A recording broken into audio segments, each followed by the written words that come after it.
On the one hand, this world has multi-story buildings that indicate industrialization, but the people are dressed as if it were a fantasy world. Then we see a young guy who is distracted by enthusiastic shout, from which it becomes clear that this world has a class system. The very source of the noise says that he has chosen the summoner class, and now everyone should join his team, because he will help them join the academy. But the girl with the priest class says that her specialization is much cooler than the summoner and is a downer, so he should join her team. Naturally, such harsh statements lead to a clash, and they decide to go once for all.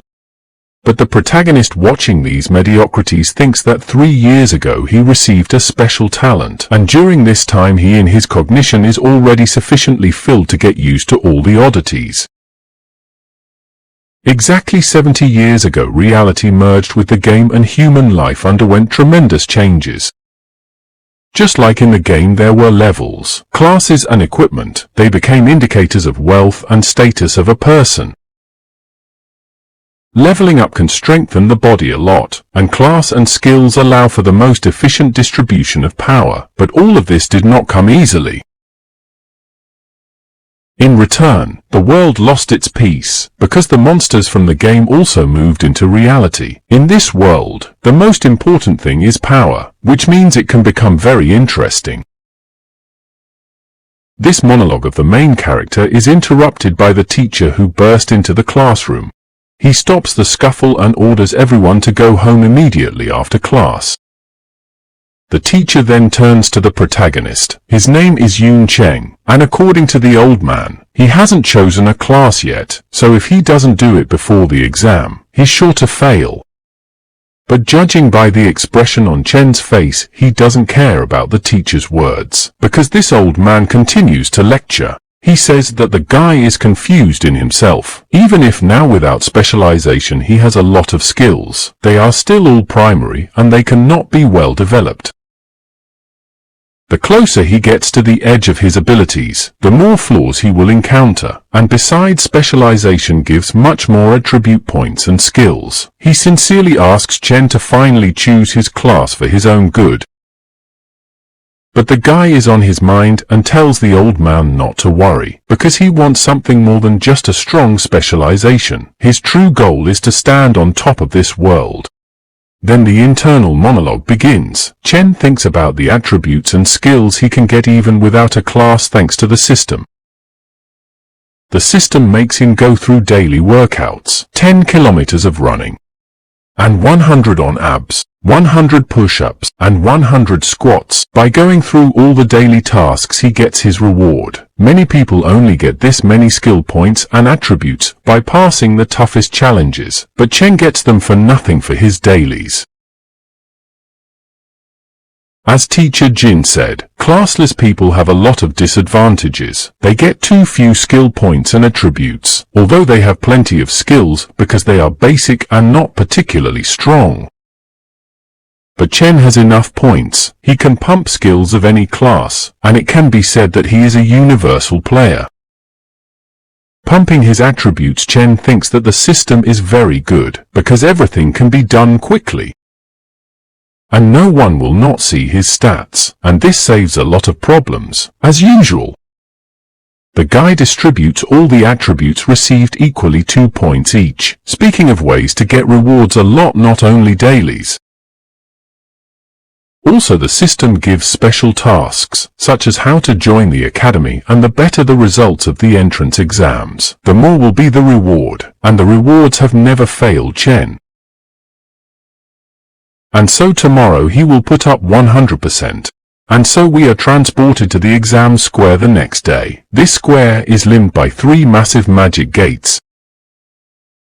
Although Jin has told his students this many times, he will now repeat it all again for the extra smart ones. There are 3 types of difficulty: easy, difficult and nightmare. Once the gate opens, it will mean that the dungeon has also opened, which means the exam has already begun. The higher the difficulty, the higher the score and the smaller the team, the higher the score. But the guy should not take on a lot, because the copies of monsters will be equal to the real ones and students can easily die. So Jin as a teacher is important that they all try to just survive, not to pass the exam 100%.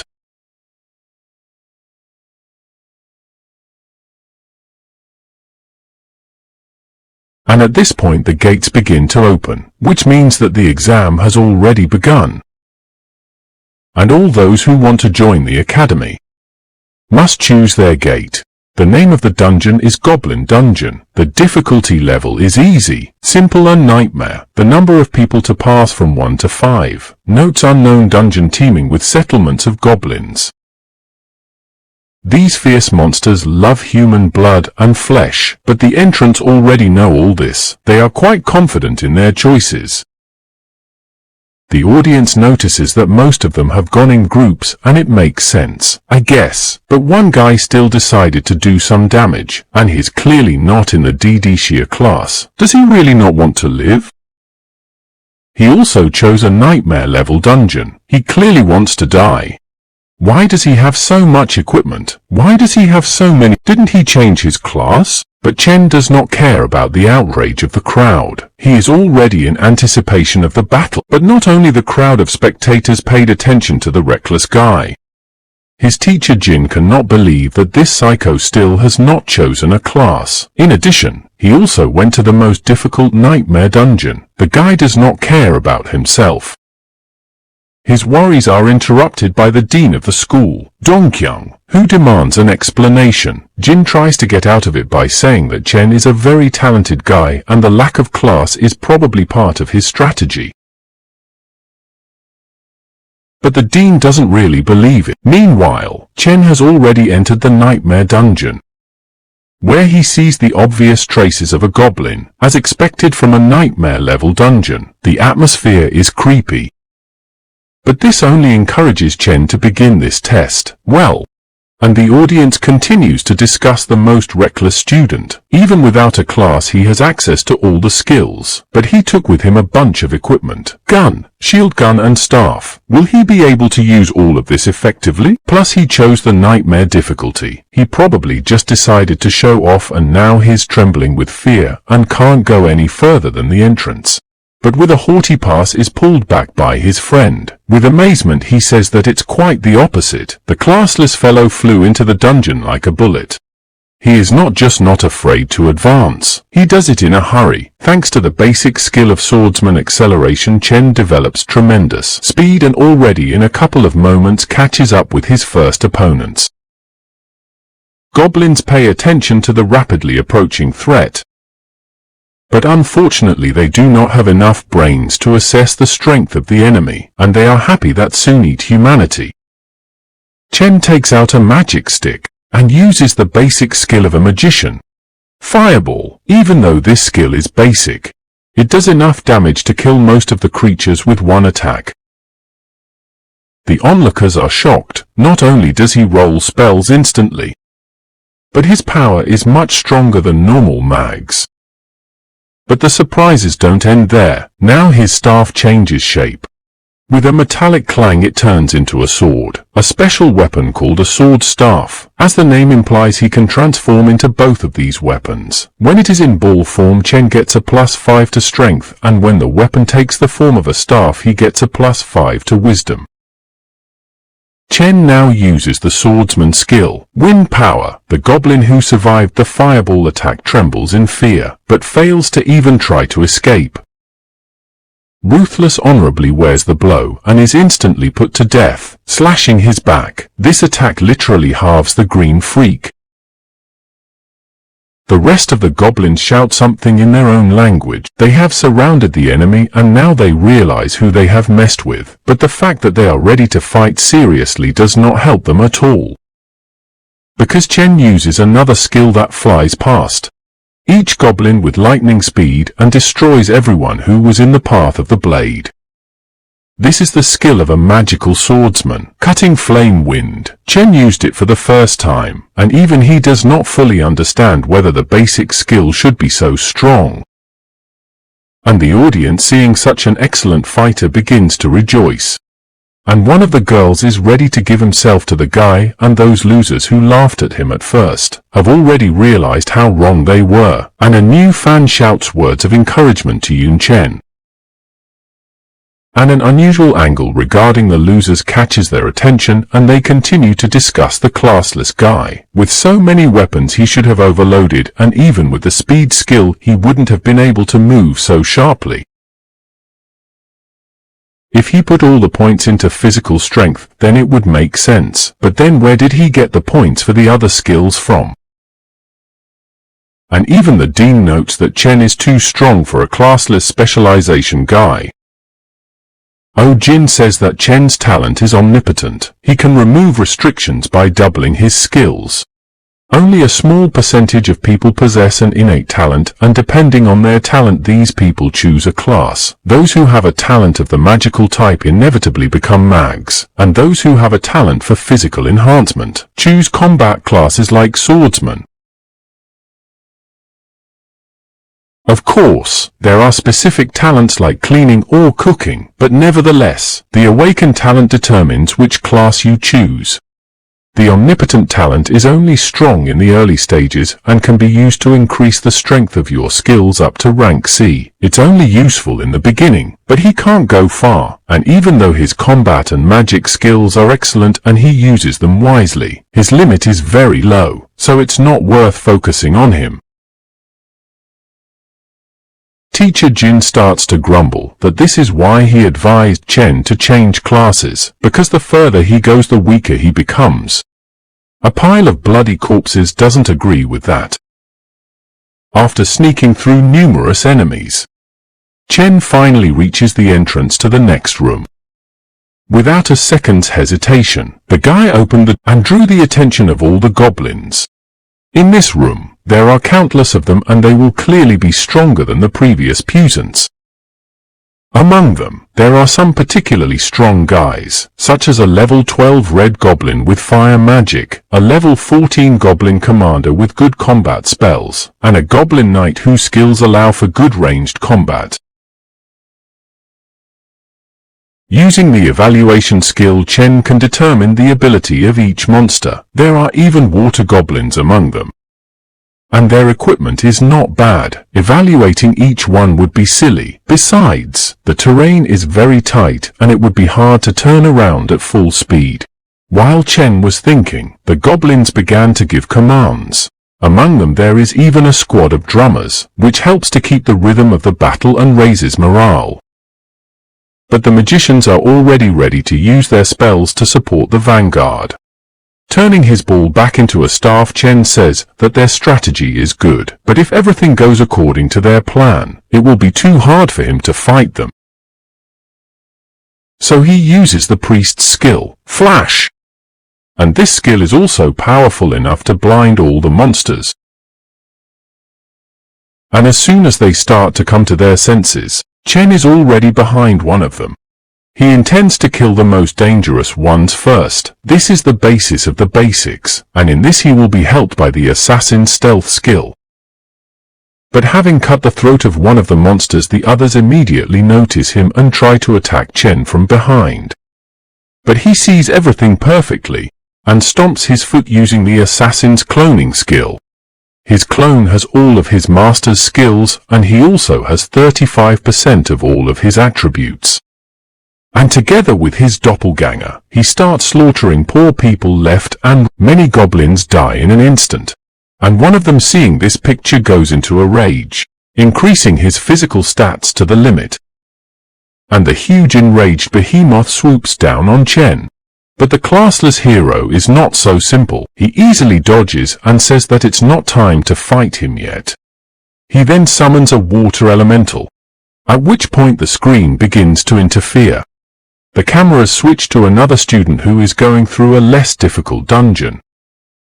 All the viewers are extremely unhappy with this arrangement. They don't want to watch this lazy guy. The crowd demands the return of the classless guy, and starts throwing all kinds of garbage at the screen. But the worker in charge of the camera says they've been broadcasting it for 3 minutes. Why don't the viewers look at the other guys? Because they're trying to. His boss beats the crap out of him and says that if the viewers want something, he should give it to them. Besides, the boss himself wants to see what's going on there. Meanwhile, the audience continues to discuss the mysterious apprentice. The guy with the eye patch says that his magic skills are instantaneous and his fighting skills are excellent, and that is also good as an assassin. His friend notes that his friend forgot about the summoning skill. This classless guy is a real monster. In their conversation meets the instructor of the assassin department. In this class he knows all the subtleties. With each kill the angle of impact can slightly deviate. And then the assassin skill will lose its power, allowing you to kill the enemy with a single blow. To say without exaggeration, his movements are at the level of a professional and even more. Many professionals were not as good as him. Then we are shown the camera with Chen again.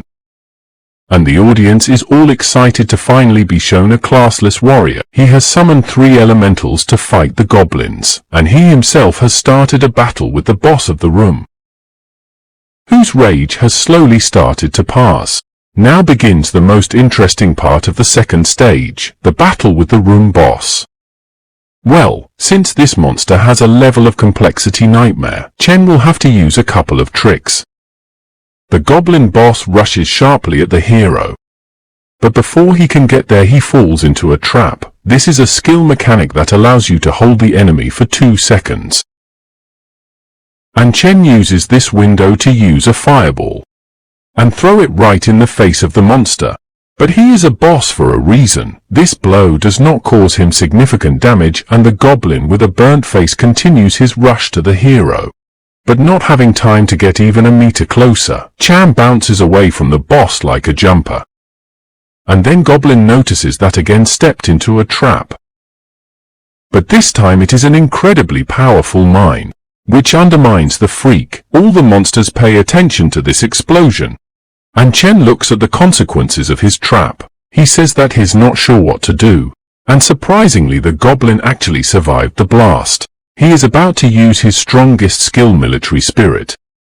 But Chen shouts that he won't let him do it, and calls out a plant that destroys the floor of the dungeon.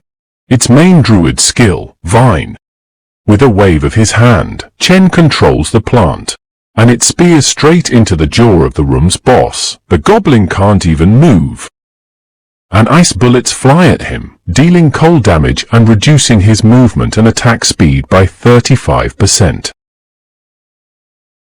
This powerful skill pummels monsters to the ground, giving him no rest.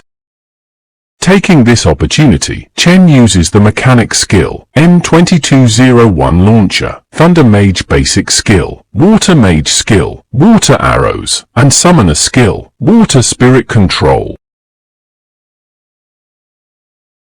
And all this barrage of attacks is sent straight into the poor guy. The boss of the room felt the power of every skill of the classless warrior, and the audience held their breath watching the exciting battle. They even felt a little sorry for this boss. He literally didn't stand a chance against such a monster. Yun Chen used every class control skill. It was impossible to escape from such a trap. What was more amazing was that every attack he made was thought out. When the water and thunder skills are used together, they give a stun effect, and the ice bullet skill combined with the vine didn't even give him a chance to counterattack. And one of the examiners watching said that they were missing something important. The most important thing is that Yun Chen didn't let the boss use his strongest skill, fighting spirit. It was the key to victory. This makes even those who originally didn't believe in the guy show their respect. It's scary to even imagine how much he trained to use so many skills and weapons so skillfully. After saying that, everyone starts to praise old man Jin. At this rate his student will break the school record.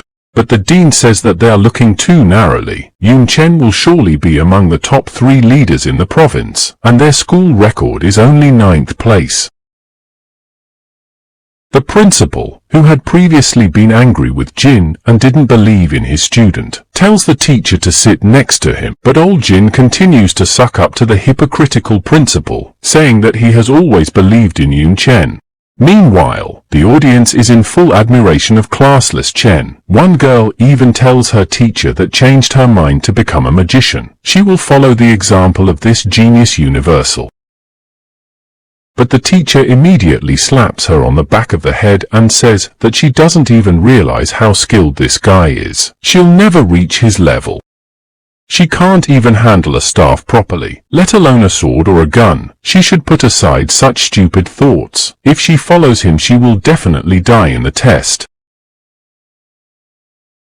This isn't a game. This is reality. Here you will have to pay for your mistakes with your life. Besides, it will be impossible to keep up with this guy.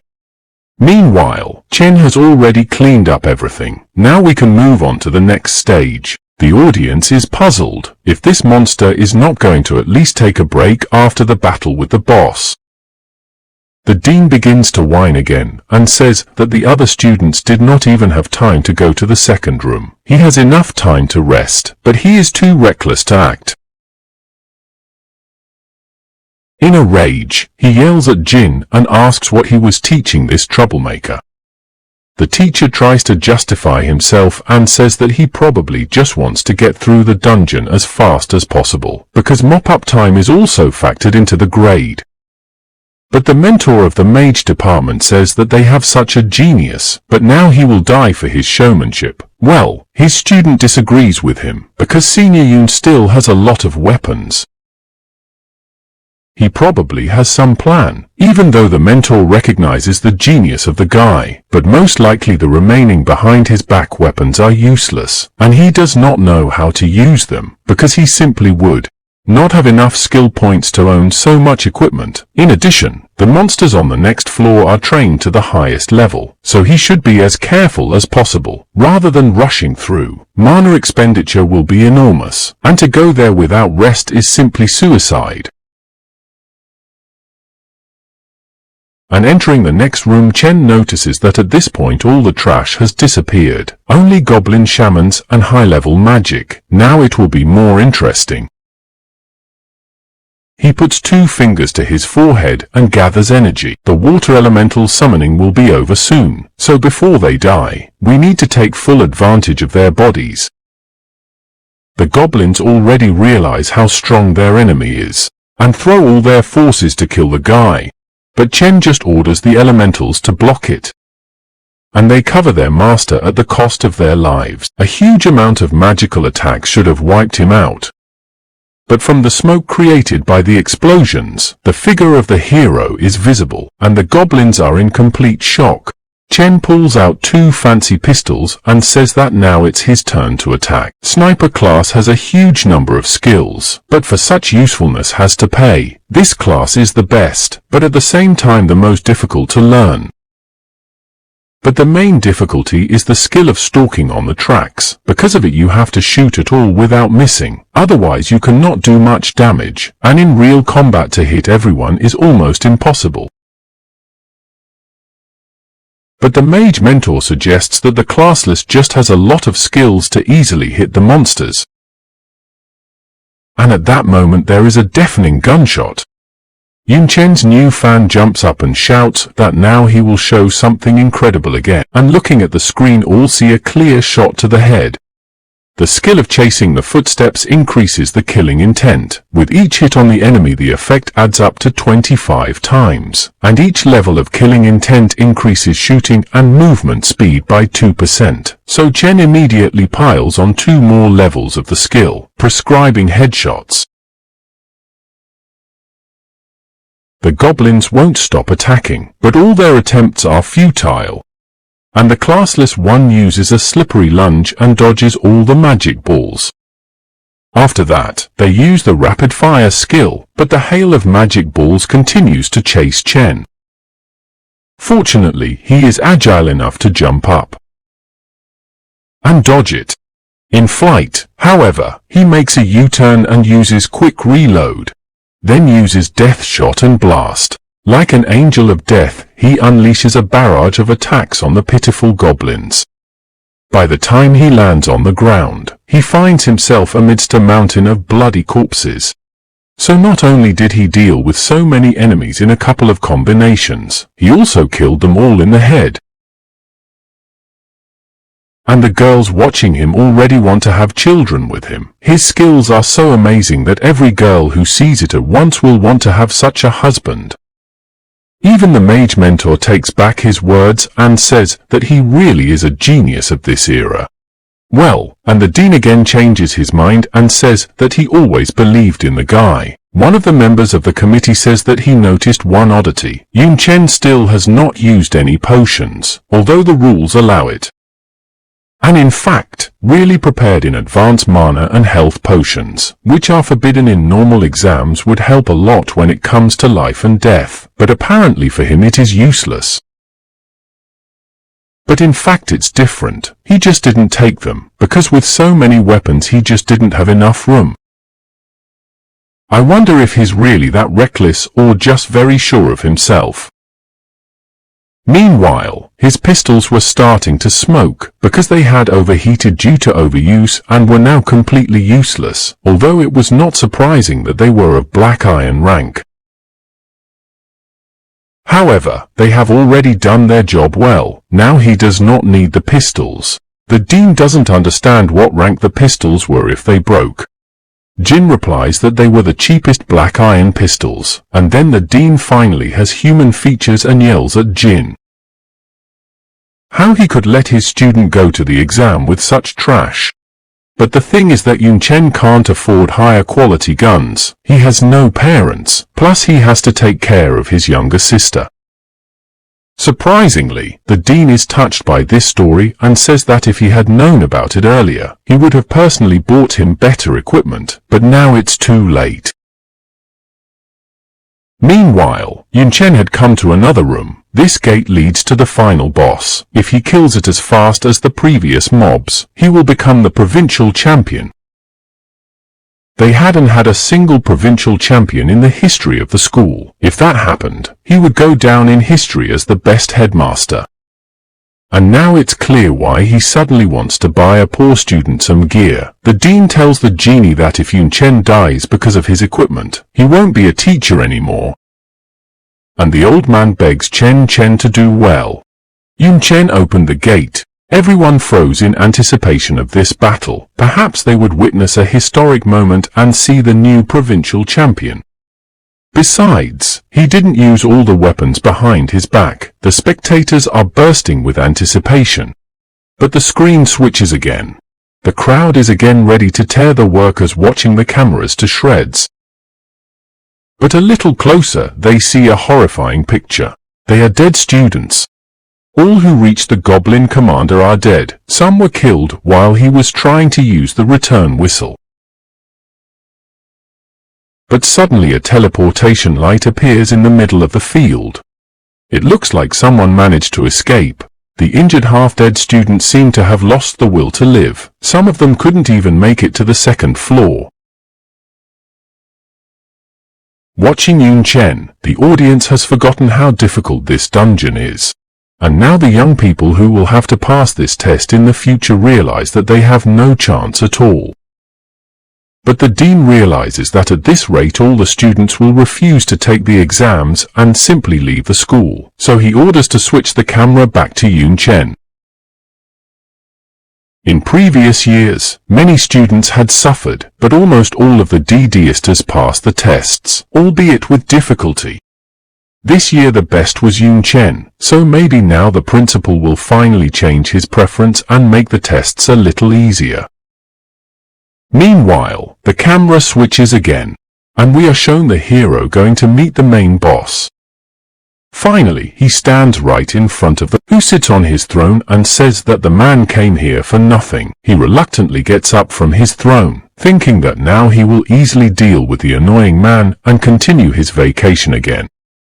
But Chen, in turn, is pleased with the power of the hobgoblin, which presses on the hero. In addition, he speaks in human language. He did not expect anything less, but unfortunately, he has only 20 seconds to live. That's how long the skill lasts. Monk Blood Rage. This skill increases all attributes by 80%, as well as 75% increased armor penetration. Well, and of course for such a power has to pay. After 20 seconds the user will lose 75% of their attributes. Jin realizes that the hero took a risk, but it is very unwise. There are a lot of other ways to kill the boss in a hurry. Dean in general went into a rage from such mules and his blood pressure jumped. But in the meantime, Chen has already started the fight. Made the first step. He takes off right in front of the boss, attacking him in the forehead. Hobgoblin is amazed by the man's speed, but still he is too weak. With these words he hits his giant axe right on the hero and chops him in half. All the female fans were immediately upset. Apparently even the incredible Yun Chen couldn't compare to the nightmare boss. But the Dean immediately realized that it was only a clone.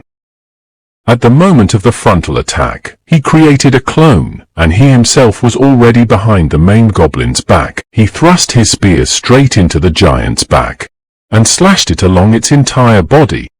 The goblin immediately turns around to counterattack. But the staff is in front of his eye. Chen uses a flash to blind his enemy. He can't even realize what just happened. And while he's blind, the hero doesn't waste any time and finishes off but something goes wrong. Chen's attack was so dishonorable that the Goblin King unknowingly went into a rage, causing his body to strengthen so much that Jun's spear couldn't penetrate it, and eventually, it broke. This is too bad because the rage has reduced the blinding time, and now the dungeon boss strikes again with his huge axe. There is a deafening rumble and the battlefield is covered in dust. The Goblin King thought he had killed a man, but apparently he dodged and used the vine to restrain the boss. With only 13 seconds left of blood rage, the real battle is about to begin. But we are shown fangirls who are wondering why Yun's weapon is broken, because he hasn't used it before. Even with the King's fury, he can't penetrate the Goblin King. But the mentor says that it's not about attributes. Yun Chen has them all right, otherwise he wouldn't be able to blind the monarch of the mountains. The Dean says that they both used rage and increased their already powerful attributes. The black iron spear just couldn't hold up. There's no way you can use this trash in a real battle. But what's worse is that the time for blood rage is coming to an end. What would Yun Chen do? He wanted to finish the battle as quickly as possible, but apparently now he would have to sweat. So Chen uses the ranger's skill of finding weaknesses. But this big guy has no weaknesses. In addition, he is not going to just stand there and wait for Yun Chen to gather his thoughts, and starts attacking the agile human being. His blows become faster and more deadly. But Chen dodges everything and jumps away from the monarch of the mountains as far as possible. Then the monster slams his foot on the ground, and crushing waves begin to emanate from under his foot. It's bad. Because of the shaking, it's very difficult for the hero to stay on his feet, but fortunately he reacts in time and uses the skill. And then we see Chen, who has already gotten his ass kicked, with only 9 seconds left. The fans are getting ready to mourn their beloved, and the Dean notes that if he had better equipment, the fight would have already ended. In addition, now he has lost his sword and staff. After that, Yun Chen became closed access to combat and magic skills, and to everything else. He has no potions with him. Any injury means death for him. Standing over Chen, the monarch of the mountain swings his axe and says that now the man can die. But that's not Chen's plan. He uses his Thorn Druid skill and attacks the hobgoblin. The audience, on the other hand, doesn't understand why he uses control skills as an attack. Because, although if you think about it, it's pretty weird that after going into a rage, the monarch of the mountains didn't even move from the spear strike, but is now fighting off some plants. But in fact, he just found his weakness, because it is in any monster. And with these words Chen puts on combat gloves. Until this moment, the hero just could not notice the weakness of the thug. The self-confidence of the man infuriates the monarch, and he again tries to kill him with an axe. But his weakness is in the back right under his cloak, where the druid's thorns are constantly aiming. And Chen without wasting a second moves behind the monarch's back, and uses the fire bow skill. The thug doesn't have time to react, and the thorns restrain him for a few seconds. The spectators are already rejoicing at the hero's victory, but the monster manages to free himself, and turns his chest to the fiery arrow. And even though it did him a lot of damage, but an attack of this magnitude will only knock him down, but not more, which means that the guy has already lost. And then Chen asks him if the goblin is sure of his words, because he falls exactly on the place where the broken spear was stuck. The goblin obviously does not want to die, but his wish means nothing and he finally falls on the spear, receiving a mortal wound. After that the hero falls down without strength, but overcoming himself he rises up, because congratulations on the victory should be taken with a proudly raised head. He passed the nightmare dungeon in only 14 minutes and 47 seconds. The whole stadium is cheering. Their new favorite has managed to defeat the main monster in only 20 seconds. He is really the strongest. Meanwhile, the monarch has already started to evaporate. Considering the difficulty of the dungeon, Yun Chen's grade is 3S. He is the first to pass this dungeon on such a grade. For this he gets 15,000 experience and 20 points of skills and attributes. He is also rewarded with the green forest shoulder pads, belt and gloves, all of which are of golden quality. Chen also gets the title of Goblin Killer, which gives him 25% damage to goblins. Naturally, Chen is very happy with this result, but if he is the first to pass such a grade, will he really get into the ranking of the province? But his thoughts are interrupted by the system. For his labors he will be rewarded with one of 3 talents. Quick Spell. This talent, oddly enough, shortens the time it takes to cast spells. Aura of Power, but here I think everything is so clear and do not need to explain. And finally the last talent, Resistant. When receiving heavy wounds hero will receive 100% bonus to the attack and its speed. And although all the talents are good, but to his tactics of battle most suits Fast Spell, so he chooses it. And at the same moment he gets a magic ray that adds a new talent to his forehead. So now we can check out the equipment. Of all the new items, the best were the green forest gloves, which gave plus 30 to strength and plus 3 to the chance of a critical hit. But the most important thing is the effect of the green forest kit, which restores health and mana outside of combat according to the user's physique. If Chen had to fight the monarch of the mountains again, with this equipment he would finish off the big guy in 5 seconds. But it's not the time to praise himself, it's time to return from the dungeon. And as soon as he appears at the stadium, all the spectators begin to cheer, and the newly acquired female fans ask to take them as wives. One of them even gives him a new nickname, Godyun. Naturally, since Chen hasn't seen the stadium's reaction throughout his fight, he doesn't realize what's going on here. But the dean does not waste a second and immediately flies up with teacher Jin and congratulates Yun Chen with the victory. They even begin to film television, about which falls into even greater frustration from such attention. Finally, the dean lets the hero go and says that he needs to rest. After which the dean's car arrives to take Yun home. The headmaster says that the results of the test will put him in the top 3 of the provincial rankings, which means he'll get even more rewards from the top. So he should make his sister happy as soon as possible. Of course he's not doing all this out of altruism. The greedy scum just wants to suck on Yun Chen's glory and get his piece of the pie. A call from the Ministry of Education tells him that he is already beginning to capitalize on Yun Chen's strength. And a short time later, the classless has already returned to his humble home. Entering his dwelling he is greeted by a cute little sister who has already prepared dinner for him. In honor of his exams, she even put some meat. Brother and sister have been taking care of each other for a long time. Because their father died 9 years ago during the invasion of the royal court orc, and the mother who tried to feed them, sister, died from processing, and now they live only on welfare.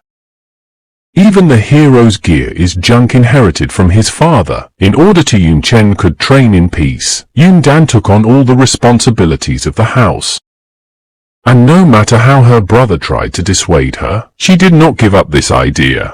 And all he can do to thank her is to work 10 or even 100 times harder than normal people. But now they should definitely do well. At dinner his sister asks him how the exam went, and Chen says that everything was fine, although at the end there was a small hiccup, but in general he coped. The dean even said that for such a result he will get a generous reward. After hearing about the reward, Yun Dan asks if they will be able to eat meat every week now. And her brother says that she will eat as much meat as she wants. He will provide her with everything she needs in the future. And on such a nice note, we move forward 5 days. Chen continues to train. In the past few days he has gotten a lot of points for daily tasks. After the exam the system started to give more generous gifts. In addition, when he enters the academy and moves into the top 7, the skills of the hidden classes will be available to him. Thinking about it, Chen comes home, and his little sister immediately embraces him, telling him that the results are in. He is number 1 in the province. He also forgot to take his phone for a run. He is just bursting with calls. The director obviously wants something, and then it rings again. The hero picks up the phone, and immediately hears the angry voice of the asshole, who asks why he didn't pick up the phone all this time, and then invites him to his place after lunch. The thing is that for Chen's sake, a whole committee will come and he will have to choose a college. After this conversation, Chen was flooded with memories. 3 years ago, he took a talent test. When the hero touched the crystal, it told him what was going to ruin his already difficult life. Chen got the talent of omnipotent. Everyone who was present laughed at the poor guy, because omnipotent is the most useless talent that has no potential. But teacher Jin tried to comfort Chen and said that talent is not the main thing. He will still be able to choose a good class and achieve at least average results. But the hero seemed not to hear the old man's admonition. Even while he was walking home, it was raining, and already on the verge of despair, Chen thought that even if he gave his best, he would still have no future. But his monologue was suddenly interrupted by a strange notification. At first, he didn't even realize what kind of nonsense it was. It was like the web novels that Cham read. He got the system, and then what? The system showed a panel with a choice of development paths, and at that moment Chen ironically said that only a classless path would work for him. And the system said it was connected and chose a classless path. It's been 3 years since then, but it feels like yesterday. It's amazing that classless was the first in the province. I wonder what the system will give as a reward for such an achievement, but the system doesn't make you wait long. The talent Almighty rank B is upgraded to ranker with a plus. All skills can be improved by 3 steps to B with a plus. And now Chen has access to new divine skills lightning and super self-healing. In addition, he receives a divine item cross revival. And of course the points of skills and attributes. They were given as much as 50 pieces. Yun Chen is more than satisfied with this reward. Now all his skills will rise to a head higher. Initially, the strength of the skills is E rank, but with the talent of the Almighty they can be glued together up to C rank, and now with this improved talent, all the skills can improve to B+, which is even stronger than some of the class skills. But the coolest thing is the cross of rebirth. It acts automatically after the owner dies, and revives him in a safe place. It's literally 2 lives, the truest treasure. Yun Chen's musings are interrupted by his sister. She says that it's chaos outside and his brother is all over the news. But Chen is not very flattered by this attention. Many are just trying to use it as publicity. His sister says that it's a lot of money and he doesn't want to give it up, to which Yun Chen replies that he will accept the reward from the Ministry of Education, but not from others, because then they won't ask him for anything in return, and now it's time for him to go to school. The committee is probably already there. Meanwhile, at Dongyun's school, reporters are harassing all the students, asking them about Yun Chen. These reporters have lost their conscience. If he hadn't disguised himself, they wouldn't have let him into the school. The dean welcomed the representatives of the best academies in the country, all of whom had come for the sake of champion Yun Chen. A Qing Academy admission supervisor named Ou Hua says that this student started the trend of classlessness. And for him, everyone has become reckless. And the dean dares to brag about it. Wu immediately starts to wrinkle and demands that the champion immediately choose a class, otherwise let him not even think about entering Qing Academy. But surprisingly, the dean remains on Chen's side. He says that the curator's behavior is unacceptable. Does he really want to deprive the provincial champion of his individuality? But the asshole continues to stand his ground, saying that the classless have no future, and if he does not change class, the Qing Academy will not and a student from the Qing Academy named Yuan Ju tells his mentor not to worry, because Dongyun School is in the middle of nowhere. It's not worth wasting energy on a student from such a backwater. He says Yun Chen has already given up on his future. He chose fleeting popularity for the sake of grades. Obviously he's not very forward-thinking. He probably just found a loophole in the exam and cheated somehow. But Jin stands up for the guy. The arrogant youngster doesn't realize how hard it is to be classless, so let him stay silent. Yun Chen is the champion without a doubt, but Ou Hua says he's too much of a sputterer and it's better for the old man to calm down. But then a woman enters the conversation. She says that Dongyun School belongs to her academy. Does he think that she will let him get away with such a provocation? The asshole responds by saying she can't do anything to him because they have so much more talent. And then a massive fight breaks out, everyone trying to hurt someone. The dean interrupts them in time. They forgot that they came here to recruit, not to fight. Yuan Ju says that they are really here for recruitment, but it looks like the exam results were falsified. And then Yun Chen bursts into the room. Dean and Jin are happy to see the guy and want to introduce him to the mentor.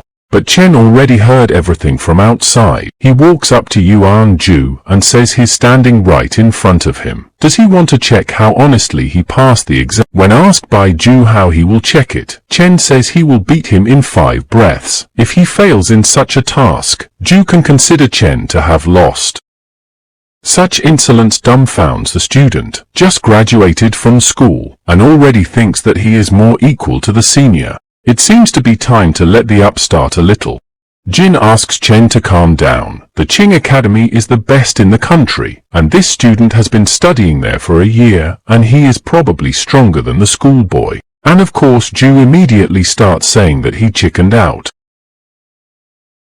The dean thinks that Chan will definitely lose, because he is 13 level from Ju's 19 level. It's too big a difference. And then we move to the gym, where the guys are ready to tear each other up, getting ready to go one-on-one. Ou Hua says that Ju only needs to last 5 breaths and he wins, but he should teach the upstart a lesson. And the cocky student tells his mentor not to worry, he'll smash him in 3 casts. The dean, who has lost all hope, says there's nothing he can do about it, so he can only hope for a miracle.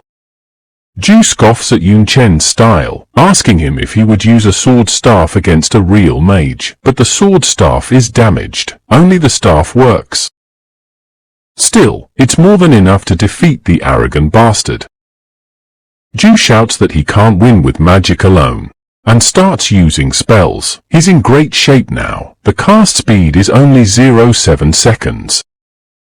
But before he can even start launching a fireball, a huge fireball is already in front of his face. Ju manages to cancel the fire and apply a magical shield, but his strength is not enough to withstand the onslaught of such a powerful spell. and at this moment he is overtaken by a lot of fireballs exploding him. This is the end. He could not withstand 5 breaths. Unfortunately, Ju survived. But he's sure to remember that he shouldn't underestimate this guy, and Chen stands on the defeated loser and asks if this is the full strength of a Qing Academy student. Jin is shocked by his student. He defeated an advanced level 19 mage using only a fireball. And everyone watching also can't believe what is happening. By all laws of logic, Chen should be much weaker. The Dean and Jin explained that it must be an evolution of talent, because his fireball was red on the exam, so now he has increased the rank of the spell using the advanced talent of the Almighty. The only downside to classless fighters is that their skills reach their limit and they can't compare to class fighters, but this guy doesn't seem to have a threshold, which means he's going to be much stronger. Realizing all this, the handlers immediately pounce on Chen and try to lure him into their academy.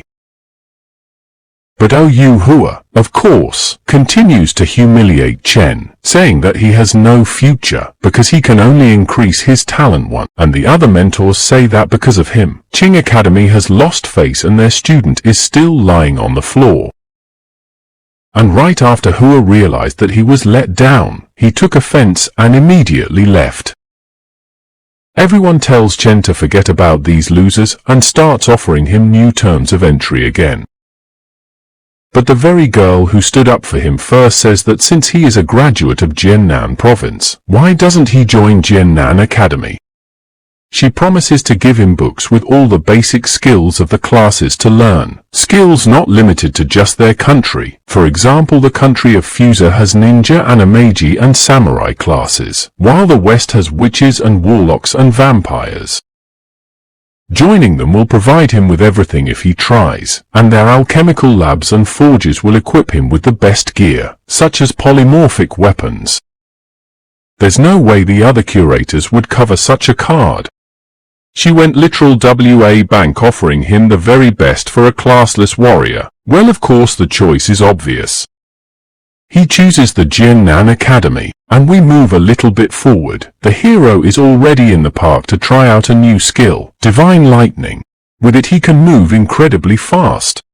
It is a very useful skill, which surpasses all other skills of movement on several levels, of course, and exhausts him significantly. Testing new skills interrupts the unexpected notification on his phone. He received 2 million from the school, and from the Academy Zonnan as much as 5 million, and most likely other awards have also arrived, so it's time to go home. The men from the academy were already waiting outside Chen's house. They had brought one of the polymorphic weapon items as promised. And after opening the box, Yun Chen saw a beautiful spear of the highest quality. It is a demonic destroyer that can switch between spear, sword and staff. This weapon is equivalent to 3 gold-ranked weapons. Now he won't need to carry around a bunch of equipment. But men say that this trinket has long been lying in the academy waiting for its owner. Well, and here for the especially smart man begins to explain the classes of weapons and their enchanted. In short, there are the rank of black iron and bronze, gold and platinum, diamond and legend and so on. And they can be enchanted by adding an additional star of quality. However, if one failed in enchanting, the weapon could be destroyed, so Chen needed to be careful with it, and they also brought something else more important than weapons.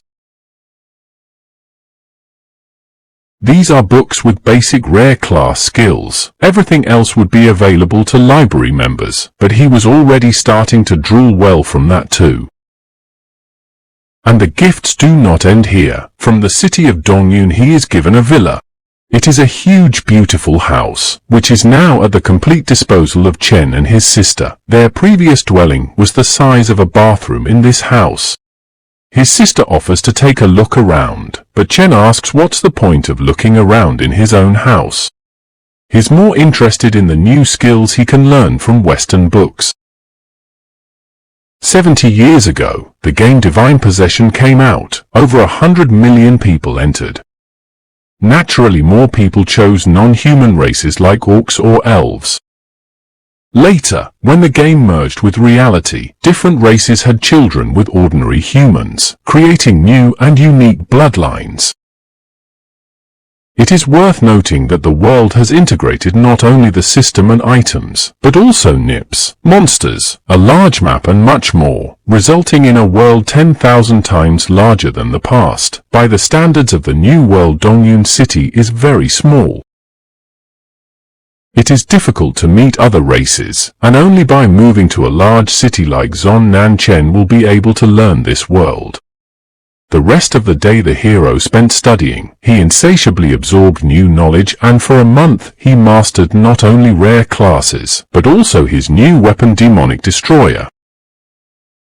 But the rest of the month he spent with his sister, nor went to places that previously could not visit because of their poverty. As the start of the school year approached, his sister cried and cried for their separation. Yun Chen said that if she needed anything, she should call him, and she could not deny herself anything, because they are now rich. After saying goodbye to his sister, his next destination was Zonnan Academy.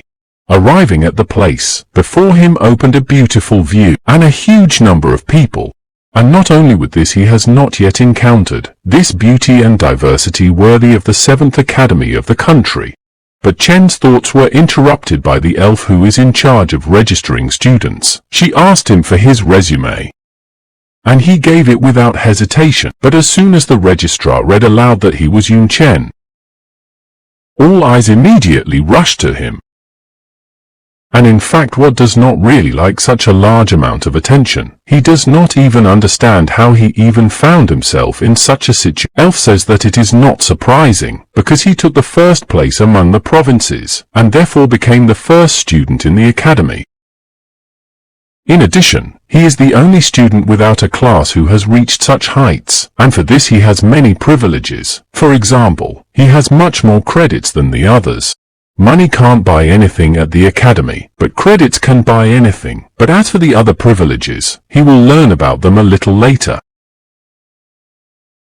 So while she escorts the first student to his destination, the elfess asks if Yun Chen has chosen a chair.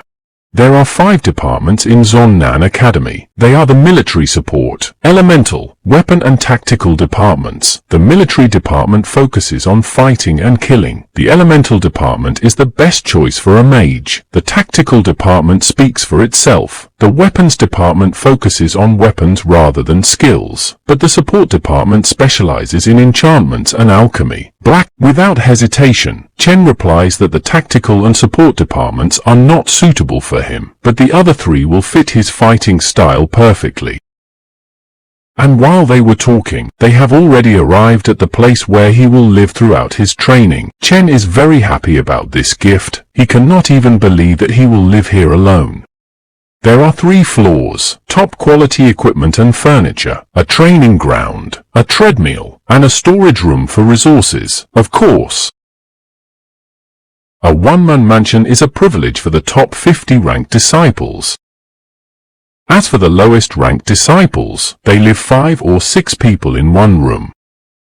Even though it's a very cruel distinction between the disciples, but whether he likes it or not, because of this, all the disciples are very jealous of Yun Chen, so they will try to take his place. In a week's time there will be a rookie competition. Everyone who entered the academy is a genius from the province, including among them there are 2nd and 3rd place, from whom classless took away the 1st place by force. He needs to be as careful as possible. And here the system again gives the task of not losing the 1st place. In case of failure, there will be no punishment, but if he succeeds, he will receive a new S-class skill and a potion of luck. With such motivation, Chen is not afraid of his opponents. Let them only risk taking his place. The next day was announced the meeting of newcomers. And of course Yun Chen stood in the front rows, and more backward students could only discuss him behind his back. And envy that he lives in a mansion at the very top. Naturally, there are those who think that Chen doesn't deserve the championship. They also took the 1st place in their province. Why should they stand behind a classless one? but they are silenced by Shengtairen, the champion of Dachju, Blood Knight class, and says that if they don't like something, they can challenge the first disciple in the arena, and if they don't have the courage to do so, then let them keep quiet.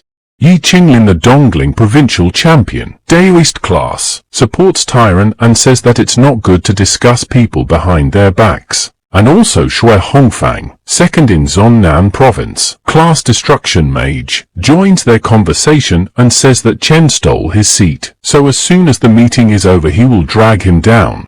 Yi Anfu, the dean of the military department, notes that because of Yun Chen, the place is getting too noisy. Everyone is worried about their ranking. Many students don't agree with the decision to rank him first, but each of the deans has seen the footage of his battle and he definitely deserves to be ranked first. Xia Qingcheng, the dean of the weapons department, enters the conversation and says that his fighting skills are top-notch. And he has an innate fighting sense and talent for various weapons, so he is definitely going to be her choice. It is said that she usually doesn't talk to anyone, but here she is showing such interest in her student, but it is not surprising that he is really very talented. Yi Anfu says that Yun Chen is not only interesting to the students, but all the teachers want him too, and if that's the case, they should speed up. He hits the floor with his cane and is in front of the students in an instant. According to the academy management, the military department is the strongest among the 5, and this old man is the head of it. Yi Anfu says that he knows about the students' dissatisfaction about the first place, so it was decided to hold the competition today. They can rest now, but by 2 o'clock he expects everyone in the and of course, because of such news, all the disgruntled students immediately got excited, as if they had a chance to surpass the man who had already shown in the exams that he was stronger than everyone here. Nevertheless, after a while everyone gathered in the square again. In front of the students are 3 gates. One of them is silver. Many students have even heard of them for the first time, let alone seen them in person. Everyone starts to gloat, anticipating that Yun Chen will fail. But the hero realizes that everyone is ready to tear him apart. Well, then it's time to look at these geniuses of the province. One of the teachers explains the rules. Absolutely everything is allowed when passing the test. The main thing is not to drink green to death, and also on the results directly depend on their living conditions and the number of credits, so they should take it seriously. And after these words, the gate began to open, which means the trial has already begun. Students can go to the dungeon. And of course Yun Chen decides to go in first. The name of the dungeon is Troll's Lair. The difficulty is a nightmare. The number of people required to pass from 1 to 5. Notes: at night, the fighting spirit of the trolls increases. Therefore, he should hurry. And Chen immediately rushes to the attack. We are shown a mechanic who shoots everyone in the semblance of an exoskeleton. Yi Anfu notes that this year the quality of selection is very high. Even the mechanic taking 653rd place passes the nightmare with great ease. But besides Yun Chen, the one who attracted the most attention of the teachers was the freshman priest who took 213th place. After all, despite his class he went alone, and this student is lying on the ground and eating bugs, because the more he eats, the more damage he will have. All the teachers and deans were shocked at what they saw. How did he even get here and what place does he occupy? Xia Qingcheng orders to show Yun Chen immediately. And as soon as the camera switched over, everyone was no longer in a joking mood. They saw the field strewn with a mountain of corpses. En had already killed them all and went to the second room. Even the fastest disciples are still fighting. Some teachers don't understand how this is even possible, and the dean of the elemental department Lian Huxuan says that they are just not looking closely enough. His methods are quite simple. The bodies of the trolls were burned and the trees lost all their leaves. He probably used the eye of the storm and drew all the enemies into one point and then used the fireball. It sounds easy in words, but in reality it's hard to pull off such a thing without being an artificial mage. This kid would be perfect for the elemental department. Yi Anfu interrupts the mage and says that he is still the strongest student in terms of combat power. But the second room does not only test the combat performance. And entering the second room, Chen's feet started to get stuck. There is no doubt it is a swamp. He thrusts his staff straight into the viscous sludge, and uses a fireball that blasts him backwards. The swamp is very difficult terrain with poor lighting. It looks like he will need good perception. It will be quite a challenge, but Chen already has a plan of action. Yun Chen uses a druid skill, natural proximity, with which he improves his perception. The strength of the skill depends on the number of plants nearby. Normally, natural affinity is just a basic skill that is not that strong, but Chen's skill is rank B+. That means he can resonate with plants and communicate with them. It doesn't matter if it's a tree, moss or vines, they can all become the eyes and ears of the hero. Because of this, he quickly found his way to room 3 and instantly rushed towards it, traversing many trees. Chen uses a vine to cling to the trees. He has to wiggle his way through the swamp to avoid stepping into the swamp or he'll get. As soon as he finds solid ground to stand on, he is discovered by a troll, who immediately tries to kill Chen by jumping on him from behind. But the classless one doesn't even turn around, and turns his polymorphic weapon into a staff, pointing it directly at his opponent's face and blasting the troll with a fireball. No one seems to have realized that absolutely all plants are his eyes and ears. Chen knew about the troll ambush from the beginning. He thrust his staff into the ground and used the growth skill, causing the plants to restrain all opponents. The growth skill also underwent changes as his rank increased, in addition to restraining enemies. The plants had a parasite effect. Once inside the body, they will feed on it until they have dried their victim dry. The teaching staff did not fully believe that the guy's skills could evolve, but after seeing them in action, all doubts immediately fell away. The head of the military department notes that Chen perfectly coped with the test. For the warrior is important not only strength, but also perception, and because of the lack of information can run into an ambush or just get lost and die of hunger. In general, there are many perception skills. For example, the perception of darkness of the dark priest, echolocator, mechanics or magical surge mage. But Yun Chen chose the most appropriate skill for this area. He is clearly very smart. There are other solutions to this problem. For example, the destruction mage will simply blow up everything around him, while the blood knight will take and rush into battle, relying on his excellent defense. In the meantime, Chen was almost out of the swampy area. It would be much easier from here. The layout of the room is like a minotaur's labyrinth. Without good perception he would be lost, but luckily the plants are on his side. And then he stumbles upon a giant troll sleeping at the gate guard post to the next room. It's a level 15 battle troll leader. Difficulty is silver level 3. Skills are Fury Jerk and Battle Cry.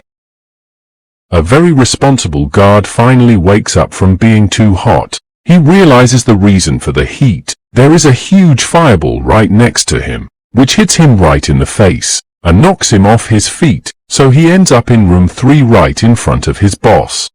He immediately starts making excuses and begging the boss not to kill him. It seems that the fireball attack didn't do much damage to him. The boss says that this time he forgives the bad guard, and in gratitude the big guy promises to crush the guy. But he is interrupted by an irritated voice that asks who he is going to crush. The guy is slowly approaching him from behind, and if the troll wants to atone for his mistake, Chen will gladly help him. He will pay for his negligence with blood and with these words with one swing of his sword. The hero easily killed the guardian. This makes the chief incredibly angry. How dare he kill the boss guard dog right in front of his eyes? The leader has level 17 and level 2 gold rank. and his retinue is not far behind him. They are unimaginably powerful fighters. Chen is clearly going to have a hard time, so he uses the skill of evaluation, and with the help of which he thinks of a plan and with the words that he will prepare a feast for the trolls. Chen knocks his staff on the ground. But only the chief immediately pounces on Chen, and he reacts very strangely. The hero really got scared, but with the words that it's too late to beg for mercy, the chief smashes the guy with one blow of his hammer. But something is wrong. The man used a clone, and in fact the chief killed the double is a useless technique. No matter how many he did not use, clones troll will kill them all to one, as suddenly out of nowhere a fireball appears flying into the crowd of clowns, and blasts them right behind the troll boss. The chieftain has had enough of one of his henchmen. He is skilled in not only dark magic, but fire magic as well. Once they are done with the clones, he promises to promote him to captain. But now it's not up to that. The leader goes into a bloody frenzy and starts a real meat grinder, and his mage sidekick keeps up with him. There is only one left, and it looks like it is a real troll. He is ready to finish the bastard, as suddenly the man's face takes a strange shape, and looking closely, the chief saw how his enemy turns into a troll, who begs him for mercy, but his pleas are not destined to come true. A scarlet fireball kills him right in front of the boss's eyes, and the very troll mage who was helping the leader is transformed into a troll. He praises the big guy for figuring out his trick, but it didn't save his comrades, and the boss did all the work for the hero. The chief finally saw the corpses of all his subordinates, whom he himself had killed. And at this time, the teacher's staff is watching all this, who also does not understand what happened there in general. The boss of the third room just started killing everyone around except Yun Chen, and only the head of the magic department realized that he used the skill on Medzi, confusion of the soul. Classomon Meiji is designed to cloud the mind of the target with artificial hallucinations. The usual confusion of the soul would not be enough for the boss. This is all due to Yun Chen's talent with which he enhances his skills. This young man surprises the old men again. He deliberately killed the leader of the troll warriors in front of the boss to cause him a surge of emotions. This greatly forgave access to his mind. It's amazing how he calculates his actions several steps ahead. Makes you admire him, but his trick won't work again. So what is he going to do now? The battle begins. The troll is incredibly pissed off and is about to kill the insolent man, but immediately steps on a mine, and instantly explodes. The monster says that the man fights too meanly, but Chen only laughs at these shouts, and while the troll was having fun with his subordinates, he was preparing himself, if the leader really thinks he can get him. And the hero immediately applies lightning, sorcerer's skill, bone spike, mage skill, rockfall, and mechanic skill, explosive device. And after such a huge amount of damage from a pretty beaten troll, still continued to stand on his feet, and even managed to get close to Chen, as expected from such a strong man, except that he only got to his clone. And the real Chen is standing right behind him. He uses the knight's skill, aerial dissection, with which he inflicts dozens of cuts on his enemy. With this kill, Yun Chen finished the Troll's Lair trials on difficulty Nightmare, and the completion time is only 11 minutes and 43 seconds. He is reminded to pick up the reward if possible. The teachers are still in shock with him. This is really an incredible student, and skills with traps are very difficult to apply in real combat. That's why they are very rarely used. Yun Chen uses all the most unsightly skills to the maximum. The remaining guys are still in the boss room and are just finishing up straightening out the change. Of course, in stage 1 the classless Chen remains the leader.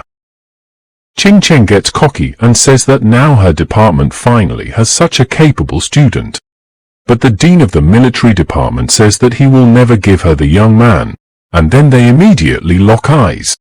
And the other professors are surprised that this couple started to share Yun Chen before he even left the dungeon. At this time, Chen is standing over the bloody corpse of the chieftain. Considering the difficulty and time spent on the ordeal, he receives a grade of 3SS, a new record. As a reward for such a good result, Chen receives 21,350 experience points and 25 skill and attribute points, as well as a level 2 Golden Storm Axe and the title Troll Terminator, which increases damage to patrols by 35%. His level has risen by 3 points at once, a reward that can't be beaten. But that's not all. He is once again given a choice of 3 talents, double spell, which automatically creates a second spell. After the first, Aura of Power, which gives attack speed and additional damage, and Battle Madness, with which each subsequent attack on the same enemy will increase the attack speed by 4%. The talents are again pretty good, but the choice is as obvious as ever. The double spell will be the most useful, so Chen chooses it, and a beam of light flies into his forehead again, granting him the talent.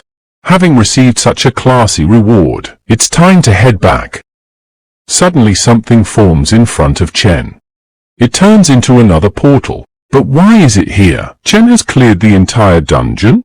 Or maybe it's a hidden level that Chen has heard of, but is encountering it for the first time.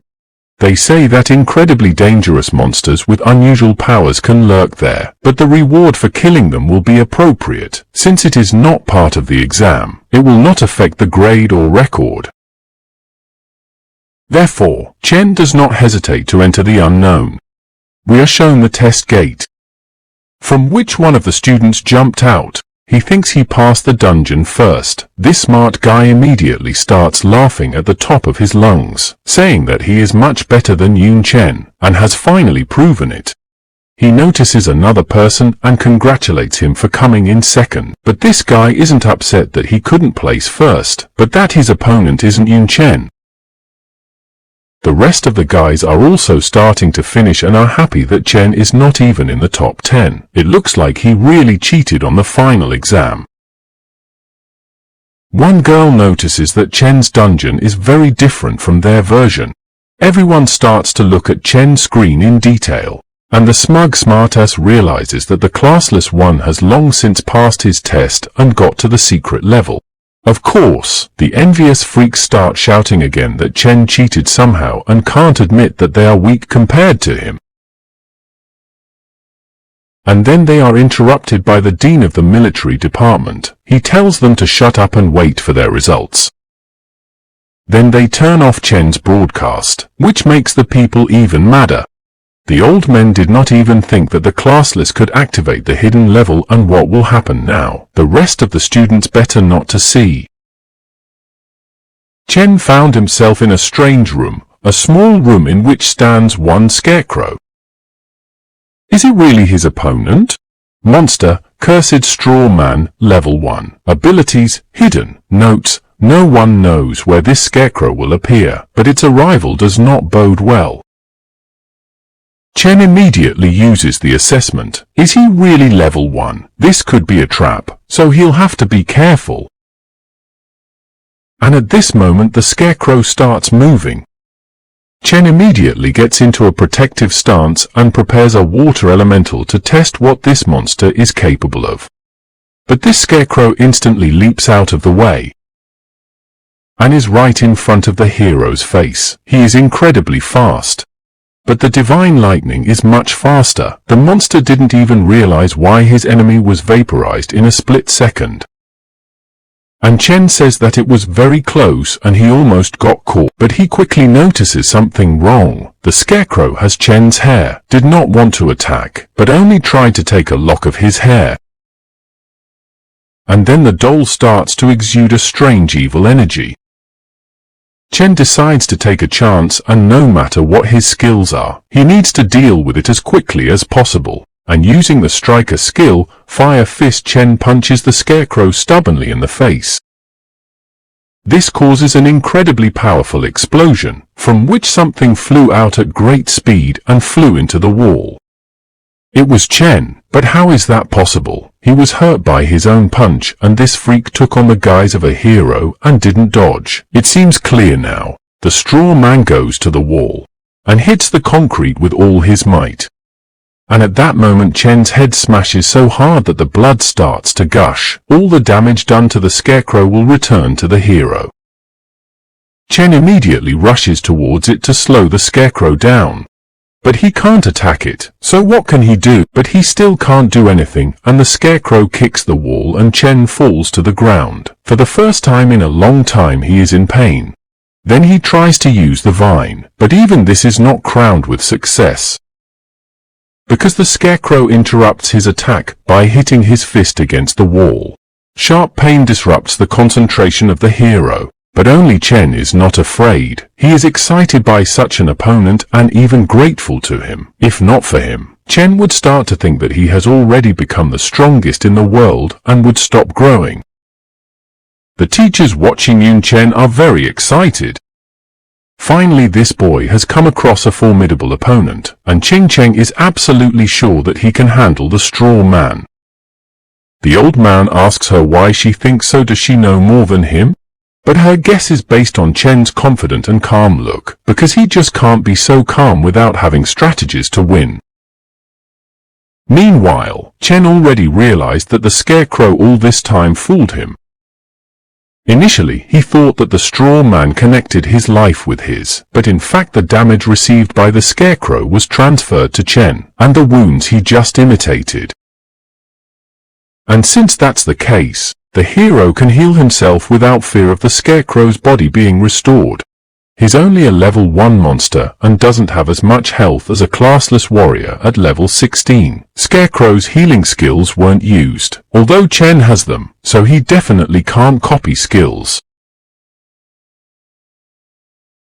And at that moment the guy breaks the wall with one elbow strike. If the monster had copied his attributes, he would be destroying walls with his strikes and not doing any damage to himself. As suddenly the scarecrow starts screaming in pain. His arm is broken, which means the conditions of this skill are equal for both sides. The damage that receives Chen exactly the same is transferred to the monster, and realizing this, hero lights his hand. He is very curious, and if he will attack himself, how much damage will withstand the straw man caught fire in a matter of seconds, and turned to ash. He wouldn't be able to withstand even 1% of the damage Chen could inflict on himself without harming himself. If the monster's attributes were equal to those of a hero, he definitely wouldn't say hello. In the remains of the scarecrow waited a reward. A cursed item, voodoo doll. Category, rules, quantities, uses, 1.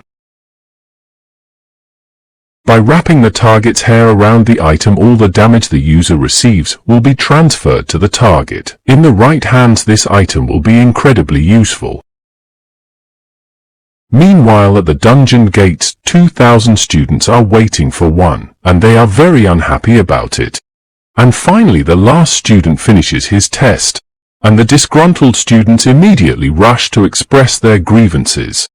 But they were interrupted by a menacing voice that ordered everyone to line up, and while Chen ran to the line, he thought about the fact that he took the first place, but the system task is still hanging, which means that the competition of beginners is not over yet.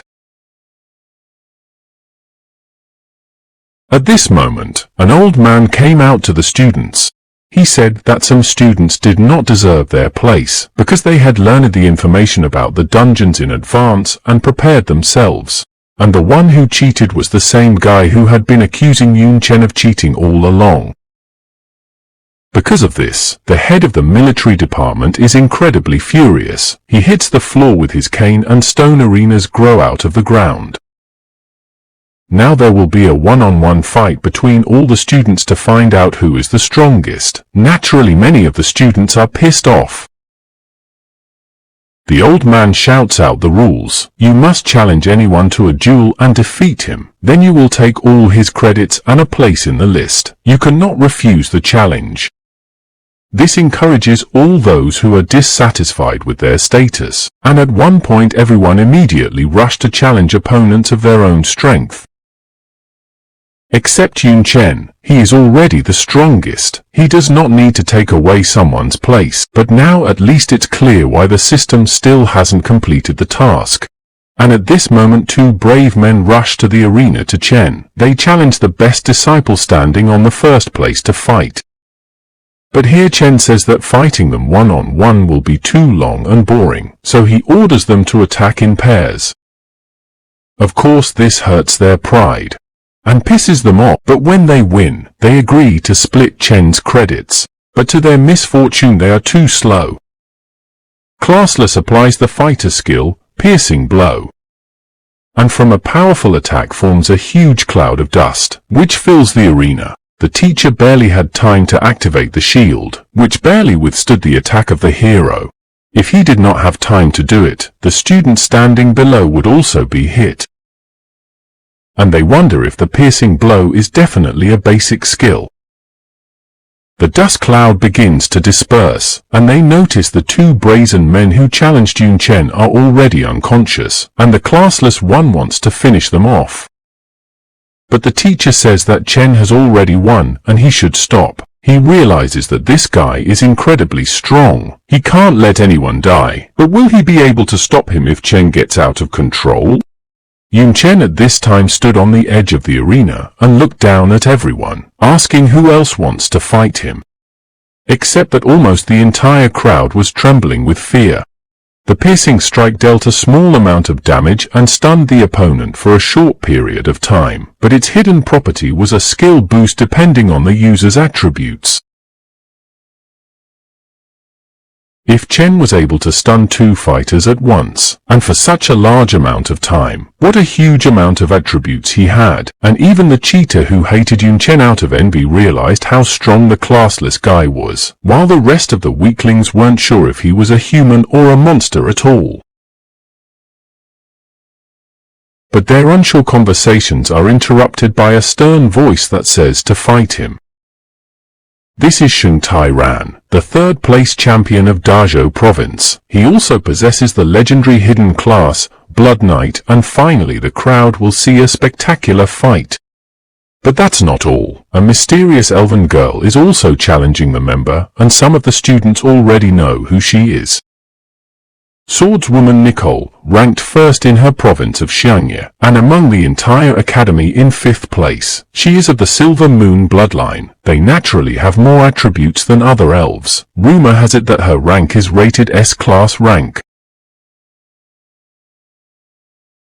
Sheng Tai-ran immediately starts freaking out and says that he challenged her first. But here Chen absolutely doesn't care. He says that the 2 of them can attack together, and the teacher prods them and tells them to make up their minds soon. Then the Blood Knight jumps into the arena. He's going to beat Chen alone. The old man anticipates a great battle, a student with a legendary class against a student with no class. The battle starts, and Sheng Tai-ran rushes at Chen with a bloody dash. And his attack reaches its target, causing an explosion.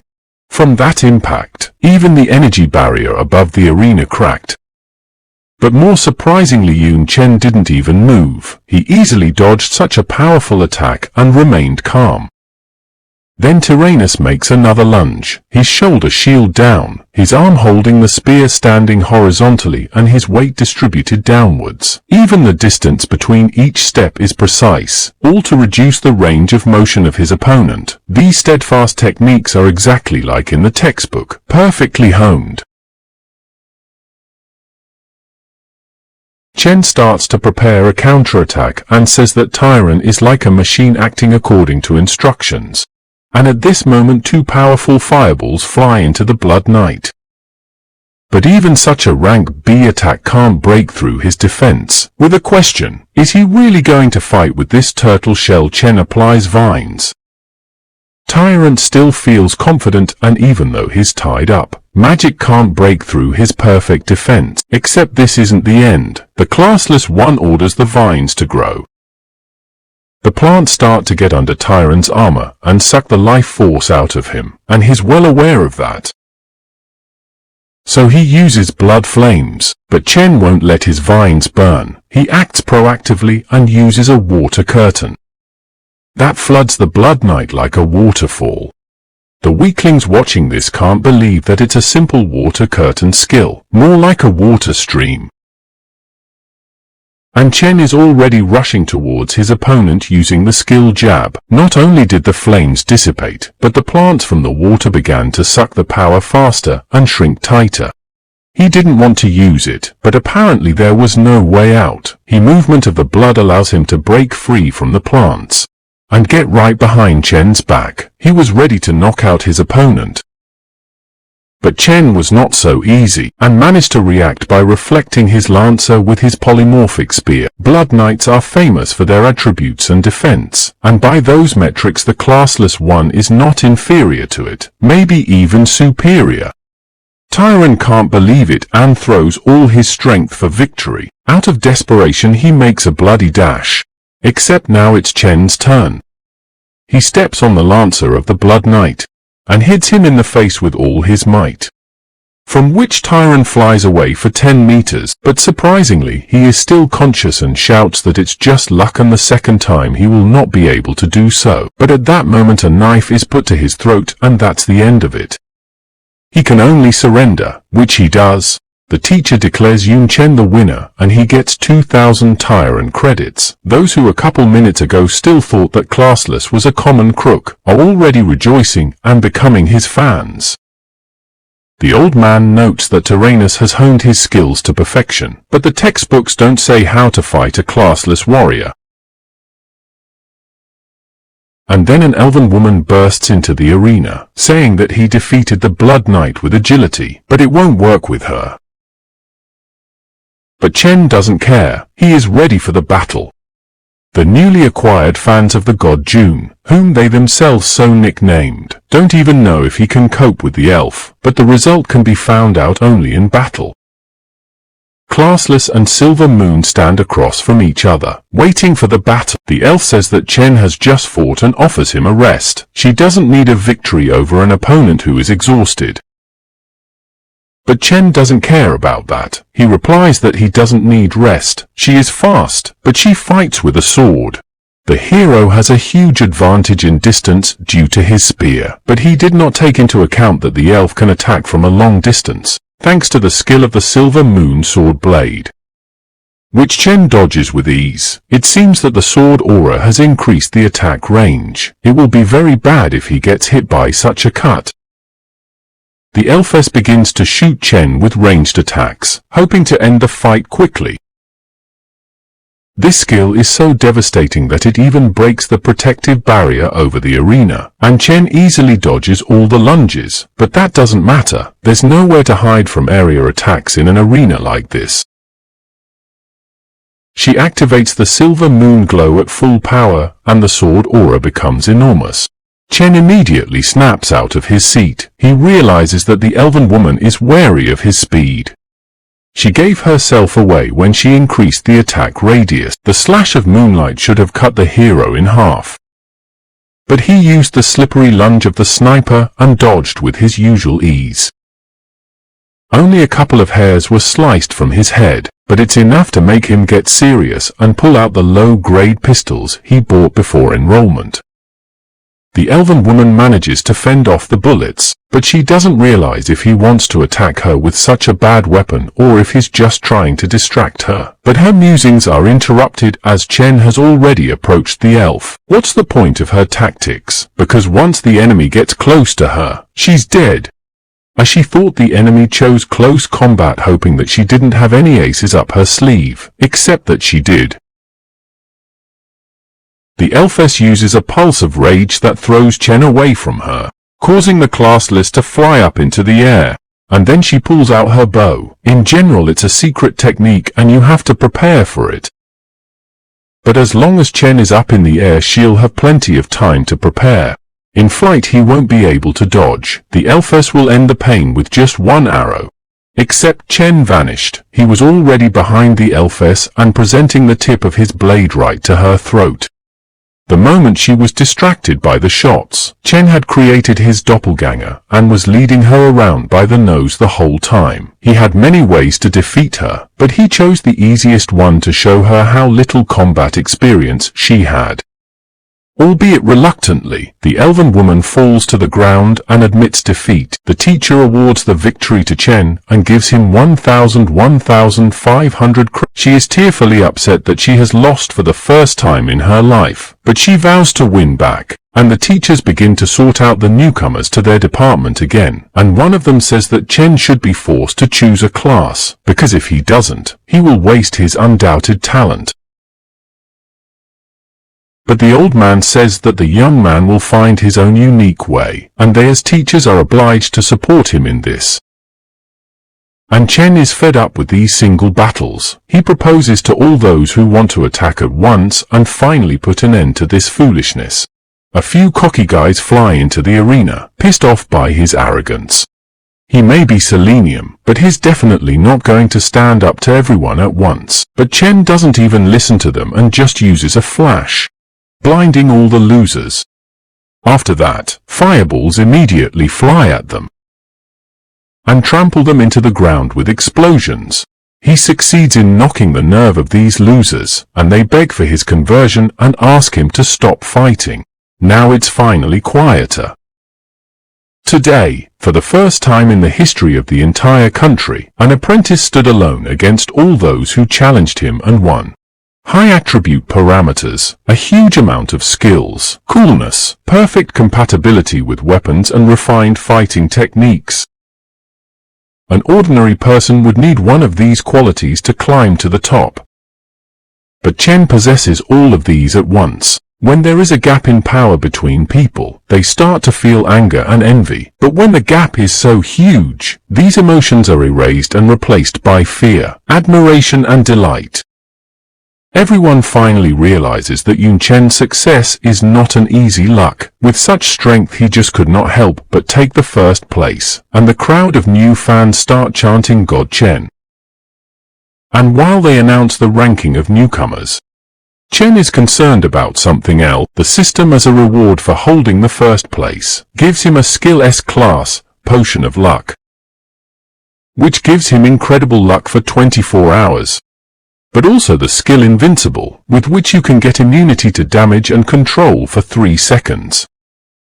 Chen even feels as if the system is worried about him. The rewards have proven to be very useful, as they always are. Meanwhile, everyone is paying attention to the fact that Shui Hongfang, who was previously ranked second, is now at 26th place.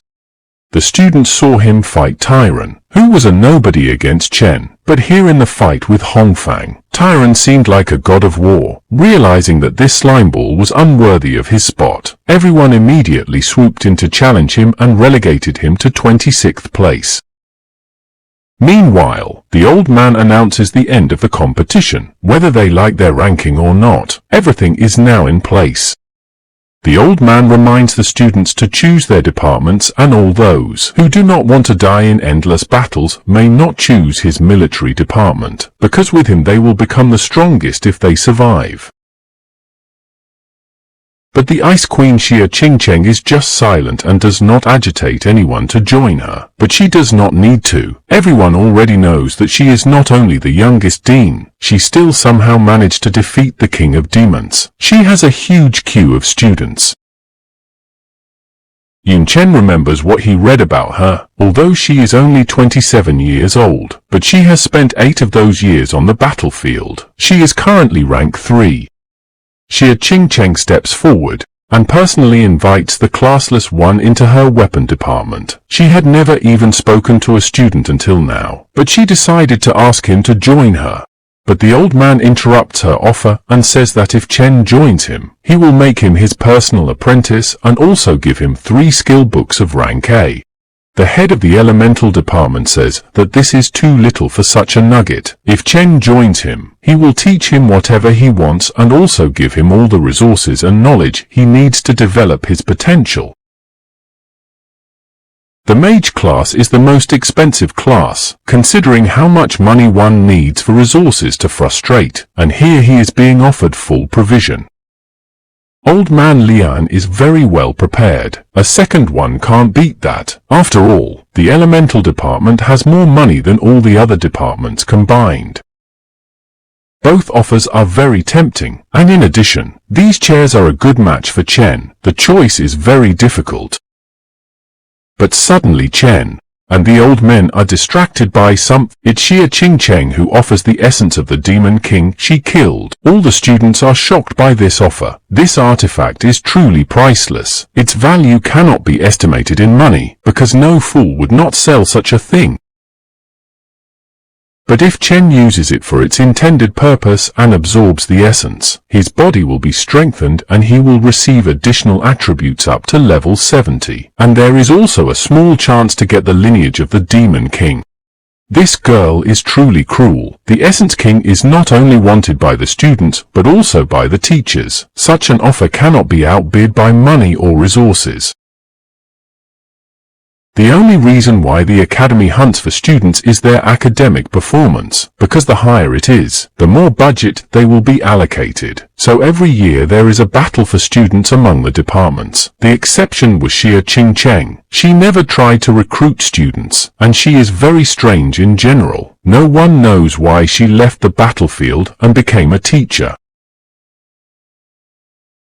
And now she has offered something that Chen can't refuse, so the choice is obvious. Chen joins the weapons department. And a little later the hero finds himself outside the armory building, with an elven woman who asks why he is here. Did the dean invite him too? And Chen coldly replies yes. Nicole is really stressed by this coldness on his part. How could she lose to such an indifferent man? But they are interrupted by Catty, Dean Xia Qingcheng's right hand. She says that they are now the dean's personal students, so they should try to get along, and now it's time for them to go to the treasury. With these words, she teleported the disciples instead of their destination, and a pile of skeletons and monsters and all sorts of battle trophies appeared in front of them. If this is really her treasure trove, then all these trophies belong to Dean Xia. It makes one wonder, she must be the strongest person Chen has seen, even among those he saw on TV. And Xia Qingcheng finishes reading the book, and greets her students. They are honored, but they are here deservedly. Dean Xia tells Katie that since Nicole is also an elf, she will be in charge of her training. Catty will take her to a secret nature potion and help her get the breath of nature, and Catty promptly does so. As for Yun Chen, he will have to absorb the Demon King's essence and become stronger. But before he does, Chen asks how she got the essence when Xia Qingchen defeated the Queen of Night and the divine alchemist purified the corpse and got the essence. Since the books don't say much about it, she decides to tell Chen the truth of this world and the real enemies of humanity. Yun Chen asks if the enemies of humanity aren't the monsters from the game. But that's just the tip of the iceberg. 70 years ago, their world merged with the game, after which there were many new times, but their human essence remained, because they were born human. But beyond this world there is another dimension, the world of darkness. It is swarming with demons that penetrate to them through the rifts of reality. The most powerful of them are called Demon Kings, and only for ranked fighters with divine status can stop them. Almost nothing is known about Demon Kings, but it takes 2 for ranked classes to handle one. Chen wonders, since they are so powerful, how did humanity know about the method of obtaining essence? But it wasn't humans who discovered this. It was actually a gift from heaven. The game Divine Possession is a creation of the gods. Now humanity can communicate with the gods through sacrifice, but it's better to call it bargaining. By sacrificing only the most valuable things, such as the Demon King's body, the heavens would respond. The essence of the Queen of the Night was obtained in just such a way. Besides, if you sacrifice powerful items, you can get divine healing potions, hidden classes, and many other useful things. The new information just explodes the guy's brain. He had not heard of such a thing even on the internet. But it's time to absorb the essence. Whether he gets the bloodline or not depends only on luck. Chen says he'll take a breather and then start the takeover. and that left the classless one alone with himself and the dean's contract beast. He tried to use evaluation, but even his level is not enough to know anything about this pet. Dean Xie is incredibly strong since he can't even evaluate her beast. He is interrupted by a knock on the door. It is Dean Xie's servants who brought tea and cake for Chen to refresh himself. They say the guy can call on them anytime he needs anything. But they are unusual servants. They are also demons. Everyone in Swalnu is equal, whether human or non-human. Master-servant relationships are unacceptable. Exceptions are monsters, races outside of Swalnu province, and of course demons from the rift. Chen says they can rest as long as he doesn't need anything. And after they leave, he pulls out the luck potion granted by the system and drinks the entire flask in one gulp. Strangely, Chen doesn't feel any effect, like he just drank a glass of water. It's effective for 24 hours, so he waits a bit for the potion to digest. And an hour later Dean Xie arrives, and now Chen is ready to absorb the essence. Holding it in his hands, he feels the power of the artifact, and crushes it with a single squeeze. Incredible pain pierces Chen, the sheer enormity of the force simply tearing his body to pieces. He almost passes out from the pain, and falls to the ground. Luckily she tried to reduce the strength of the artifact a little, but only a little, otherwise the force will dispel. And then Katie enters the room with the servants and observes the picture of the dean sitting on the student. Of course they get it wrong, and Chen, who a second ago was writhing in pain, starts to justify himself, but at that moment super healing works. The pain goes away as sharply as it appeared. The dean is surprised that the power was absorbed too quickly. It didn't work. But judging by Chen's attributes, which increased by times, he absorbed all the power. The Queen of Night had two innate talents, the Eye of Night and Darkness. Did Chen get either of them? But the thing is that he got both skills even though they are low rank. The Eye of Night allows you to see hidden and freeze the space around the target, while Darkness enhances attributes at night. No one has ever gotten two skills at once before. It seems that the dean's bet worked and Chen's talent paid off. But it's probably a matter of luck. Dean Xie says that new talents always have a low rank, and the Queen's talent at the limit will be equal to a rank plus, so they will grow with Chen. Yun Chen thanks the dean and thinks that even though she seems withdrawn, she still cares for him. But she, in turn, allows him to call himself teacher, and we are transported to a remote cave. A huge demon in chains resenting the fact that some pathetic man has appropriated the power of the Queen of the Night. And his servant tells his master not to worry, for he will kill Chen and take the Queen's essence. And a giant hand reaches forward. On it floats the essence of the God of War, and if the servant manages it, he will get it. The next day in the dormitory, Chen throws the plate and activates the Eyes of Night, ordering it to stop.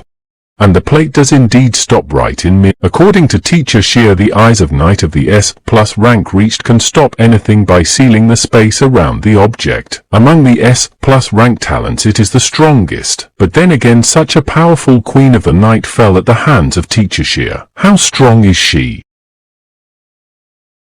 A little later, Chen went about his business, and was spotted by the demonesses serving Xie Qingcheng. They whisper that in the future this guy can become their master, if he and his mistress get married.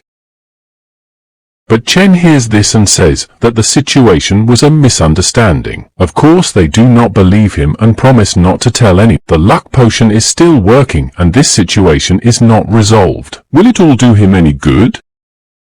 And while he is walking around on his business, the level of his luck makes itself. He finds money, and sees the charms of girls, and even becomes a 10,000th customer in a cafe, getting a free snack.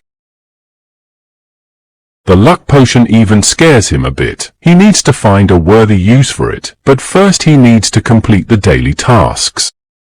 Every day the first two rewards remain the same, but the third is always random. With the potion of luck it's sure to be awesome, and this time it's random enchanting materials.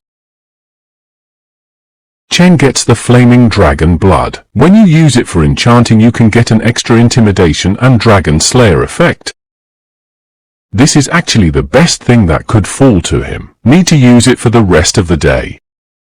And so we are transported to the end of the lesson. Chen immediately leaves, and Nicole follows. She did not consciously follow the hero. Is her curiosity so strong? She explains that she just wants to know more about her right, but she can't fool herself. Every time she looks at him, Chen becomes more and more, and by chance he is sitting next to Nicole. She was so much interested in the hero that she forgot about the lesson. In the meantime, they have already come to the enchantment hall. Nicole asks if he is not going to glamorize something, and Chen says that everything is right. She didn't even realize how she started the conversation. Enchantment is a fascinating thing. If you are lucky, you can increase the characteristics almost twice. And if not, for the enchanted object will be destroyed. Meanwhile, Chen was already approaching the store and asking to sell him a couple materials. After carefully examining the assortment, he chooses only the best. With a 30% discount, he gets 3,100 credits. And Nicole is surprised that he spent a huge amount of money so easily. The vendor offers to hire a magician because he will increase the chances of success, but Chen can cope with everything himself.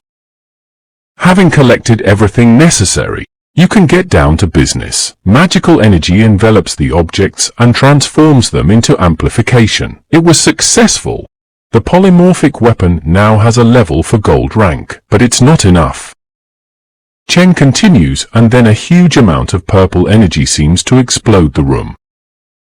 This color means that Chen has succeeded in enchanting the weapon to 7 stars, and he is once again asked if he wants to continue. Nicole is even at a loss for words. Without any tricks, he just enchants the item and he succeeds. Meanwhile, everyone around him is outraged. There is only a 5% chance of enchanting to 7 stars. Will he have the courage to go to 8 stars? Nicole begs him not to. There's only a 1% chance of success for 8-star enchantment. But Chen doesn't care. He keeps going. Unlike the wrath of the gods of the collapsed heavens, the enchantment energy crashes into the polymorphic weapon. If successful, the characteristics will be doubled, so there's an extra effect added on top. All the older guys hope that the weapon will just explode, otherwise they will die of envy. But unfortunately for them, everything goes well. The weapon is upgraded to 8 stars. Attributes of strength 900 and wisdom 90. New attributes to increase physical and magical damage by 45%. And intimidation, it works against dragons and offshoot races. Reduces their stats by 15% and causes fear. And Dragon Slayer increases damage against dragons by 35%. Nicole can't believe it's a golden weapon, because the stats are even better than the diamond weapon. Chen hasn't spent a single material, but suddenly someone calls out to the hero. The big guy offers to buy this weapon from Chen. He is ready to pay 30% more than the market value. And Chen asks what will happen if he refuses. Literally everyone in the room froze from the newest air of tension. This big guy is called Brother Lei. He has a very fiery temper. He's also on the student council, not to mention dragon blood. Chen got in the way of the wrong person, but here Nicole is not worried at all. This big guy probably did not see the freshman duel and therefore does not know the true strength of Chen. And Lei himself offers the hero in addition to become his friend, if he sells his weapons. But Chen hits the ground with the shape of a spear, and uses a new skill of intimidation, which makes Lei shiver with fear. He himself cannot believe it, because he is a hybrid dragon, their race by definition fearless.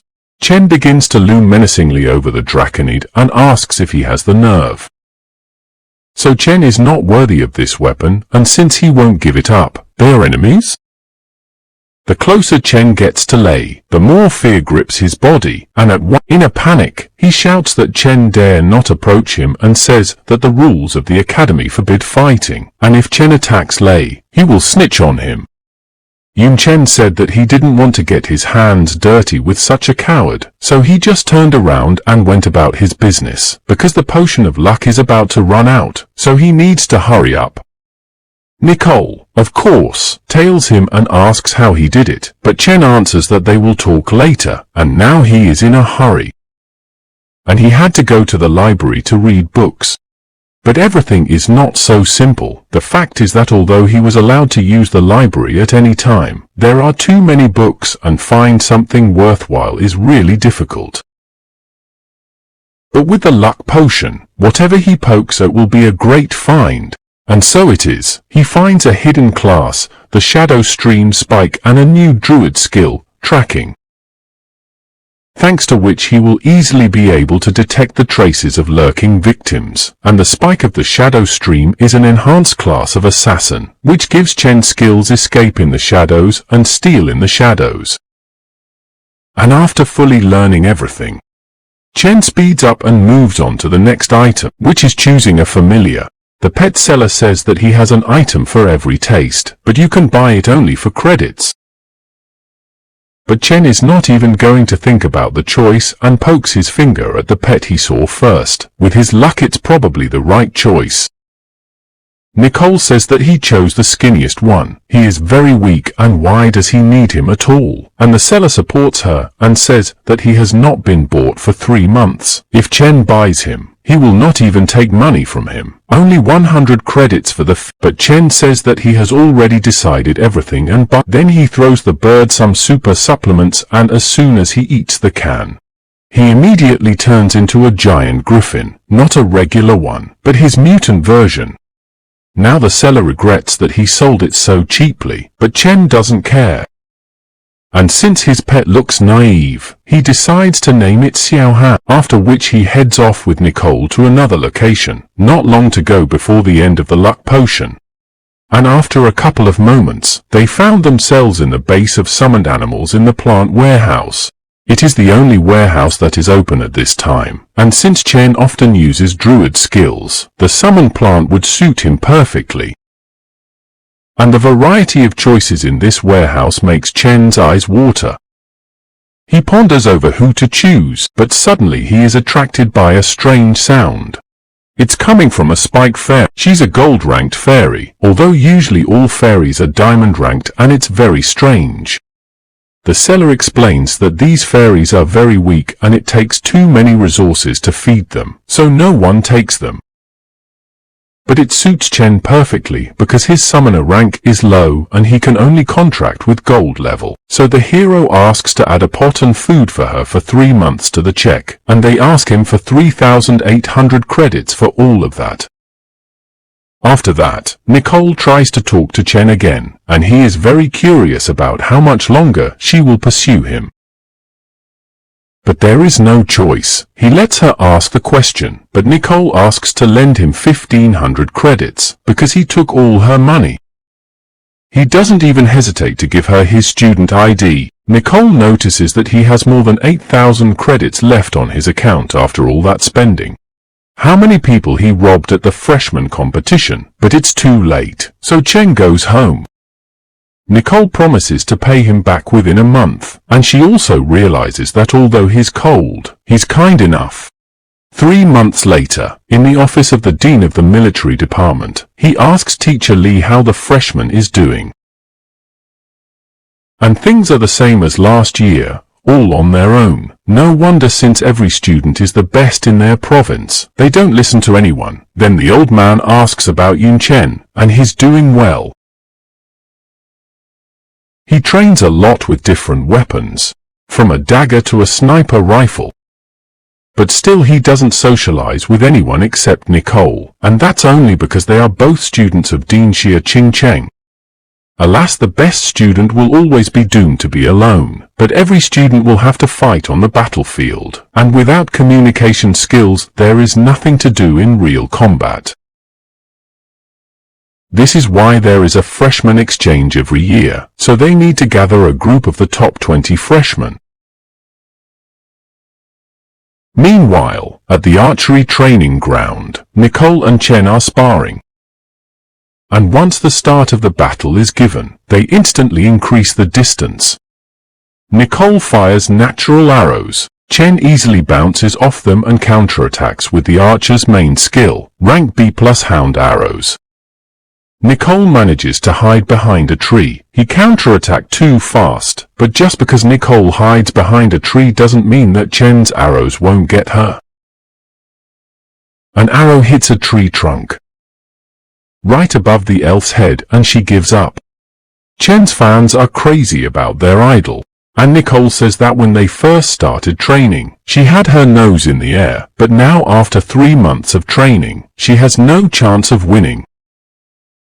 And then notes that when they first started, they agreed that the loser treats the winner to dinner, and he treated her all the time. Now it's Nicole's turn. But their idol is interrupted by Katie. Chen and Nicole want Dean Yanfu in the training room. Besides being the dean of the military department, he's also the vice-rector. So what does he want them to do? And there are already 20 students gathered in the training hall, wondering what they are here for. And Nicole has already talked to Katie and she explained to her what awaits them. And Chen hears about the student exchange for the first time. It's a national competition in which all the academies in the country participate. Rumor has it that this year a new stage will be added, survival. And then Chen receives a notification from the system, a new task to participate and win the exchange competition. At this point, Dean Yanfu appears in front of the students and tells everyone to shut up.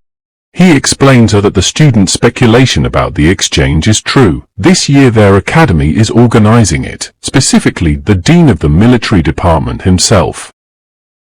Nicole asks why the top 20 are here, even though only 7 are needed for the competition. The old man replies that it's because of the new survival phase.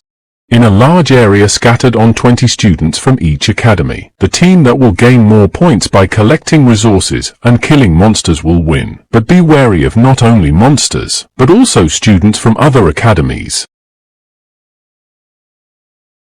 Naturally, everyone is not happy with the addition of this stage. Zonnan Academy has won this competition for 3 years in a row. If they lose, the elders will not give them a rest, only happy that Brother Yun will be with them. As for the leader of the team, it will be the first disciple, that is Chen. Of course everyone is happy about this. Chen will definitely lead them to victory. The old man puts forward a plan. There will be 3 individual battles where Chen, Tyron and Nicole will fight. As for the team battle stage, where 7 people will fight, there's something to think about. Chen relies too much on himself and his versatile fighting style doesn't make it clear who he should give to the team. If wrong, they will get in each other's way. Yun Chen and those who come after him are very good in close combat. It would be foolish to put in a team of fighters like Damager. Well, Chen comes forward and asks himself to choose his own fighters for the competition. The old man has no objections. After a while, Chen chose all the fighters and made a list of 7 men. The dean is furious. This is the strangest team he has seen. 3 melee fighters, 1 summoner, 1 douse, and 1 assassin. 3 years in a row the academy won due to perfect control strategy and better team selection. And Chen's team's bias is on damage. This is utter nonsense, although he himself let him do what he wants. So now it's up to Yun Chen, but they should still check what he's up to. At this time in the training room, Nicole is angry at Chen for not choosing the normal academy strategy, but it's his personal decision. Their conversation is interrupted by an enraged Yeller who is looking for Yun Chen. It's Wei Yu. Last year, he helped take first place, and he says that the current team is no good since they don't have a single mage. He suggests putting Shui Hongfang on the team because he is the strongest magician among the freshmen. And Lin Yuxiu, who is ranked 5th, says that this best mage is the same liar who cheated at the freshman trial and then dropped from 2nd place to 26th. Also, the fact that his family is very rich leads him to believe that he just paid the big guy to offer it. But Chen has a better reason for refusing. He just doesn't want to take the loser. What do you mean he doesn't? Wei Yu says he's an instructor, and if he says they'll take Shui Hongfang on the team, then they will. Naturally everyone is not happy. They practiced and studied hard to get into the top 20, not to give a spot to a major loser.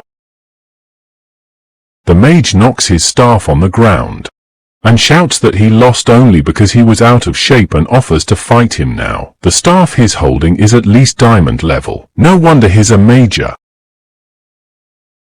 So the big guy says that he is best suited for the role of a mage and orders one of the contestants to be thrown out immediately. And Chen says that this best magician is vindictive and arrogant. If the instructor wants to put him in the team, then let him fight in a team fight with Chen. If he wins, then so be it, Chen will accept him. And if not, then let him go. Wei agrees to these terms and gives 3 hours to prepare, and after the specified amount of time everyone is going to watch the fight of last year's champion and brother Yun. The fans' opinion is divided, because Wei and Chen are very strong guys, except that there is a sophomore on Wei's team. This alienates his fans. Could he not handle it himself? Wei's friend expected this result, but they don't care about people's opinion. If they win, they will get a lot of money. Hongfang's brother said to win at any cost, so their family wouldn't hit the dirt. If Wei makes contacts with the Shui family, a rich future is assured for him. Yi Qinglin is the 4th-ranked Taoist, asks if they need tactics, and Sun Kang, who is in 7th place, supports it. They are fighting against the 2 previous champions. He is even a little scared. But Gua Feichen from 9th place and Xing Tairan from 2nd place are not discouraged, and have faith in Chen, fully relying on him. Chen says that there is no point in strategy. They should do what they do best, which is breaking bones. Nicole and Lin Yushui agree. This team has the best fighters in the academy, and since they are a team, they will rely on each other's strength. Meanwhile, Teacher Li gives the ready command and announces the start. If Chen wins, the dean won't allow them to compete as a team. The freshmen immediately rush to attack. While Wei's squad is lining up their positions, Wei already feels victory. On his front flank are 2 tanks under healing. They just can't pass this defense. Yi Qinglin asks the guys to slow down. Her buff spell is not reaching, and she herself can't keep up with their speed. It's going just as Wei thought. These goons can't work as a team. He starts to give out orders to his formation, but at that moment a bunch of fireballs fly at them. Wei doesn't understand where so many are coming from. Who can even use spells that and then Wei orders to increase the area of defense, and it works. They fend off the fireballs, except that expanding the area of defense means weakening it. There's no way they can stop Chen now. One of Wei's defenders screams that he can't get any closer and creates a holy barrier. But something is going. Her hands are bound by the vine. When did he have time? Was the fireball attack a distraction? And Chen has already gotten close to the tank and used a spear jab, throwing one of the vanguard out of the defense formation. The second defender immediately uses a shield strike. But Chen uses his spear to dodge with ease. And while he's in the air, the naive opponents think he can't dodge, so they fire whatever they can at him. But Chen uses a regular fireball, outmaneuvering them. His basic mage skill left them no chance. But that's not all. Chen uses his sword form and kills the tank with a single blow.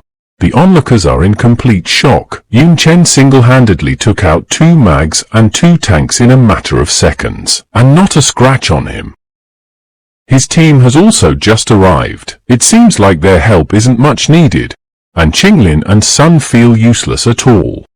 But that's not all. They need to mop up the others. Chen rushes forward. Wei panics and orders Jukong to cast summon, but he's already doing it. He summons a bunch of powerful beasts. Well, let's see what they can do. The huge, summoned monsters are very strong and ready to tear Chen to shreds. The audience thinks it's a mockery to use such platinum-ranked beasts against freshmen. And Wei is starting to gloat. He wasn't prepared for Chen's speed, but now he's definitely finished. Any of these monsters would single-handedly massacre their team. Unfortunately, this idiot hasn't realized yet. But the summoner sees what's really going on. The beasts are afraid to even move. Yun Chen's strength is on a whole other level. Chen asks if they're going to stand still like this, then he will start first. He gets close to the lion and makes the first strike. Lion successfully blocks it. Not in vain, he is so big. Brute force in him is enough, but it's a pity that he is many times weaker than Chen. And at that moment the snake attacked the hero. But he defeated her with one blow. And the summoner begs that it all stops. If it goes on like this, his animals will die. It's not fair. He's demanding revenge. The point of a team battle is tactics, not for Chen to deal with everyone alone. But who says Chen doesn't have a plan? He tells the team to deal with the losers and a figure emerges from his shadow. Shadow Stream Spike has been hiding in Yun Chen's shadow all this time. And now that he's been given orders, he'll end things quickly. But his hook is repelled by Wei. He won't let it hurt the healer. Except that Tyron appears behind him with the help of blood movement and sends him flying with one punch. The summoner can't believe it, but he won't lose. He orders the beasts to enter berserk mode. Except 2 arrows pierce his hands and seal his mana. One of Chen's fighters cast a sealing spell on Nicole's arrows. He didn't even think it would work, but Yun was right. And a knotted snake flies to the summoner. Chen has already dealt with all his animals. What should he do? Maybe blast them with a powerful spell. Then he would at least get some experience. But the sophomore begged him for mercy. He surrendered. These beasts were more than companions to him. And Chen didn't intend to. If he surrendered, he didn't care if the beasts were alive or not. And at this moment, the battlefield explodes with powerful energy. The fight is not over yet. The wounded Wei isn't going to give up just yet. He's the champion, but he's pierced by a silver flash. Nicole says he's not worthy to fight Chen. He's too weak for him. A little later, the dean gets a report on Chen's victory. Basically, he just ran over his enemies with brute force. And then Yi Anfu asks how Chen himself explains his strategy. And it's very simple. Their academy won with the same tactics 3 years in a row. Surely other academies are ready for this. And besides, the current students are not very good at tactical battles. It would be better to expose their strengths. Although it's hard for the dean to admit that the freshman is right, but he proved that his strategy works well. And if that's the case, then let him do what he wants. After the showdown with the high school students, Chen was relaxing and chatting with his sister. He had recently learned that if his sister got a good passing score on the exam, he could get her into his Zanen Academy. In this case, they will live together and Chen will stop worrying about her all the time. But their conversation is interrupted by a knock at the door. It's the servants, Dean Xie. They came to inform the hero that all his lessons are cancelled. Instead, he will perform a special task of the teacher. And Chen, without a second thought, immediately agrees. By the way, the mistress gave the demonesses names. The one with blue hair is Xiaoyu, and the one with green hair is Xiaolin. Chen didn't care about any of this. The only thing he was thinking about was that the demon names were his strength and main weakness. It seemed like the dean had completely mastered them. On that thought, the demonesses teleport Chen using spatial magic to an unknown creepy place, where he is met by Teacher Xie. And she says that Chen should have noticed how unfriendly this place is. This is where the practical assignment will take place. The main goal is to survive until 12 o'clock in the afternoon.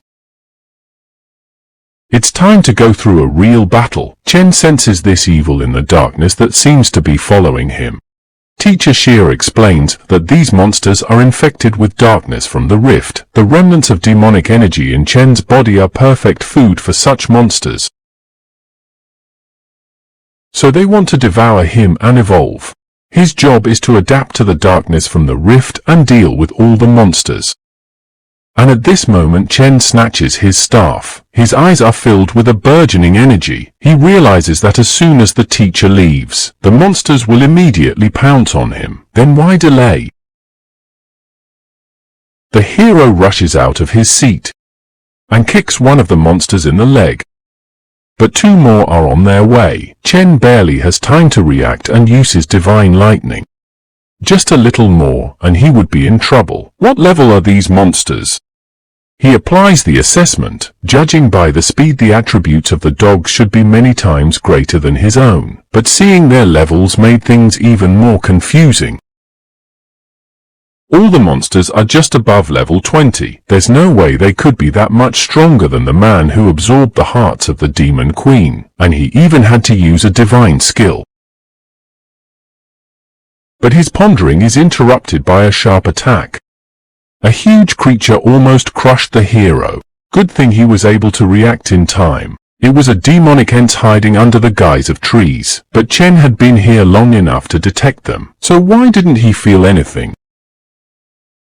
No, it was definitely not because of the speed of the monsters. His perception itself became weaker as soon as he guessed a huge horde of monsters immediately rushed to attack, hoping to take the hero by demon. Except it was a grave mistake. The main trick of mags is area damage. With the skill Eye of Storm then raises all the bastards in the air. The demonic dogs try to interrupt the cast, spewing balls of energy. But the hero cannot take such a cheap trick. He uses a fireball at the same time, attacking their spit and combining it with the Eye of Storm, which turns the hurricane into a fiery tornado, and even that doesn't kill the dogs. With one swing of his spear, Chen drives them away from him to use the additional effect of his darkness, which increases his stats several times and turns him into a real killing machine. Now those things will pay for wanting to eat him. Chen leaps out of his seat and turns all the dogs into bloody mincemeat.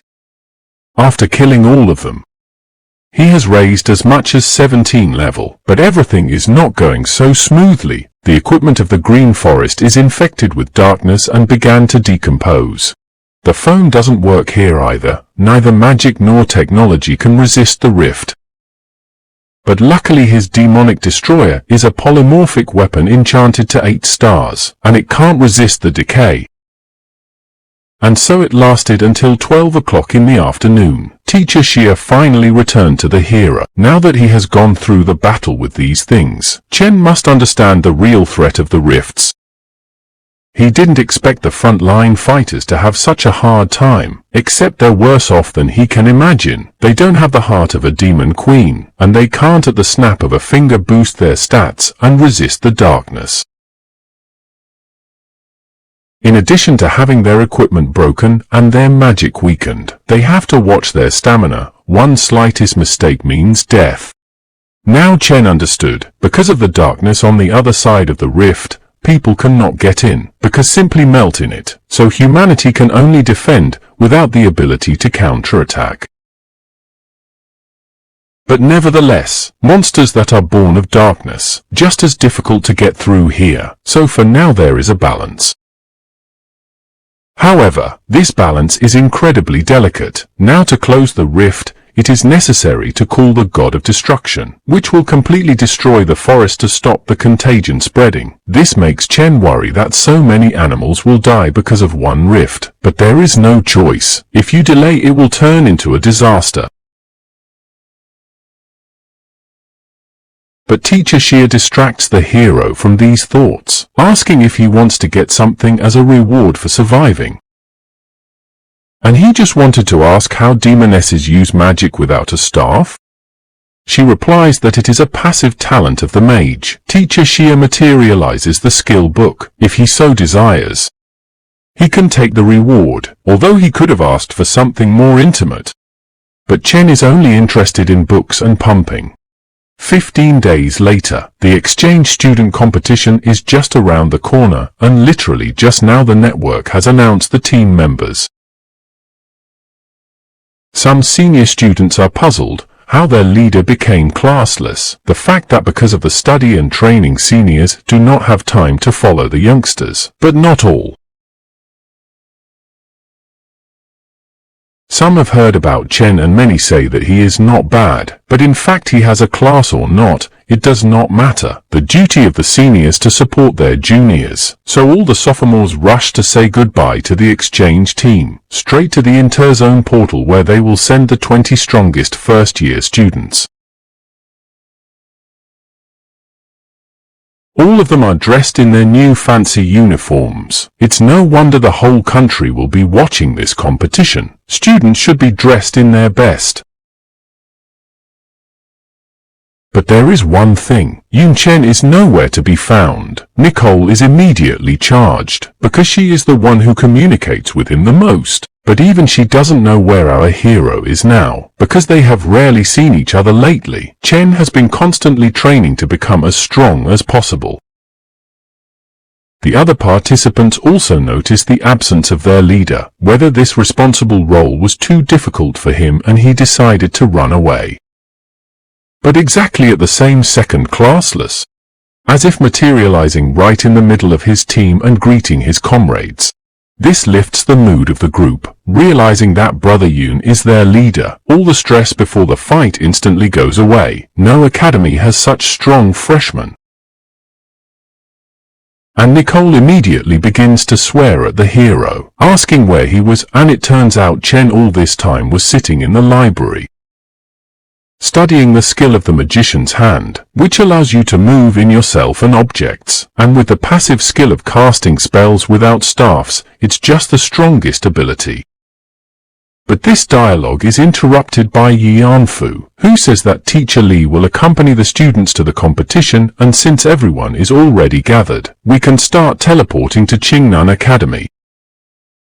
As our team disappears, everyone shouts warm words of encouragement to them. After that, they find themselves in Qinyan province. Their academy is one of the top 7 academies in the country, and their rich and vast lands make the province the most important economic center of the state.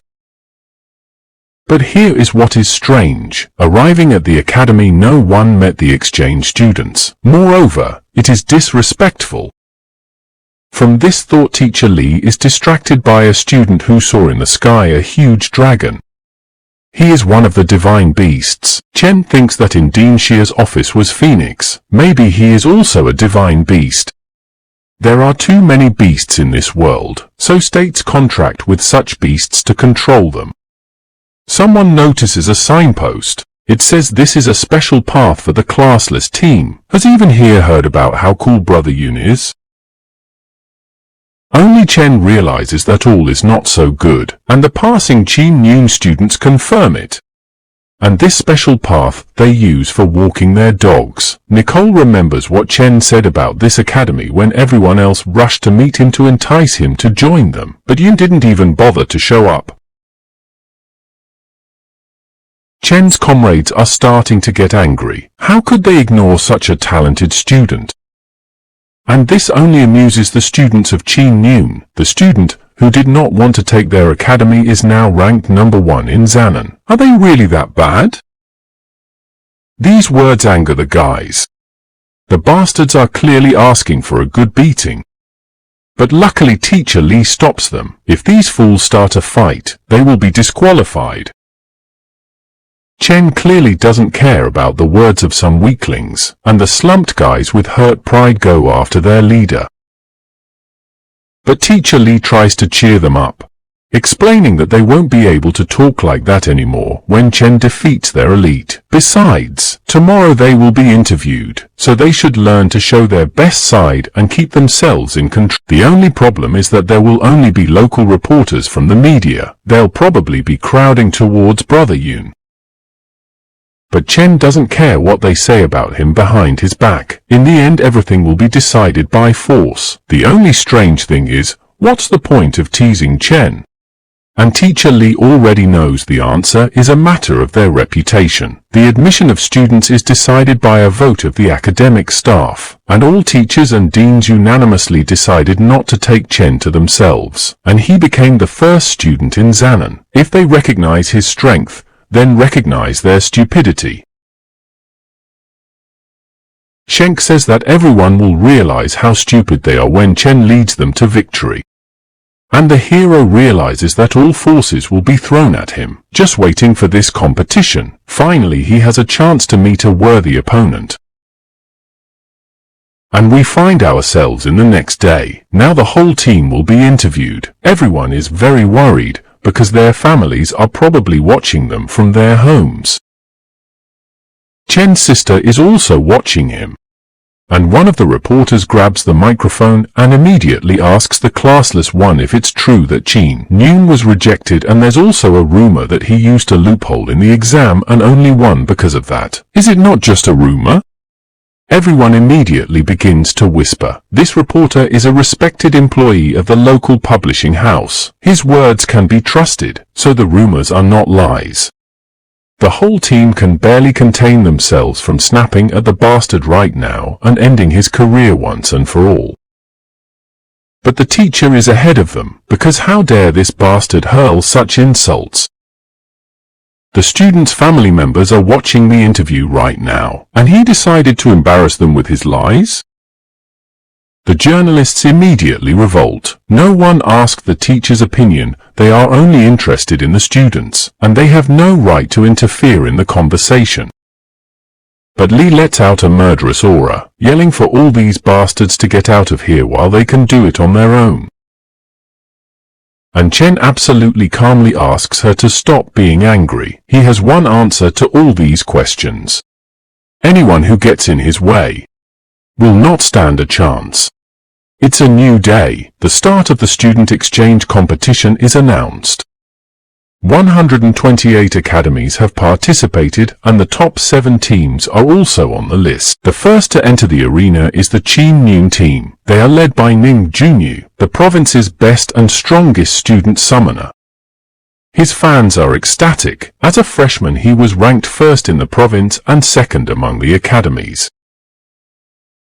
Except they think it's only because there is one cheater who cheated his way through the exam, and his name is Yun Chen, the team leader of Zanan Academy. All the spectators boo him. They are just waiting for Brother Ning to put the cheater in his place. Naturally, this angers Chen's comrades, but he asks the guys to calm down. They must show their strength, not eloquence. And we are shown the mysterious guy in the red cloak. The last time we saw him, he promised to kill the hero and take the heart of the Queen of the Night from him. Of course, now he is up to something. And meanwhile the welcoming ceremony ends. And mini islands float out of the water in the center of the arena, and it is on them that one-on-one fights will be held. The sorting of participants in this tournament does not allow students of the same academy to meet, and the first of their province, and otherwise the selection is completely random. And at that moment, a huge beam of light strikes the battle arena. But it's all right, it's just displacement magic. As soon as Chen steps into the beam that appears in front of him, he immediately finds himself in his, and more specifically in arena number 7. His opponent will be Sun Yu from Nanji Academy. And it turns out that the Red Hood will be the referee in this fight, and he says that fighters can only use basic materials and weapons below diamond. Otherwise there are no restrictions.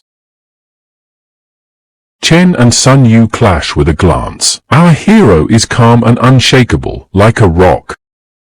Which cannot be said about Sun, and the fact that he became the third among the academy is a great luck, and now he was put against the first place. He can only hope that the rumors are true and Chen is a common cheat. And as soon as the start is given, Sun Yu breaks the distance, releasing hundreds of attacking robots, which should tear the hero to pieces. But Chen only cares that it's not the student Chen Yun, so we'll have to finish him off quickly.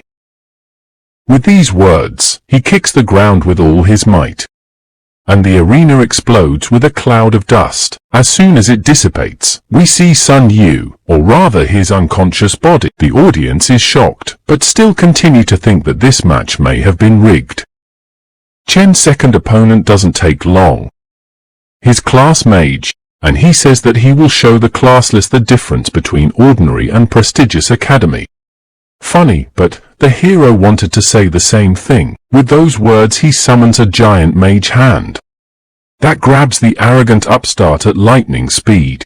He can't understand how a basic skill can be so powerful, and besides why he's using it without a staff of spells. Chen asks if the loser will surrender on his own or if he should torture him. But this coward admits defeat and classless throws him to the ground. Dean E and teacher Li are watching this fight. The old man immediately realized that Chen has studied the magician's hand and the use of spells without a staff, but the magician's hand can move objects no bigger than a fruit, but the classless one's talent makes up for it. Li interrupts his grandfather and says they are in trouble. Shon Tyron is lying beaten to a pulp. He lost on the second fight. At that moment, his head is sealed into the ground by the bastard B.A. Hessen, class, Draconoid, talent, Black Dragon bloodline. He clarifies that he is not targeting Zon Nan. His goal is to humiliate all the top 7 academies to show what trash they really are. Yi Anfu asks Li which academy the scumbag is ranked first, but she replies that he is from Shungli and is ranked 9th, not first. Chen's team is shocked how 9th place not from a top 7 academy defeated 2nd place Zanan. The old man explains that most likely his place was underestimated intentionally, so that he could fight against the first places in the arena and undermine the morale of the team. Well, what is worse for him, as soon as he runs into Chen, this freak will not be happy. Meanwhile, the hero has already defeated 4 opponents in his arena, as suddenly heard someone's loud voice. It's B.A. Hessen, who shouts classless to wash his neck. Now he will cut it off, but instead of being afraid, Chen asks what kind of moron? After 4 wins with 1 punch. The audience starts to doubt that the classless cheated on the exam, but they calm themselves down by saying that he fought trash. But if they put one of the best from Qinyun against him, that would be a conversation. And just at this moment the 5th opponent of Yun Chen appears on the arena, dressed in the uniform of their academy. It is Eni Qiong, who is the 2nd place in Qinyun. What a convenient coincidence. Now everyone will find out whether Yun Chen is a cheat or not, and the hero is very happy. He has a special show in store for this despicable academy. No, Qiong says not to rank him with the rest of the idiots. And the bully knows perfectly well that it's impossible to get first place by cheating. But what does that change? The classless have no future. And now he's going to show everyone that Chen isn't even worthy of standing at Qinyun's doorstep. He casts 3 powerful enhancements on himself, increasing his stats. But it doesn't matter to Chen. There are many ways to defeat such an opponent, but he will do it beautifully. At this very second, the hero imposes on himself 7 improvements from all the studied class. The Gurkhas don't understand how this is even possible. With so many improvements you can take down the boss with 1 little finger. No Chen rushes at Chen screaming that it won't be enough, thinking to himself that his opponent will smash him like a bug if he continues to enhance himself. But his axe is stopped by the hero's spear point attack. The collision creates an incredibly powerful blast of energy that makes Chen fly away like a rag doll. This is simply impossible. He is in his peak form, but could not withstand even 1 blow. But that's not all. Chen rushes straight at the freak and lands hundreds of punches in 1 second. But even after that the big guy is not knocked out, except that Chen deliberately restrains his strength. He ties his opponent's mouth with a vine so that he can't give up, and lifts him up like a punching bag. He won't let him get off so easily. For this Chen can thank the reporters. Chen's sister watched the interview, and he comforted her all night.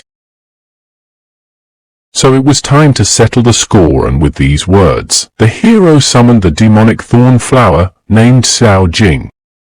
So far, no one understood why he had summoned a level 1 monster. Its attack simply wouldn't penetrate Chen. But there's no need for that. Chen orders his fairy to teach the big guy a lesson. And now everyone realizes that he just wants to pump up his pet and humiliate the Qingyun Academy at the same time. Xiao Jing starts to whip the bastard furiously, but although it doesn't do him any physical damage, orally he suffers so much that he would like to die of shame. And 2 hours later, the beaten and humiliated big guy couldn't even talk anymore. His body may not have been seriously injured, but he was broken at heart. And Chen was amused by all this, but no, Chen is really strong. In such a short amount of time, Xiao Jing had gained as much as 12 levels of experience. Well, the referee says that the fight time is limited, and if the winner is not determined in 10 minutes, they will be scored a draw. Then the hero with all his might punches the down big guy in the face. And this will mark his victory in 5 battles, and also this victory meant the restoration of his reputation and the humiliation of the Academy Chinian. Well, after this type of difficult battle, the hero was given a rest before the next battle and moved to his team. Of course, everyone immediately rushed to praise him. Except for Teacher Li, she says that now is not the time to relax. All members of the Academy Chinian manage to pass to the next round, where there are only 64 academies. Now the chance of facing a formidable opponent has increased many times over, so while everyone is resting, they must prepare for the next round. After resting, it was time for another elimination fight. This time, Chen was once again placed against Qingyun Academy, only against the 3rd place. He himself does not understand how he can fight this monster, if even Chen did not defeat him.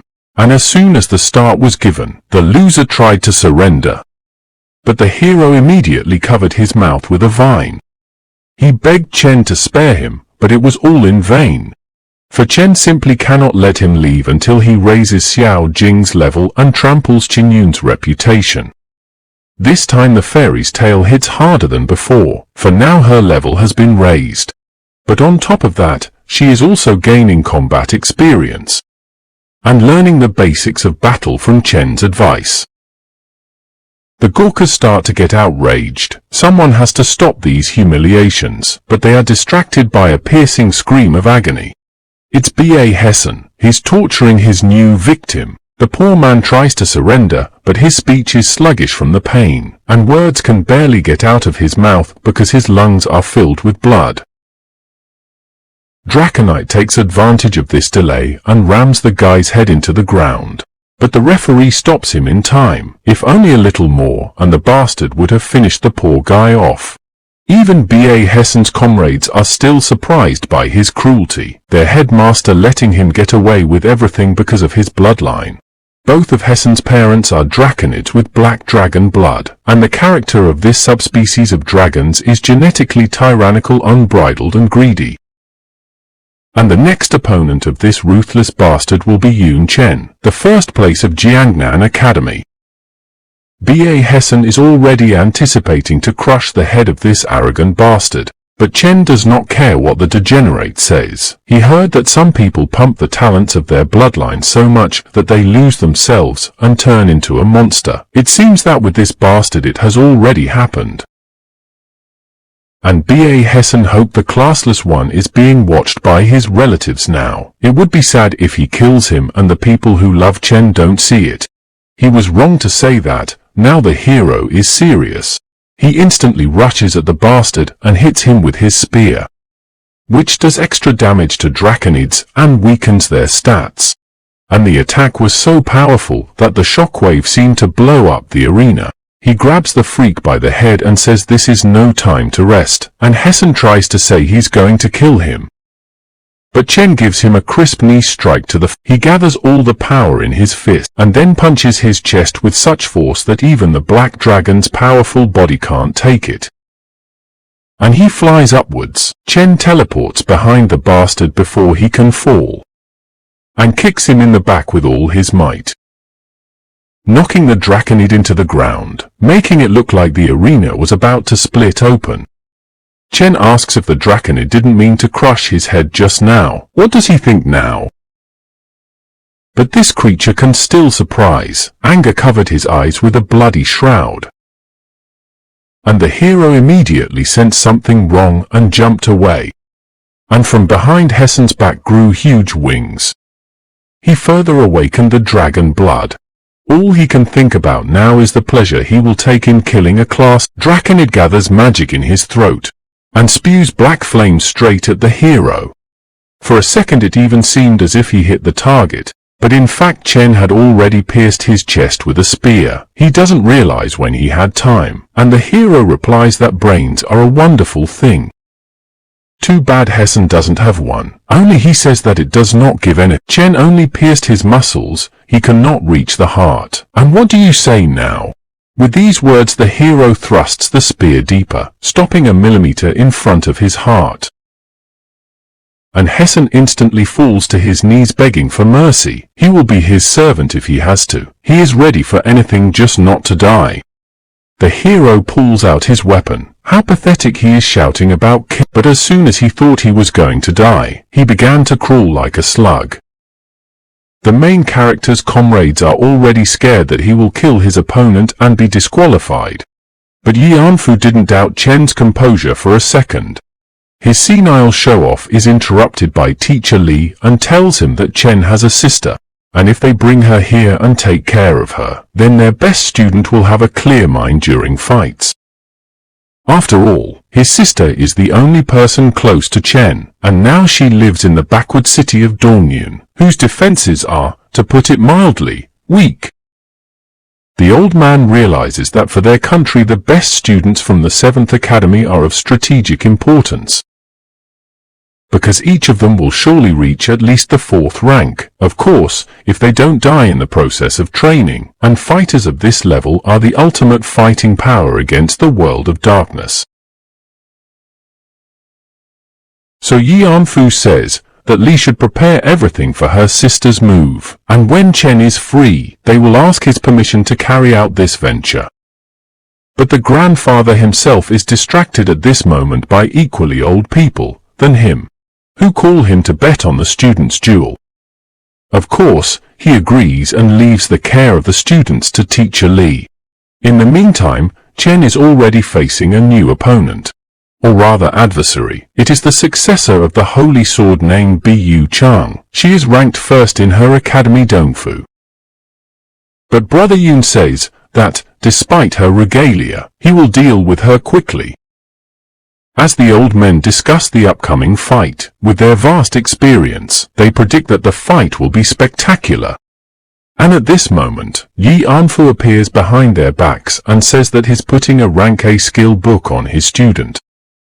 The Academy Vice-Rector Qingyun replies that he has so much faith in Chen, because the victory over the Draconid does not prove his omnipotence. B.A. Hessen was a fierce, but at the same time cowardly guy, so the victory over him does not give any. The old man doesn't react to his provocation and asks with a smile whether he's in or out. But the Vice-Rector, of course, supports the bet and offers a treasure of rank A. But they are interrupted by a joyful simpleton who is Dean Bu Chang, and he bets a soul scroll, which will be more valuable than those of rank. Before he can finish, he hears the TV behind his back announcing that Yun Chen has won the fight. And while he was, to put it mildly, surprised at this outcome, Yanfu happily took his soul scroll. Bu Chang was a really strong opponent, and despite the fact that Brother Yun defeated her in a second at this point, he was completely out of energy, but then he was helped by the energetic girls. Meanwhile, our hero had already teleported out of the arena for a break between fights. And of course, now instead of the old man, Teacher Li is talking to the air, talking about how cool Yun Chen is. But the hard fights are about to start, although in the past everyone said the same thing. At that moment, a message arrives on her phone, and they've already put up the rosters, which include Chen's next opponent. And this guy makes Li very tense, because the one who will fight with our hero is none other than Ning Junyi, the first place in the Academy Qingyun, and he is a really formidable opponent, not like before. Li still continues to convince us that he is strong, because unlike Chen, his skills are S-class, which means that he can turn an ordinary summon monster into a boss. Well, after this exposition, the guys stand in the arena, and Junyi says that he will win at any cost and prove that classless is garbage, because his status and honor simply will not allow him to lose, to which Chen replies, "It does not matter who you are, the main thing is not to fall down." These words make Junyi furious, and he starts summoning monsters. But Chen is not going to just stand by and watch his enemy gain strength. So he rushes at him with all his might. And judging by Junior's face, he was just waiting when the classless one shortens the distance. He uses secret synchronization magic out of a crazy smile, shouting for Chen to attack. The hero immediately pierces his chest with his spear. But something is wrong. It's as if his body has become intangible, all because he merged with the ghostly beast. The fans are thrilled that he's going to show this upstart where he belongs. And Junyi rushes at Chen like a bloodthirsty maniac intent on killing him. But our hero uses a flash, which immediately blinds Junyi and causes him tremendous pain. After all, when he merged with the ghostly beast, he not only gained its abilities, but also its weaknesses. He immediately uses the void skill to increase his distance. But Chen throws his spear at him to keep him from escaping, and the sharply grown stalk fends off the attack. The classless one turns back and notices that the earth demon flower, which Junyi had summoned in the beginning, has been spreading its seeds all this time. The onlookers realize that now it's definitely finished. The entire arena is now covered in seeds, so Junyi has essentially taken over all the maneuvering space. But they don't realize that they're just plants, and they're not much competition for Chen's powerful flames. The hero instantly creates an incredible array of fireballs and sends them at the flower. But a giant jet of water shoots down this attack. The summoned seahorse will protect the flower from the fire. And many portals appear around Junior, from which a whole army of high-ranking monsters of colossal strength emerge. But this is only the first course, and for dessert he has prepared something amazing. With those words, a red dragon appears right behind his back, ready to devour anyone at his master's command. This army slowly approaches the hero, and he notices that this is a very problematic opponent. Although he has summoned a bunch of monsters, it's no problem for Chen. Pulling out an axe, Yun Chen says that he'll just chop them all up. However, Junyi isn't sure that the classless one will even budge, since his flower has already taken root and sprouted on Chen. But the hero asks with a smirk, "Seeds and that's it?" The axe that he is holding now in his hands, he got from the troll leader. It has a high attack power that is inherent to battle axes, and in the face of absolute power, even the most powerful spells are destroyed. Having said that, Chen applied berserk skill and blood rage. From such a powerful enhancement, the roots of the flower simply burst on him.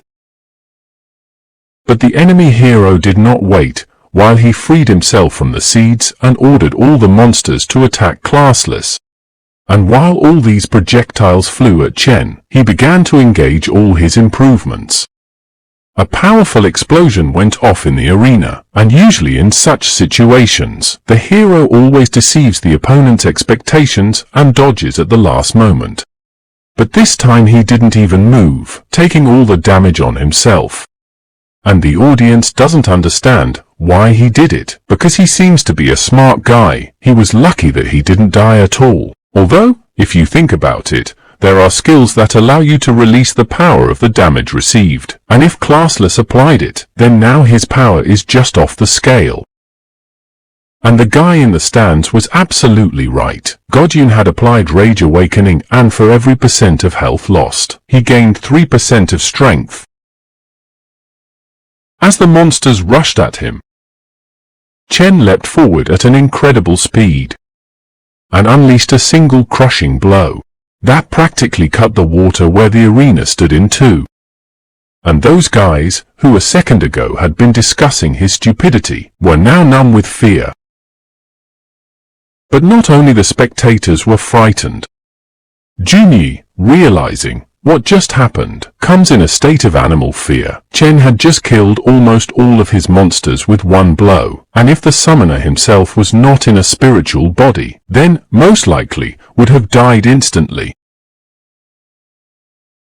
And while Junyu was thinking about it, Chen had already flown up to his fate, and when he was close to strike, the surviving dragon instantly reacted and reflected his axe. This even surprised Chen. The beast was indeed powerful, since it could stand up to him in brute force. But at this moment, the hero's leg is grabbed by vines, and he instantly reacts and jumps back. And the cowardly Junyi comes to his senses again and says that as long as the roots of his flower grow in this arena, he cannot. He then orders the dragon to finish off the hero, and it spews forth powerful flames. But Chen summons a water elemental to protect him from the fire, and a wall of water blocks the dragon's breath. Then the classless one grabs a flower root that has sprouted all over the arena, and in one motion, rips it out of the ground along with a piece of huge stone, and he uses it as a huge Morgenstern, piercing the dragon's jaw with a powerful blow. Junyu is shocked. He didn't expect that his enemy would be so resourceful. But that's okay, all these improvements won't last forever. He just needs to stall for time, summoning junk, and then he will win. But Chen interrupts his thoughts, and throws a dagger at the bastard. And the asshole doesn't even dodge, because his in-ghost form and physical attacks don't work on him. And when the dagger flies through his body, the paper seal, which was tied to him, stays on Junior's chest, and the summoner is pierced by a powerful holy energy, because it's the exorcist's talisman. And Chen says that he is now a man, not a spirit, hinting that it would be easy to crush his face now. Junyi can't believe that he's been outplayed using a basic skill, and Chen taunts the loser and says that he's nothing without a spirit body.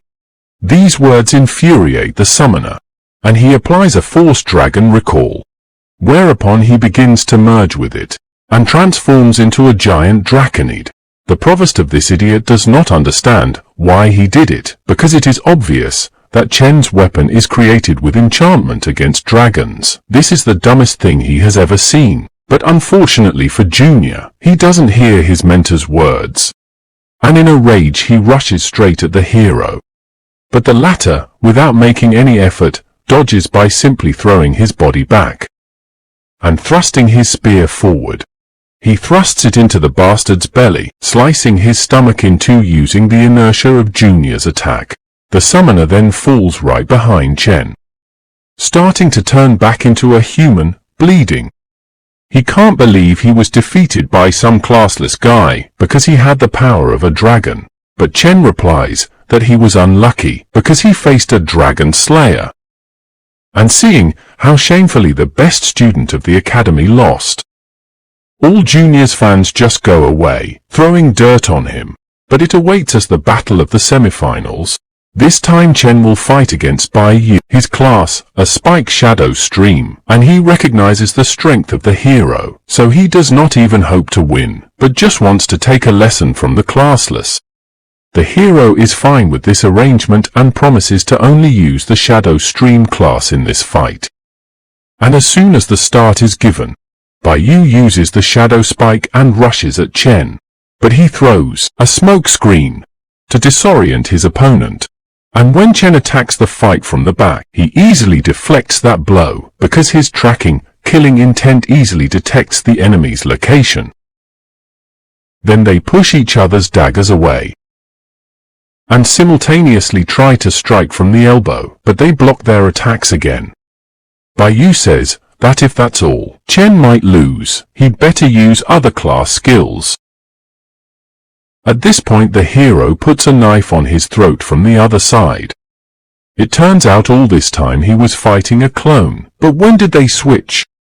And for being nice to Chen, he explains that as soon as he used the smoke screen, he immediately summoned the clone and hid in its shadow.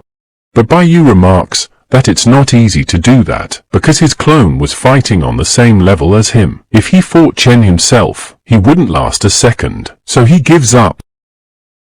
And after such a crushing victory, the final battle begins. Who would have thought that in the final two students from the same academy will meet? Because now Chen and Nicole are going to fight, and all the spectators start yelling at her to just give up. And she starts to fight with them and suggests that everyone should go one-on-one. But Chen interrupts her and jokingly asks, will they fight? Well, no matter how much she is not pissed off by the words of this cadre, she can't beat the hero, so she gives up and congratulates Chen. Now he is the champion, and the judge also declares him the winner of the tournament. But instead of cheering, the whole crowd of spectators just keeps silent. It's not surprising, because everyone who watched the tournament were Chen's haters, and he defeated all their idols. And besides, after such a crushing failure, even the media began to support Chen and write the truth about Qingyun Academy. The vice principal, reading all this, is furious and blames Ning Junyi for everything. It's a disgrace not only for his family, but also for the whole academy. The old man doesn't care what methods he uses, but the summoner must win in a team fight, because otherwise he won't be able to wash away this disgrace. And after this raid, the grandfather leaves, and the whole team is left alone and begins to discuss how to defeat this monster Chen. But Junior has a plan. He can't win by conventional means, so he has to make some sacrifices. And his comrade realizes that this sacrifice is him. We are shown only blood spatters of the poor guy. And then we go to the recreation room of Zanan Academy, where everyone praises Chen. But he, as usual, says that it's too early to relax, because there is still a team fight ahead. The old man Yian Fu, in turn, says that he won a couple of artifacts from his friends thanks to Chen, so he will give them to the hero, and among these artifacts there is a soul contract, which allows to bind two souls and establish a connection between them, servant and master. Chen had seen this before. Two of Dean Xia's succubus servants were bound by such a contract.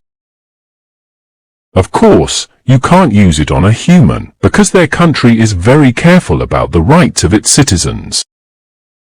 So it's best to use it on some beast or foreigner. Normal advice from his grandfather. And while Chen is thinking how he should use it, the dean informs that if they take the first place, Zanan will also give a reward to the whole team in the form of 10,000 credits and 20 million in cash and a rare item. The 20 million doesn't really matter, because only credits can be used in the academy, but the rare item sounds interesting, because even diamond quality is not rare for the dean. But they find out what this item is only after the victory and return home. And at that moment Teacher Li interrupts the dean and says that she has important news. A member of the team Qingyun, magician Li Huanyu, was injured, so he was replaced by a Knight of the Guardian in an emergency. Of course, everyone realizes that Qingyun did this intentionally to gain an advantage over them. But Brother Yun calms everyone down and says that today they will show what tactics are. And we are transported to the moment when Zanan came up against Team Bayux. Chen's team immediately rushed into the attack. Of course, our hero immediately rushed forward, and at an incredible speed broke through the defense of the formation. The mage immediately orders to heal the tank, because if the classless one breaks through to them, they will lose. But the medic points behind her back, and says that he has already broken through, and at that moment Chen pounces on the mage, and crushes the leader of the team with one powerful blow. Jiannan's team is the clear winner in this fight. Support says that they don't have to do anything at all, but the buffer is constantly trying to keep up with everyone, but nothing works. It seems that they were taken just to stand aside. But Chen gives her a pat on the back and asks her not to talk nonsense. They are also a very important part of the team. Just now the opponents were weak and he decided not to waste the strength of the team on these losers. And after a short break, Jiangnan is up against Jiangju. The spectators are cheering. They know that these guys are crazy and they don't really care who will beat Chen. The main thing is that at least someone put him in his place. But Assassin from Yun's team only laughs at their formation. They have recruited only mags. Since they have no vanguard, they are just a target for him. As soon as he starts to climb into the shadows, Chen's hand immediately grabs him by the scruff of the neck and pulls him back, because there's no hurry. This easy prey won't be easy to deal with. An Assassin and Tyrant tell Brother Yun that even though they're strong mags, they're fast enough to deal with them before they cast the spell. And the other guys in the vanguard support the guys too. Each of them is strong on their own, and if they all attack together, the enemies won't stand a chance. And after hearing all this, Chen agrees and gives them instructions on tactics. It's a team game after all. You have to take into account the opinion of your comrades. The referee gives the go-ahead, and the whole team rushes at the mage. Tyrant uses blood movement, and the support doesn't even have time to put improvements on them. Chen on the other hand follows them, and before he is noticed, tries to analyze all the abilities of the enemy. Their attributes are fire, earth, wood and ice, light and darkness. But just by attributes alone it's hard to judge their power. One of the guys is standing behind the whole team at all. Wait, Chen can't sense any attributes from this dead guy. Then what kind of magic does he possess? But the sorcerers aren't going to wait for their enemies to approach. So they release all their attack spells, literally raining various magic flying to crush the Zanan team. Chen then instantly pulls out his staff and uses his fast cast talent, sending out a handful of fireballs to bring down the mag's attack. But he doesn't manage to repel all the projectiles, and they're already too close for the guys to dodge. But good thing, Brother Yun knocked most of the magic away. Now Tyrant is able to block it with his blood barrier, and even such a colossal blast of magic doesn't penetrate his red shield. Then the main attack power instantly makes ranged slashes that fly straight at the mags. But their earth sorcerer manages to put up a stone wall. Jeongju squad leader gloats. Did they really think that such a head-on attack would work?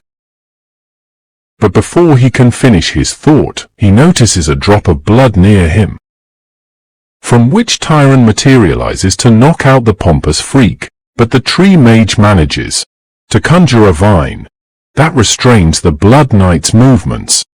They work well as a team, but Tyrant doesn't rely on his strength alone. Goffer and Chen come out of his shadow, and with a sharp movement of his chain hook, he attacks the team captain right in the head, and he manages to teleport away. No one expected that they had such magic, and their entire group is immediately transported into the air, surrounding Tyrant and Fate. This was their original plan. Now these two are definitely finished. And, gathering all their attack power, they touch the strongest balls of magic. The assassin realizes that he will probably die after receiving so much damage, but suddenly Yun Chen grabs him by the shoulder and in one motion throws him along with Tyrant, and a huge explosion just vaporizes. Nicole is shocked. Did he sacrifice his life? Even if you set aside emotions and judge from the strategy, then to sacrifice one life for the sake of two, in this case was stupid, because with the loss of Chen, they lost 50% of their power. And Feichen blames himself. If only he had listened to Brother Yun and been more careful. And from the smoke comes a voice that says, "What are they sad about? Do they think that he's dead?" With these words, Chen appeared right behind the guys. He wasn't dumb enough to die here, so he just used a clone. It looks like their opponent had an ace up his sleeve, teleportation magic. Now they'll have to sweat. Most likely, this guy has a hidden space mage class, because normal teleportation mags are quite limited in their abilities. While they were fighting, this creep had placed teleportation runes all over the arena. What should they do now? The correct answer to this question is nothing, because Yun Chen will do everything for them. The others can just cover for him. Nicole tried to disarm at least one of them, but he was instantly behind her back and created a powerful ice attack. The same happened to the rest of the guys. The spectators cheering. They, of course, wanted their team to win, but if the classless one was defeated by another academy, they would become brothers. Meanwhile, no attack has worked on the mags, except Chen has already made his move and lunged at one of them. But the teleportation mage only laughs at this, because he has been following Chen very closely and knows the distance of all his attacks. As soon as he gets within striking distance, he will immediately move his comrade. Chen pulls out his gun and disarms the bastard with one shot, causing him to fall to the ground instantly. And, of course, Yun can't do without pathos. So he decides to spend precious seconds of the battle on a cool phrase of blowing smoke off the barrel. But then without wasting a second, he jumps up, and with the help of sniper skills starts shooting the mags as if from a machine gun. Their fragile defenses and weak reactions can't withstand the bullets, and the teleporter can't keep up with so many shots and doesn't have time to save his comrades. In addition, the assassin has already gotten close to his neck, and it was easy for him to do so, because Brother Yun has taken all the attention away from him. The captain orders him to gather everyone together and cast shields. Bullets can't penetrate magic. But when he turns around, he sees that his trump card is being held hostage, and Nicole has already approached the She broke his shield with one blow, and from this blow he fell right to Chen's feet, and then he just gave up, because they had no chance against the top team. And, of course, after this battle, Jiangnan advanced to the semifinals. And the disappointment of the spectators was unlimited. A little later in the rest room the whole vanguard was discussing their great and spectacular fight. Only the support did not participate in the battle. It seems that they will not do anything to win, and they wanted to show themselves so much, to make their families proud. But hearing this, Brother Yun said that in the next round, they would actually be the key figures in his strategy, so they shouldn't relax. But of course, they were happy about it. And in the semifinals, they were facing the most terrifying, strange and cruel opposing team. A team of different races, all of them with monster blood in their veins. And it seems that even in a world where there are elves and beastmen, xenophobia still has a place. Although some people realize that those who have monster blood are not to blame, when people chose their races, they did not know that they would merge with the game. And many people chose just for fun. Some chose goblins, some chose stone men. There were even those who wanted to become zombies. But in the end, when the merge happened, they turned into monsters. As for families, human-monster couples are extremely rare. Some were already married before the transformation. Some were able to find love. But in most cases, people turned into monsters. Find a couple among the NPS, because it's better than living all their lives alone.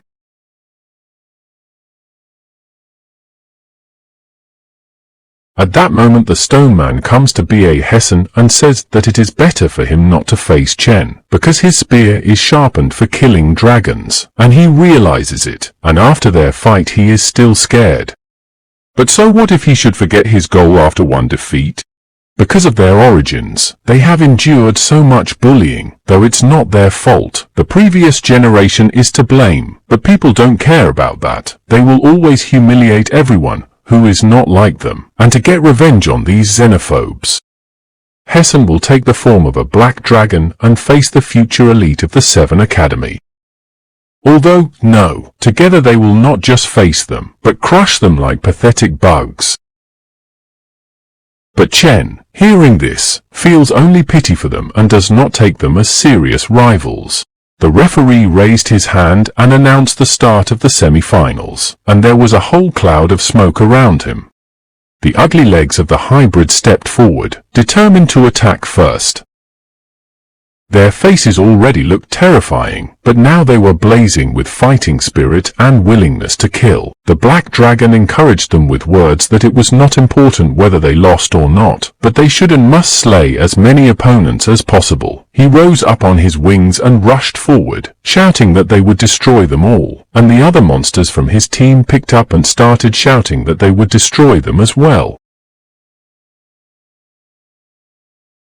Yun Chen ordered to form a defensive formation, and Jiangnan's team didn't rush anywhere. They immediately took their battle positions and prepared for a heavy battle. Yun Chen was extremely serious. He told them to obligingly stop their attacks, shouting that they would protect their flank. One used the dark blood barrier for the sake of defense. The other used the paladin's main skill, the holy shield. There was a huge explosion. A cloud of dust and fire rose into the air. The dark blood barrier spread terrifyingly. One of the monsters came closer, and the elf girl told him not to even try to break through. One of the guys didn't waste time attacking the monster, telling it to get lost. He punched it in the stomach, and with such force that it spit out some of its internal mass. One of the monsters shouted, "Go!" Now they were attacking Yun Chen's team from all sides. Now the girl who felt unwanted was extremely happy. She was saying how good it felt. She finally felt protected from behind. The guy who felt no better earlier was also happy, saying that they were finally key figures, and it wasn't the same as watching the show going on while standing behind.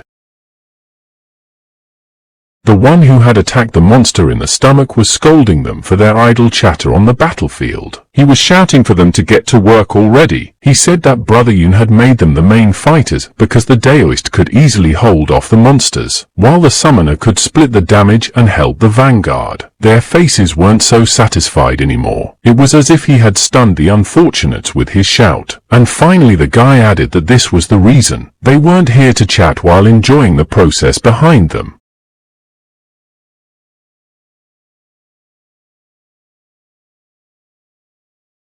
One of the guys laughed and, calling his opponents babes, told them to get out there and show them what they could do. Do their best. Someone hissed back at him from behind. Behind them were a couple of huge horrible monsters. Some of them were like animals and some were real demons. The guy who had angered them raised his staff and used the call to contact. The advanced earth elemental was a dead tree. The golem was a green bear. And the girl who had previously marveled at her new role closed her eyes and said she was paying homage to all the gods, told them to light them up with thunder, and added that it would scare away all the ghosts and demons. Finally she summoned a heavenly thunder. Golden mana poured out of her eyes. It spilled and flew upwards. A black magic cloud formed in the sky. A horrible and huge blue monster appeared from there. It was right above the heads of the opponents of Jiangnan Academy. They didn't expect such a thing and were startled. Their head also became more angry, while the others stunnedly opened their mouths. They were all struck once by the lightning of the divine monster that appeared and screamed in pain. In the meeting room of the academy directors where they are betting, one of the old men explained that Daoist is a class that can control attack and buff. He also said that her skills are quite strong. They are great for holding back monsters, but also talked about the disadvantage of having a short attack range and long cast time. He said that Yun Chen as the captain understood this perfectly, and so choosing a defensive formation would compensate well for her disadvantages, allowing her to use her full strength. The man thought it was an excellent tactic and said so. Now the director of Jiangnan Academy intervened. He said that this was only one of the reasons, because in terms of power Yun Chen was not inferior to Qingling, but he decided to do so to reduce the damage to the team. Besides, he wanted everyone in the team to use their strength and prove themselves. The old man said that even though he was extremely cold in appearance, it didn't stop him from being a good-natured guy. Qingling was happy with her success and threw more and more attacks, such as Explosive Lightning Talisman and Earth Destruction Talisman, while her partner cheerfully told the little guys to do their best. The monsters already looked winded, with abrasions and scratches, and the girls' talismans kept flying at them. They fell right on top of them and in front of them, forming a pile of smoke and raising dust in the process.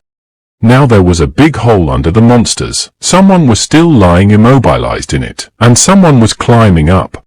It was the black dragon. It was badly damaged, but still unwilling to give up. He cursed angrily. The realization that he had lost again made him terribly angry. The monster said that there was no way he wouldn't accept it. Yun Chen walked straight towards him. However, the dragon could only see his feet for now. When he raised his head, saw the guy in front of him, Yun said that he had never experienced his pain, saying that his words would most likely not reach him, the dragon. However, he tried to realize that he wanted to fight back. However, it was all because of those who despised them. These people were responsible for their anger, but asked, was it the choice of who was this person? This seemed to melt the heart of the horrible monster. He said that it turns out Yun Chen had treated him like an ordinary person from the beginning. Now he had admitted his defeat, the defeat of their team. The referee finally loudly announced the victory for Jiangnan Academy. One guy from the auditorium told another that although classless had such an indifferent face, but he didn't think that Yun Chen would show such a side of himself. The one replied that they really had been looking at them as monsters ever since they appeared. The former added that after something like this, even after defeating Brother Ning, he didn't seem so bad anymore. The wind swayed the trees, rustling the leaves. The referee said that after such a fierce battle, the team round was starting to come to an end and the next battle would be the final battle, and announced that Jiangnan Academy and the hosts of this arena were participating. He loudly proclaimed Qingyun Academy. They were serious, and the one standing in front, Ning especially so. Conversations could be heard from the filled auditorium. Someone said that the two heavy warriors were two summoners. The Night Guardian was a mage and a priest. Another said that their team was clearly lacking in firepower and was also too slow. And someone replied that they had heard that there had originally been another mage for extra firepower, but due to a serious injury he had been replaced. One guy turned to his buddy and asked him in bewilderment if it was strange to replace a participant at such a stage, and also if he thought that their team was now tailor-made for Jiangnan Academy. He said in the same shock that it wasn't that everyone didn't notice, but they should just keep a low profile. He said that their new team sacrificed agility and firepower by focusing on combat defense, so if they met opponents with long-range attacks, they would be guaranteed to lose, saying that teams like Jeongju Academy, which was made up of only mags, would easily defeat them. But he also added that their team had never faced such opponents. He felt like fate was saving them. He tried to explain this by saying that they were the masters of the arena, so it was easy to pull off such simple machinations. His buddy, who had been the first to talk about it earlier, settled down a bit, rubbed his head and said that it was too much information for him. He still wanted to believe that their academy team wasn't that sneaky.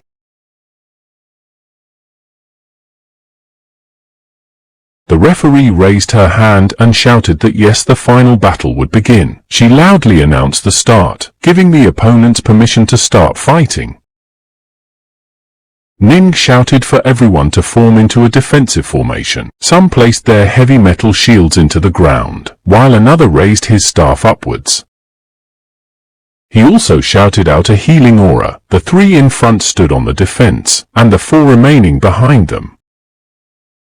Ning yelled loudly, summoning the contracted conscription. Under the contracted summoning, a red dragon, an ancient magical golem, a magical mountain monster, and an underground caveman, a stone beast, and an underground devourer appeared. All of these monsters were large and frightening. One of the spectators was extremely amazed at such a powerful contract summoner. He swore in a daze and shouted that there were two heavily armored warriors, a knight guardian in conjunction with a priest increasing stats. It was already enough for protection, but the two summoners had created a bunch of monsters as meat shields. The other said that it literally puts them in absolute defense. He said that they were clearly preparing for the battle against Jiangnan.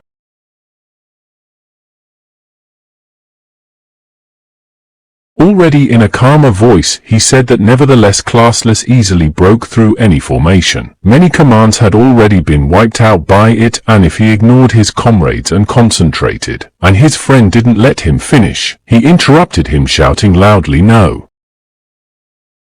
He told him to pay attention to their back row, for they too had moved into a defensive formation, also summoning a bunch of monster tanks, and they asked themselves what they were trying to do, for no one would be able to answer them anyway. Yun Chen applied the monarch's basic skill of blood rage, the archer's basic skill of battle spirit, the berserker's basic skill of berserk, and the shadow stream spike's basic skill of killing method, as well as the magic swordsman's basic skill, magic flow. The paladin's basic skill is holy glory. Qingling awakened the talisman buff. Yun Chen rose up, and the girl ordered the lightning to become one and summoned the lightning talisman, then shouted loudly that it was an order. Yun's eyes glowed and blue lightning magic flew around. He said that since the opponents had put up the strongest shield against them, of course, they would retaliate with the strongest spear. Blue magic lightning burst out from the black cloud, and Yun Chen was right in front of it as if he was mastering it. One of the elders turned to Old Man Yi. He said that such was his monster. Yun Chen stood in the rear with a melee weapon and was gaining buffs like crazy. He asked Old Man Yi, the director of Jiangnan Academy, what exactly their team captain wanted to do. The one laughed back at him and told him that there was a secret behind it that he wouldn't even tell them, also saying that he was asking him about it even though even he was seeing such a thing for the first time. The other told them to stand still for a second to wait. He stared at the screen interestedly and said that there seemed to be one basic skill that allowed a melee fighter to fight at long range, and most likely Yun Chen fluttered in the air and said that since the opponent had put up the strongest shield against them, of course, they would retaliate with the strongest spear. The basic skill of a fighter is to accumulate strength, and the basic skill of a daoist that Yun used was to mobilize strength. Ning looked up at his main opponent in horror. He reprimanded and said that he couldn't believe that he was using this skill. He furiously ordered all the summoned beasts to stand in the front row while the rest used their best defense skills. A priest used the mage skill, Giant Stone Wall. A knight used the Guardian Knight skill, Guardian Shield. Another used the priest skill, Shrouded in Light. The beast summoned by Ning stood right in front of the lights of one of Qingyun's team, and there was another stone shield in front of the light shield. Yun Chen prepared an attack with his strongest spear, his eyes still glowing as well. He shouted the word forward, and his weapon flew towards, leaving a plume of light behind him. He used the basic skill of throwing. The attack flew straight into the stone wall, and it easily shattered it to pieces. One of the knights was dousing himself with a third sweat. He told the others to hold on, for they must and they must. The arrow also pierced the light barrier and one of the summoned monsters.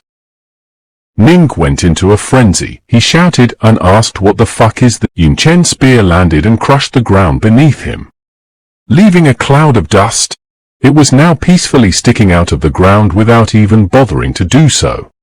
The opponents of Jiangnan Academy were slumped on the floor, some sitting in the crater and some near it. They were all breathing heavily and trying to catch their breath after being so terribly stressed and hit so hard. The knights in the crater were injured, and one of them said that just a little more and he would have broken. Another exhaled heavily beside him. Ning laughed hysterically and turned to Yun Chen, saying that he never thought that he would throw all his strength into one strike after all.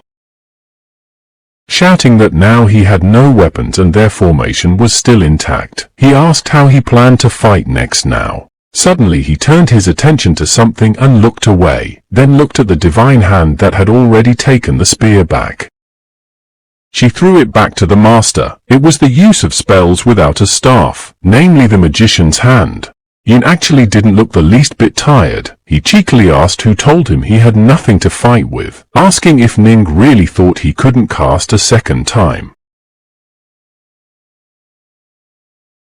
This threw Ning into the most genuine shock. This was not at all what he could have hoped for or even assumed. The expression on his face was extremely stubborn.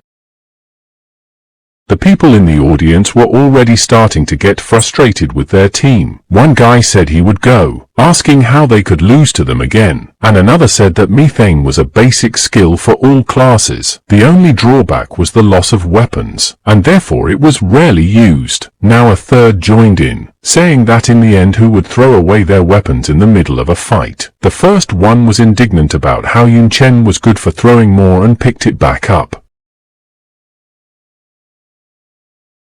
One of the directors in their room said that he knew that about throwing, but added that however, throwing is only a basic skill of the second level. It does not give any enhancements except for the weapon itself. Said that even by adding a bunch of buffs, such strength could not be achieved.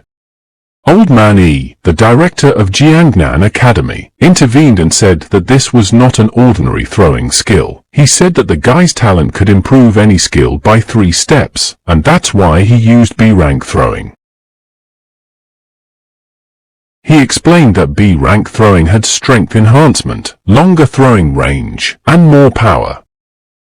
Yun Chen was preparing a second attack of the same kind, only now it would be much easier for him since there were no more shields and barriers.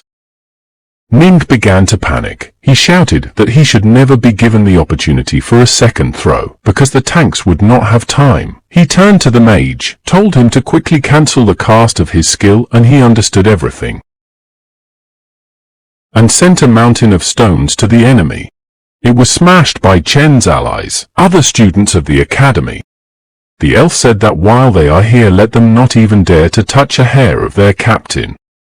Well, Yun wasted no time and had already sent out a second strike. The spear was also flying swiftly at the Qingyun Academy disciples. The opponent shouted to run faster, shouting that they didn't care about the formation, and Ning shouted for them not to run faster than him, but something also happened behind him and he cried out. The disciples of Old Man E's academy said that they had broken their turtle shell. One of them said to go forward, and all the others also moved towards their arrogant opponents. The girl jumped feet forward, her heels flying straight into the back of the other academy's disciples. She angrily told them to get. The assassin and knight of Jiangnan Academy didn't let their opponents get away with anything either, and someone's hand flew to one of Ning's henchmen right in the cheek, and the latter politely asked to punch, but not in the face.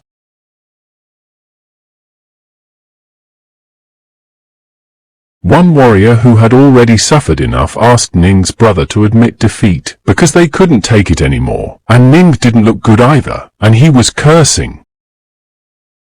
He knew very well that if it wasn't for this monster Yun Chen, they wouldn't have reached the summoning beasts. There was no way they would have lost without him being here, but they had no choice either. Ning called him a bastard and warned Yun to wait for him in the next round. He would wipe him out in survival. Of course he was saying all this to himself, not out loud. Their team captain was about to say that this was the end of the team round and they would admit defeat, but the plants prevented him from doing so. They went straight into his mouth and then tied him up. Ning didn't understand what exactly was going. Yun Chen flew up to him and asked what he was doing. Were they trying to surrender? He also added that it was a pity, but the judge would not hear it. Ning wanted to say something, but only a mooing came out of his mouth. The lians had already twisted Ning so that he was lying on the ground. The others came up to them. Someone laughed and cheered him up by saying that he was the only one left from his team. They also called him brave for not admitting defeat earlier. They surrounded the poor guy in a perimeter, and one of them said he admired his resilience. The elf girl said they would be a bit rough, but use all their strength. The one mooed loudly in response, implying by implication what they were going to do and stay away from him.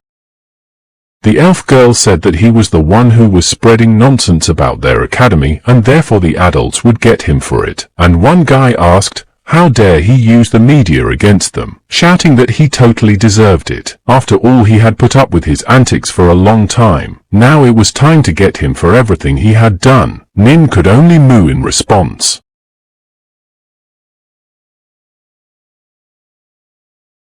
Disappointed spectators, students of the academy that owns the arena, were leaving their seats disappointed. One said what a shame it was that their team captain was being forced to eat dirt. Another said that Ning was a disgrace to their academy, and a third cursed and asked for his money back.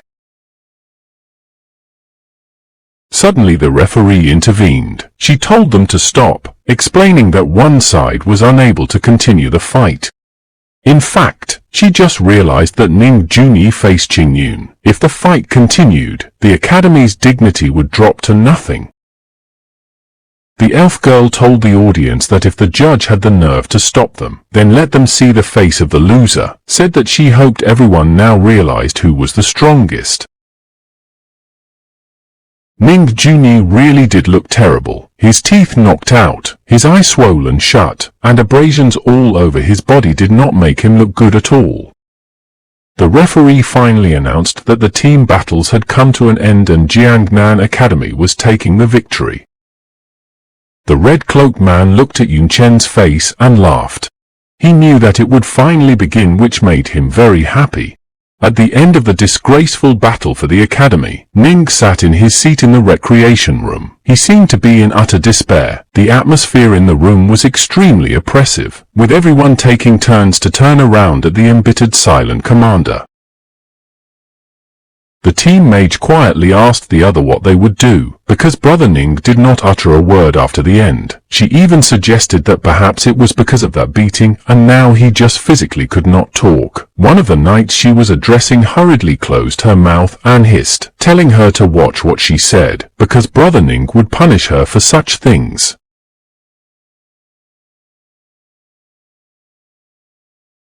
Now the headmaster of their academy approached Ning. He told his team captain Ning not to make such a frowning face. He said that he generally realized that they would lose, so he set up a battle with Jiangnan in the finals. He tried to cheer the guy up by saying that they at least had second place. The top 7 list they would keep the position anyway.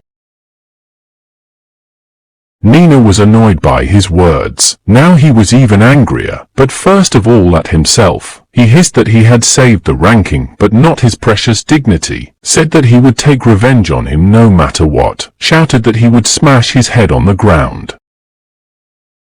Meanwhile, in the recreation room of Jiangnan Academy, everyone was cheering, and this time everyone was happy. The guy who kicked one of the monsters in the stomach was laughing and saying that he had blown off steam, and Qinglin was bragging that she had even used her skills when she kicked that jerk Ning. One of the group said that the news of Ning Junyi's beating was topping all the news sites, rejoicing that Qingyun Academy had fallen flat on its face, while another said that they fully deserved it.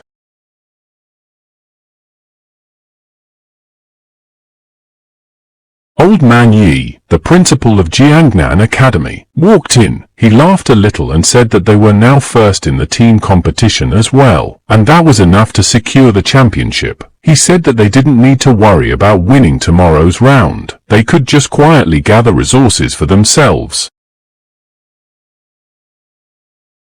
The old man also said that the survival round would be held in the forgotten city of Qingyun province. He said that it was once a rich city, but due to a sudden rift 60 years ago, the city was swallowed by darkness. Almost all the inhabitants below the 5th level were exterminated, and those who survived soon left the city and it was abandoned. As time passed and the vegetation in the city grew uncontrollably, more and more monsters began to arrive in the area, and it spawned natural treasures that were perfect for a round of survival. The old man added that of course the priests had cleansed the darkness, and Qingyun Academy had destroyed the powerful monsters, leaving only those that were suitable for the students. In addition, all the resources collected in this round did not need to be surrendered, they could keep them. Such news made the team very happy. They shouted that it was great. One said that he heard some people talking about a rank and even A+ rank resources. He said that they should definitely go and look for them. But Yun Chen was very shocked by the A+ rank information. He asked if there was any soul purification grass. He knew that soul purification grass was an important material for enlightenment potion, and Yun Tang had just reached the age of talent awakening. Yun thought that with the enlightenment potion, she would definitely get a good talent. To which the old man replied that he had sent some people to scout in advance. Although no detailed information could be obtained, there was no doubt that there were at least 15 O rank resources and 3 A+ rank resources, and Yun Chen's purification grass was one of them. The guy decided that for the sake of Yun Tang's younger sister's future, he should get her. The elf looked at his resolute expression a little perplexed, but she remained silent. Qingyun Academy's teleportation platform. There were already 3 rows of 3 teams standing on it, with the media mentor in front. She was loudly shouting that unlike the previous rounds, the survival round did not depend on the number of people defeated. It was based on the total amount of resources collected by the team.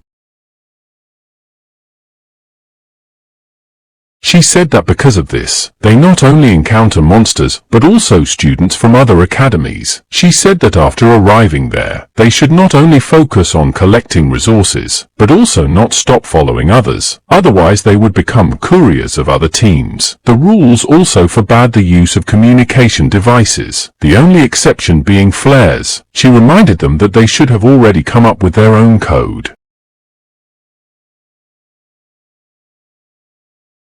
The woman said that they were all given a wooden plaque. It is called a battle mark. It has a small teleportation array built into it, and in case of danger it is worth breaking it. Then they will leave the battlefield and therefore be considered out. And she asked them to do their best, but their survival is the priority. The team members of Jiangnan Academy were in high spirits. They told the female teacher, "We don't worry, because they are all in excellent condition," saying that thanks to Brother Yun's double performance, they won the first 2 rounds without difficulty, and now their main goal in this trip is to find the purification herb for Brother Yun Chen's younger sister, saying that they would use 3 flares in case of finding the soul purification herb.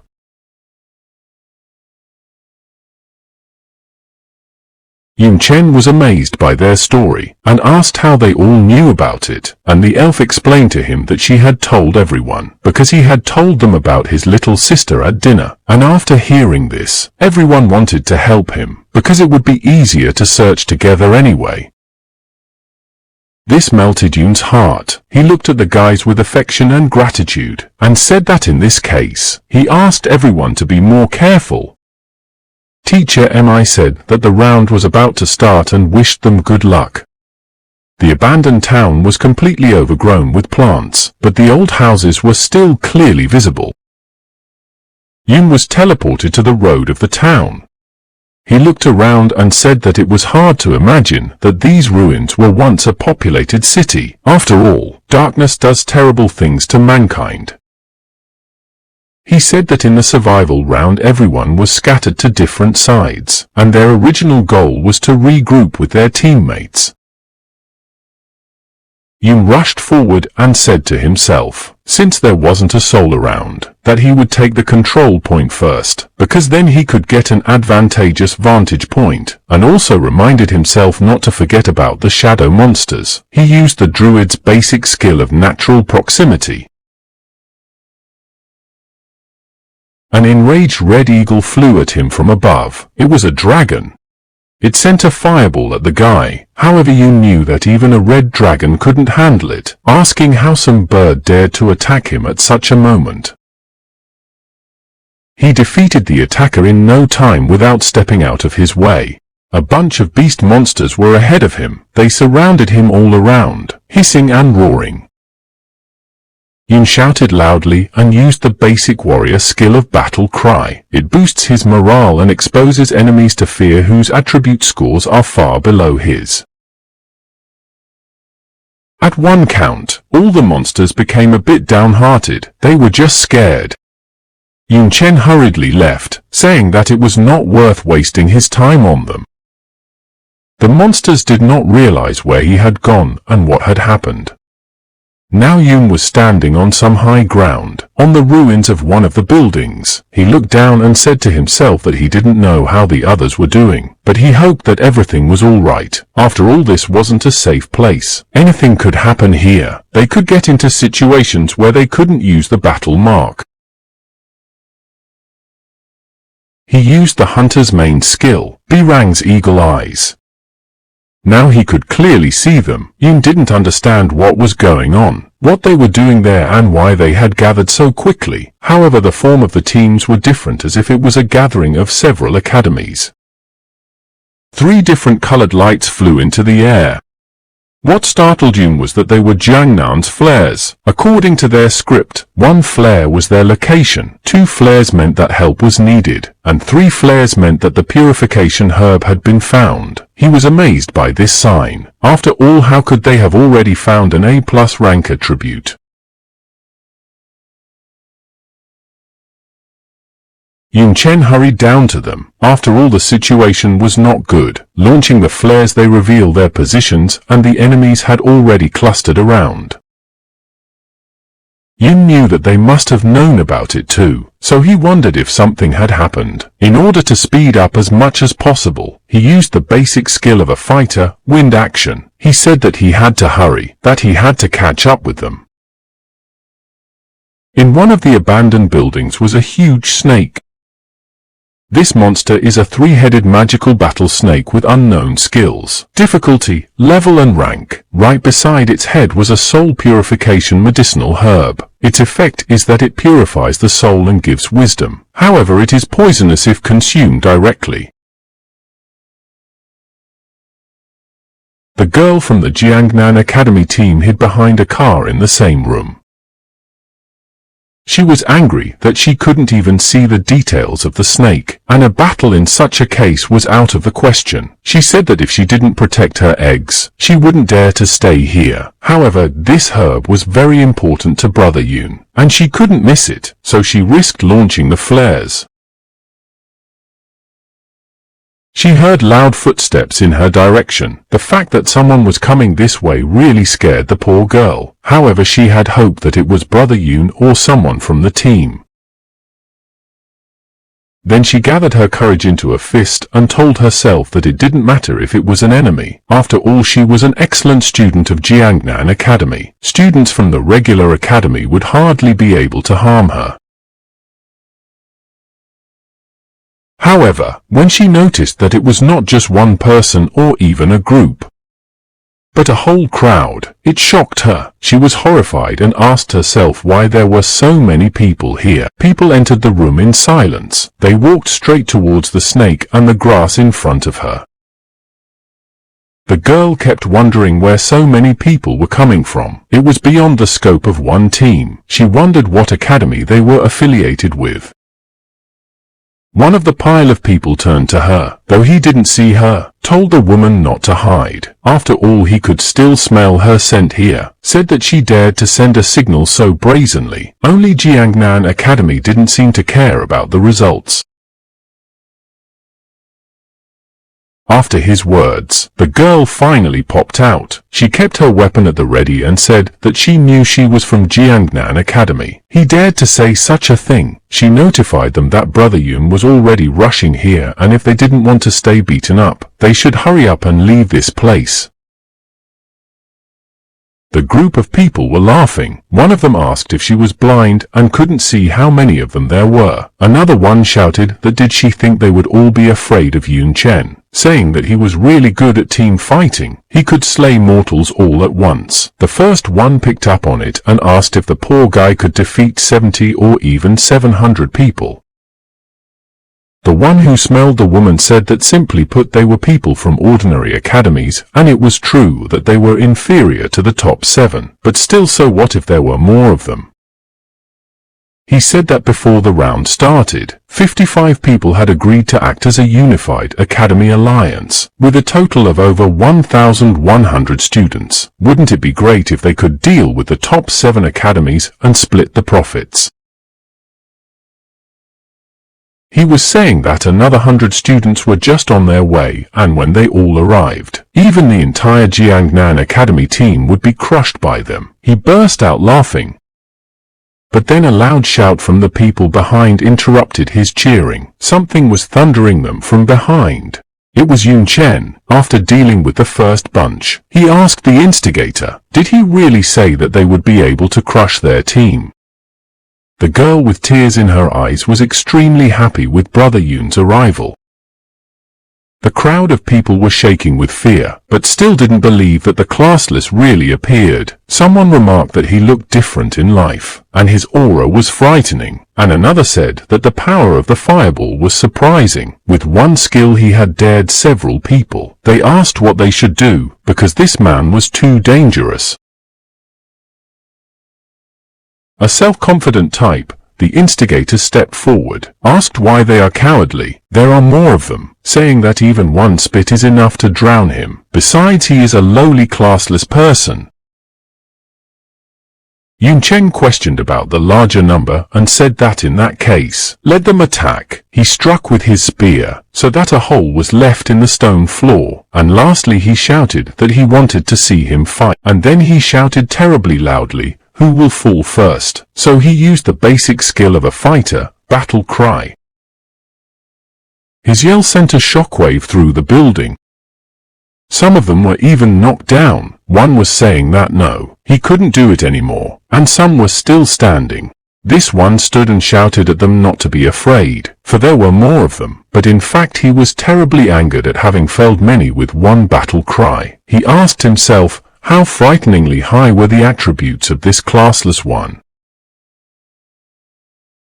However, even after realizing this, he still continued to argue with him, telling Yun not to be overconfident. Did he really think that with one basic warrior skill, he could subdue all of them? In the blink of an eye, Yun was right in front of the guy's nose and asked what he said there. Now he was running away, begging not to kill him, calling him a brother and saying he was wrong, begging him to let him go. Everyone else picked up on his tactics and ran away too, shouting that they were wrong and wouldn't bother him anymore, asking him not to blame them as they just wanted to get some resources, and asking him to consider them as just air. Yun exhaled and asked what was the point even with so many people, if one didn't have the courage to attack. He called it an ordinary crowd of people. Now he turned to the girl and thanked her for trying to keep the soul purification herb safe, said that she was safe now. A blush appeared on her cheeks and she replied that everything was for Brother Yun. Old Man Yi in the director's meeting room laughed and said that he thought there would be a terrible fight, but Yun Chen managed to handle everything without bloodshed, and it was for the best. After all, the most important thing in this round is to save strength. The other principal said that the others were not so lucky. A team of 100 people is really hard to deal with. Already a dozen students from the top 7 academies have dropped out of the tournament. Next year it is worth adjusting the rules, because it cannot be left like this. Old Man E replied that after all they are the first to hold the survival round, so the rules are not perfect yet. Besides, whether the defense is good or not, he said that he thought a few students had disappeared, although he doesn't know which academies they are from. Another old man said that they might have been swallowed by monsters or crushed in some ruins, but that's a minor problem, because he's sure that his academy's defense is absolute. Someone said that outside the city, they covered the whole area with a protective barrier and no monster can pass through it. There is also an airship flying overhead with veterans patrolling the area, watching everything that happens. And in the city itself, second-rank warriors are hiding in the shadows as the students' last defensive defense. But even so, there's no escaping the losses in the survival round. The abandoned building was crumbling further and further away, dust and glass flying from the already broken windows. There, Yun Chen was doing battle with the three-headed monster snake. He attacked it time after time, and after one such strike, the snake sagged violently. It no longer moved and Yun also landed on the ground. The girl was amazed by such a show. She said that he was as good as he was. Even that terrifying three-headed snake in front of him looked like dirt. She shouted that he was no match for her at all. Yun replied that after all, this was a competition for students, and therefore the monsters here couldn't be beyond their strength and capabilities, saying that otherwise it would cause too many unwanted casualties.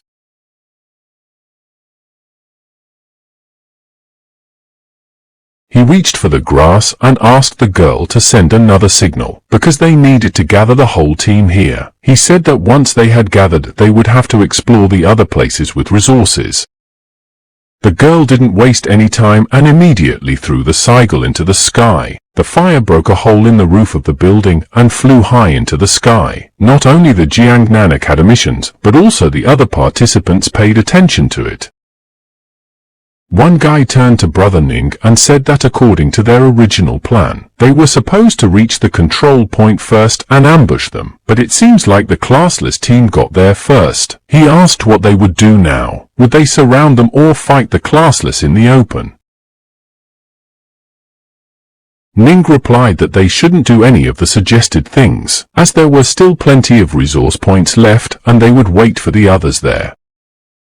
One guy said that it seemed strange to him or if there were fewer of them. He asked where Li Jun was. He seemed to be walking behind him. Another also asked where this guy had gone. They suggested that perhaps he had just gone to take a leak. The third told them not to worry, because if he wanted to live, he would surely come running, and the fourth agreed with him and said to hurry up and go. Who walked up the stairs to the beautiful but abandoned temple and talked about Ning Junyi and classlessness. He thought that it didn't matter who stood up, Jiangnan Academy, or maybe Qingyun Academy. He knew that in comparison to him everyone was just a small speck of dust, and as long as Master had the opportunity to come, they would all be wiped out. The unknown man stood in a special pose and addressed the Almighty Lord, saying that he had arrived, asking him to lower his gaze on him, because he was willing to give him everything. He was ready to give everything and even his life. Then he plunged his own dagger into himself. The man lay breathless on the purple old carpet, which was already soaked with his own blood. Then the black magic, sacrifice gates were activated. The gates began to gradually open, making the appropriate sound, hissing. They opened and a red bright light rose out of the building. There was a core gate below. Some priest in a black hooded robe towered over the entire abandoned city, standing on the highest point of the temple.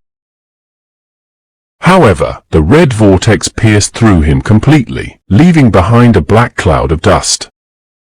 Everything began to explode. There was chaos everywhere. Even the local monsters did not expect such a thing, and therefore turned around stunned.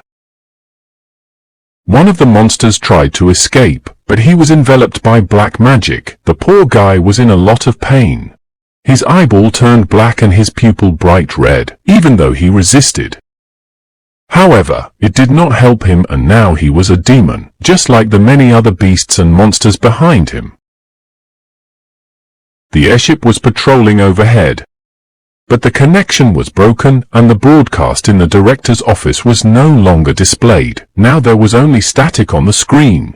Old Man E calmly asked what was going on and why the signal was lost. He also asked what was wrong with the screens of the others. The workers answered that they had problems with them as well. Someone said that technology and magic had shut down at the same time, something similar to what he had seen before. One kid was terrified. He shouted to everyone to get away from the screens and look in the windows, because there was something terribly strange. Everyone went to the glass windows and immediately became very foggy. Now the academy principal Yun was also stunned. He said that it really happened. The abandoned city was enveloped by black magic on all sides. Everything was smoking and exploding. Old Man Yi looked at the city and said that it was the breath of the world of darkness. He also said that he was afraid that a crack had opened in the abandoned city, and it seemed to be more than one. He also explained that the darkness reduced the fighting power of a normal person, while corroding the equipment. In addition, the monsters were getting stronger and more ferocious. The students were in great danger. Academy Principal Yun told the others that the reasons are still unknown, but the safety of the students is paramount. He ordered them to immediately open a hole in the airship barrier, and order the judges to protect the students. They must not allow mass casualties. Old Man Yi stood silent. He thought about the fact that for demon kings, the essence of a demon king is sacrilege. For now, the protective barrier would not allow him to teleport into the city. He sincerely hoped that Yun Chen would be fine. After all, he was the one they were hunting. Yun and that girl from his team were still left waiting for the others in the room where the three-headed snake was earlier. The girl asked why everyone was so slow and why it was taking so long. Yun replied that after all the teleportation points were random and therefore they could simply be teleported far enough away from this place. They didn't know what was going on outside yet. Now the girl smelled a strange odor in the air and said so. She was afraid that it was from her even though it couldn't be. After all, she had showered last night. Yun Chen also noticed it and had some feeling that he remembered well. When he looked up and saw black magic creeping into the hole in the ceiling, he immediately realized that it was darkness. However, he thought it was impossible. After all, the priests had cleared the areas earlier. He thought that it might just be the remnants of dark energy, but it was a very familiar feeling. It was clearly darkness. Yun asked himself, where was it coming from? Suddenly, a group of people called out to Yun Chen. It was his team members. And no one extra. A black vortex rushed at them from behind. One guy asked what it was. The elf girl also paid attention to it. Yun Chen rushed forward and shouted for them not to stop and run away immediately. He explained to them that this was the very real darkness and they should never touch it. This frightened his people. They did not expect to encounter darkness in this place. They all rushed to escape, and the darkness itself was already terribly close. Someone said that he had only heard about it from his elders, but he was seeing it for the first time. Another asked where the thing in the competition arena came from. And suddenly one of them was caught by a black horrible monster. The guy shrieked one last time.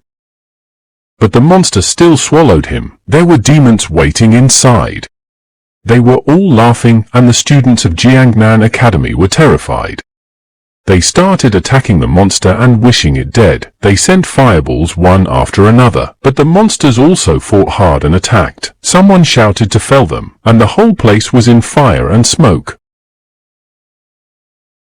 But the fighting spirit would still be under the team. One girl shouted that they would fight back together. The elf girl had already started to summon a silver moon. But before she could even finish her sentence, one of the monsters hit her. She shrieked loudly and flew somewhere in the dust. When she came to her senses, the girl realized that something was wrong with her clothes. And then she realized that the darkness was eating away at her clothes and everything was tearing and gradually exposing her body. The druid's basic skill of vines was used and they began to envelope her body. They threw the poor girl directly into Yun Chen's hands. He caught her. The girl was as awkward as possible. She tried every possible way to cover herself with her hands. And Yun took the robe of the academy and gave it to the girl. She was silent at first, and then quietly and curtly thanked Yun. He didn't answer her anything, but told her that the surviving team members had finally arrived. A bigger problem awaited them next. There was a cloud of darkness in front of them and around them. It gradually enveloped them too, but inside, there were not only ashes waiting for them, but also a bunch of scary, powerful monsters. There was a bright flash of white light. It was Yun using the priest's basic skill of purification. Suddenly they heard a sound from above. The airship shouted an emergency alert and repeated it a couple times, then said that all students should leave the arena immediately. The round was interrupted. Yun Chen turned to the others. He said that his purification wouldn't last long, so everyone should immediately follow what he said and use the battle sign to evacuate. No one needed to be told twice. Everyone took out their battle signs and had already started to evacuate, but the elven woman for some reason just sat there with it in her hands. She looked at her battle sign and asked in a panic, why wasn't it working? The airship kept flying over the magical barrier around the city and shouting an emergency alert, saying that all students should leave the arena immediately. The round was ending. The girl asked what was wrong with it, saying that she was squeezing it with all her might, and asked for the umpteenth time why it wasn't working. Yun Chen replied that it might be because of the darkness, because it corrodes the teleportation array. He threw her his and told her to use it. The girl caught it but asked, what about it? Yun turned away and said he could survive here, yelled for her to leave quickly. When she didn't react, he reminded her that it was the captain's order. Tears came to the elf girl's eyes. She thought that unlike Yun with her strength, she would only be a burden. So she still agreed, but also told him to make sure to survive and be very careful. Finally she squeezed the guy's battle mark, so that there was a loud cracking sound. She was finally able to teleport. Someone clapped Yun Chen's hands and voiced it with a voice. It was a man in a red robe. His face could not be seen. He said about what a responsible captain he was, after all, taking care of his precious crew members. Yun Chen said that he remembered him. After all, he was one of the judges in one-on-one battles. The guy's eyes looked blank and indifferent. He asked how he got here. The man explained that he was here, of course for his protection. Yun Chen is one of the best, and now there is a state of emergency. He said that cracks opened up in the abandoned city and the judges began to act. He grabbed Yun's shoulder and told him to come with him. He said he would take him to a safe area. He used space magic, namely space transference. There was a red flash, and then there was no one left on the spot. Old man Yi's foot landed on the stone floor. He realized that it looked like his little ones had already left after using the battle sign. However, he was confused by the strange fluctuations of space magic in the air. Old man Yi had said that space transference could ignore distance, so it was extremely difficult to trace, and if the transference was too far away, it would make it even more difficult. Ahead was a dead tree with no leaves. Its roots were both inside and outside the ground. A pair of skulls lay near one of the outer roots. A portal opened in the sky, and from there, Yun Chen's body began to form. The guy landed and realized that he was not in an abandoned city, but he also did not feel any life. And therefore this is clearly a place corroding darkness, and not for the first year. Yun Chen immediately realized that it was too dangerous to stay here. And suddenly the same judge who intended to save him flew down from above.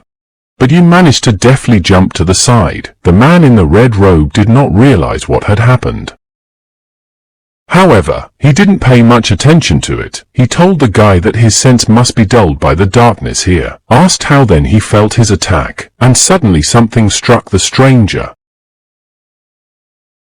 Now he saw Yun Chen's different appearance. His hair was white and his clothes were glowing with a bright blue light. Yun Chen apologized in front of him, but said that the darkness was like his own. The guy used the effect of talent, Darkness, said that although he did not know his motives, but since he tried to kill him, he should already be prepared to die. The judge laughed and said that no wonder Yun is so arrogant. He said that means the talent obtained from the essence of the venerable demon king is like that. The man asked what of it, since he was in front of a 38th level space mage. He said that in front of a mage of that level, Yun Chen is nothing. The man used the spatial blade and the use of spell without a staff. Yun Chen thought that he could vaguely see the distortions in space, so it was hard for him to tell where they were flying. The attacks were invisible. He decided that he had to keep his distance. Yun tried to repel the divine lightning strike. 2 deep cuts appeared on that very tree. Yun was at the side of the man, but at a decent distance. The man was surprised and asked what kind of skill it was. He said that it was similar to his space transfer, so the level should be at least divine. He also asked if he was right. The judge did not wait for an answer, saying that nevertheless at his level such skills were too costly. He wondered how much Chen would be enough. Yun Chen did not want to talk to his opponent. He sent fireballs at him, and they were flying towards but in response, the man only laughed and said that this is the true power of space magic. It breaks through the space itself and nothing can stop it. He laughed that Yun will definitely die here. In this fight, the protagonist was really hard. He cursed to himself and decided that now you cannot use divine magic too often. He can barely predict the trajectories of the man's attacks, but even then only by his movements and eyes. You have to dodge better. However, at the same moment, one of the attacks still hit him, landing on his shoulder. It really was too difficult for him. The man said that Yun was good if he missed just one attack, strong enough to be a genius of the Shenlong kingdom. However, he must understand something. Realize that a space mage is one of the rarest classes in the world, and therefore any one of them is a strategic unit of the country. The judge shouted that against his background, Yun is absolutely insignificant.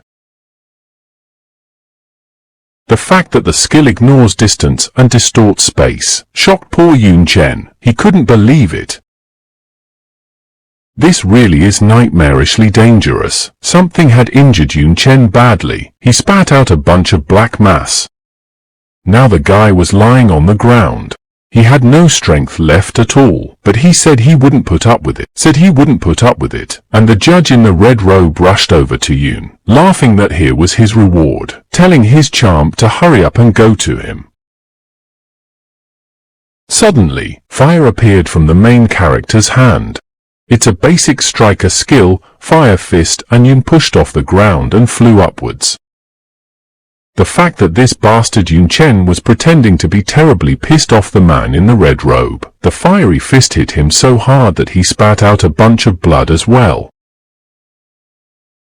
He was thrown backwards into a pile of all sorts of rocks and tree roots. He stood up. His face was now visible. His clothes were badly damaged and all torn. The naked eye could see how thin this man was. He said through pain that it was fine, but in return he would mutilate Chen's body and leave only a head. Meanwhile, Yun Chen had already used super self-healing and now looked completely healthy and whole. His appearance had also changed. His hair was now longer and lighter and his clothes were now black. Yun Chen looked very belligerent and powerful. While the judge was just getting up, he was already standing confidently on his feet. The space mage was furious. He shouted that he would kill him, that he would tear him to shreds. Meanwhile, Yun grabbed his staff and a huge golden magic hand appeared behind him. However, the guy also realized that this man's level was too high and a fire fist alone wouldn't be enough. Besides, if he hadn't pretended to be dead, he wouldn't have acted so recklessly. Yun also knew that the rollback time of super self-healing was too long. There was no way to use it a second time. This man's space magic could ignore distance and defense. A few hits could be fatal. Any of his skills are dangerous to Yun Chen, so you cannot delay the fight, not to mention contact with his magic, and the protagonist decided that it would be better to attack first, such an attack that will take him down at once. Then he used the main skill of the mage, namely Fireball, as well as the main skill of the mage, Rockfall B level. In response to the enemy's attack, the man decided to use Comic Fire. He managed to block the fireballs, however, it wasn't that simple. Magic vines were already rushing towards him. The space mage summoned a cosmic slash and the purple magic tore apart the attacking plants, but he was unable to avoid another attack. Yun Chen himself was already rushing towards him, pointing his mighty spear at him. While Yun used the assassin's basic skill of heart piercing, the mage blocked the blow with a cosmic distortion. After he thought he had succeeded, his expression blurred into a smug smile. However, Yun Chen had disappeared somewhere.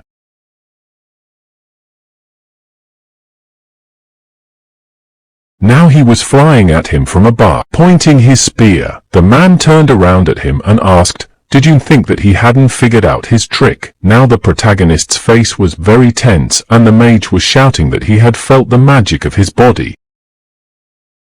Yun didn't expect such a turn and therefore wondered what happened.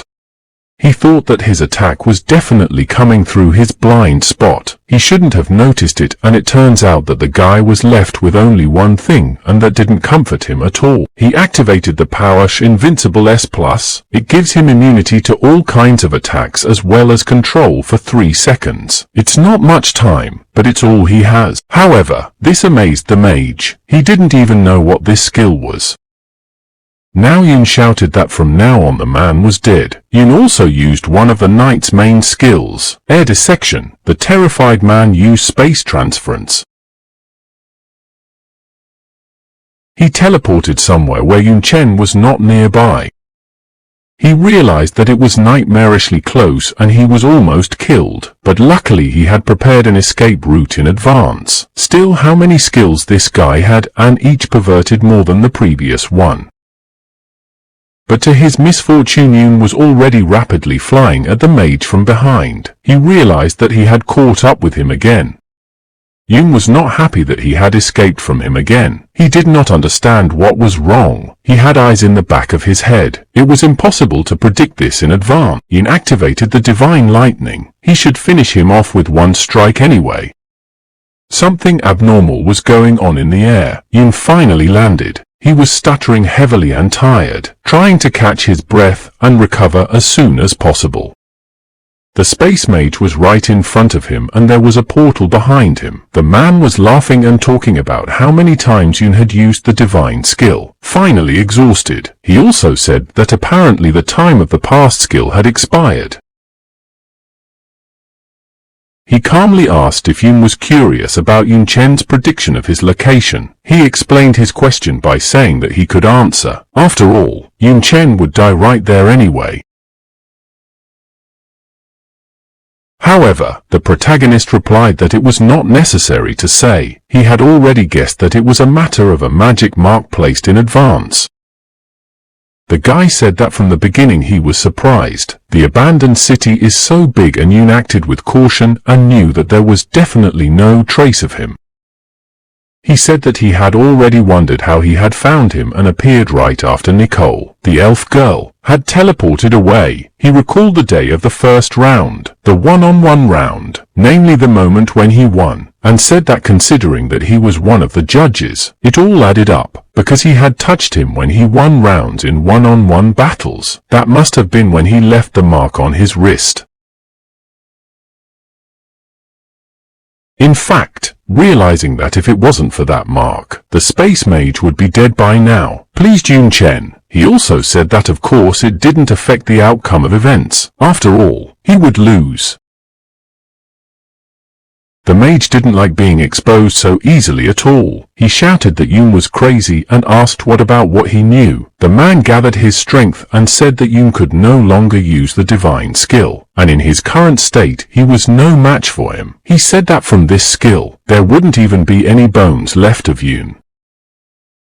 Yun smiled and asked if he was already attacking. Couldn't he see what was under his feet, saying that while they were playing catch-up, he also had time to prepare something. Realizing that he was standing on an explosive, and more specifically on a bomb that was about to explode, the space mage was horrified. This is the main skill of a mechanic, explosive device. At last the man shouted that it was a bastard trap. There was a loud and massive explosion, but the mage was still alive. He was furious, shouting that he would kill that bastard Yun Chen. Kill. Yun told him that if he were an ordinary mage, this would be enough for him. He also added that he was sorry that the man's level was high, but it was to be expected. The guy took a fighting stance and prepared his spear to strike. Noticing what exactly Yun was doing, the mage couldn't believe his eyes. He said that it couldn't be that pose. He realized that he had to run or he would die and said so. The mage used space transference for the umpteenth time. But Yun shouted at him not to try to escape again. Then the man froze. He was horrified and angry that he couldn't move. He also couldn't believe that Yun Chen had inherited 2 talents of the Queen of Night at once. And the protagonist confirmed his fears by saying that the eyes of the night could only stop him for a second, but even a second would be enough. Yun was finally able to use his main skill, B-level throwing. The spear flew straight at the enemy with deadly speed. The latter shouted for the guy to stop. But it was all in vain, and the cold weapon flew straight into the space mage, leaving only magic attributes, a lot of attributes, and a hole in the ground. Yun exhaled and fell to the ground with the words that he was finally done with that bastard. The guy got his usual look and cheerfully said that he seemed to have gotten a lot of useful things, saying that it would be great if the basic skills of a space mage were there. It was already getting dark, and Yun was still sitting on the ground and breathing heavily. He said that this time there was a really dangerous enemy. He even had to use everything possible, and after all, one wrong step and he would be in the place of the now dead space mage.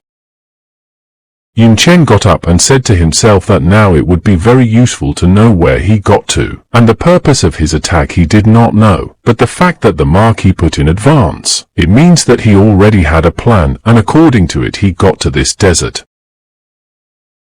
In the end, Yun decided that it was not important now, and it would be better to deal with it later. Now he decided to see what he got as a reward.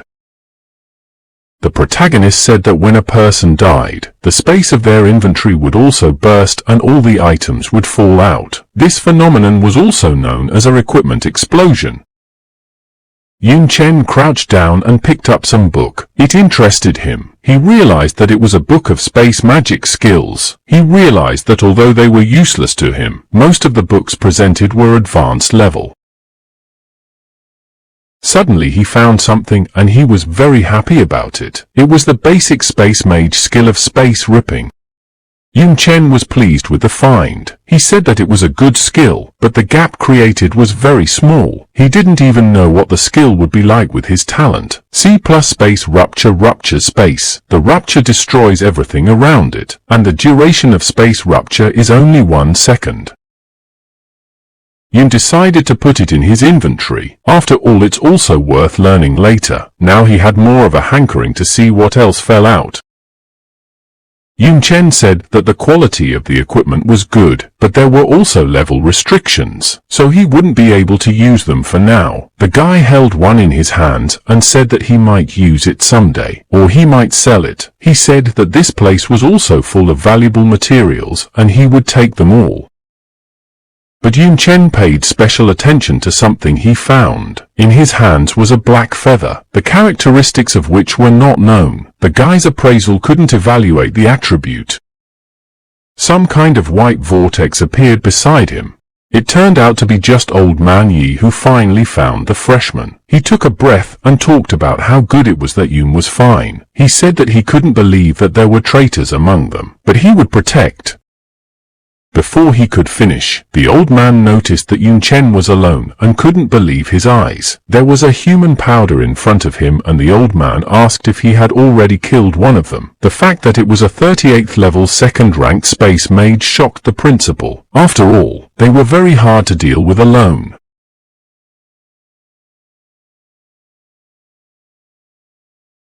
Yun explained that the mage had been careless and had paid for it. He told Dini to take a look at the feather. It didn't look like an object or material.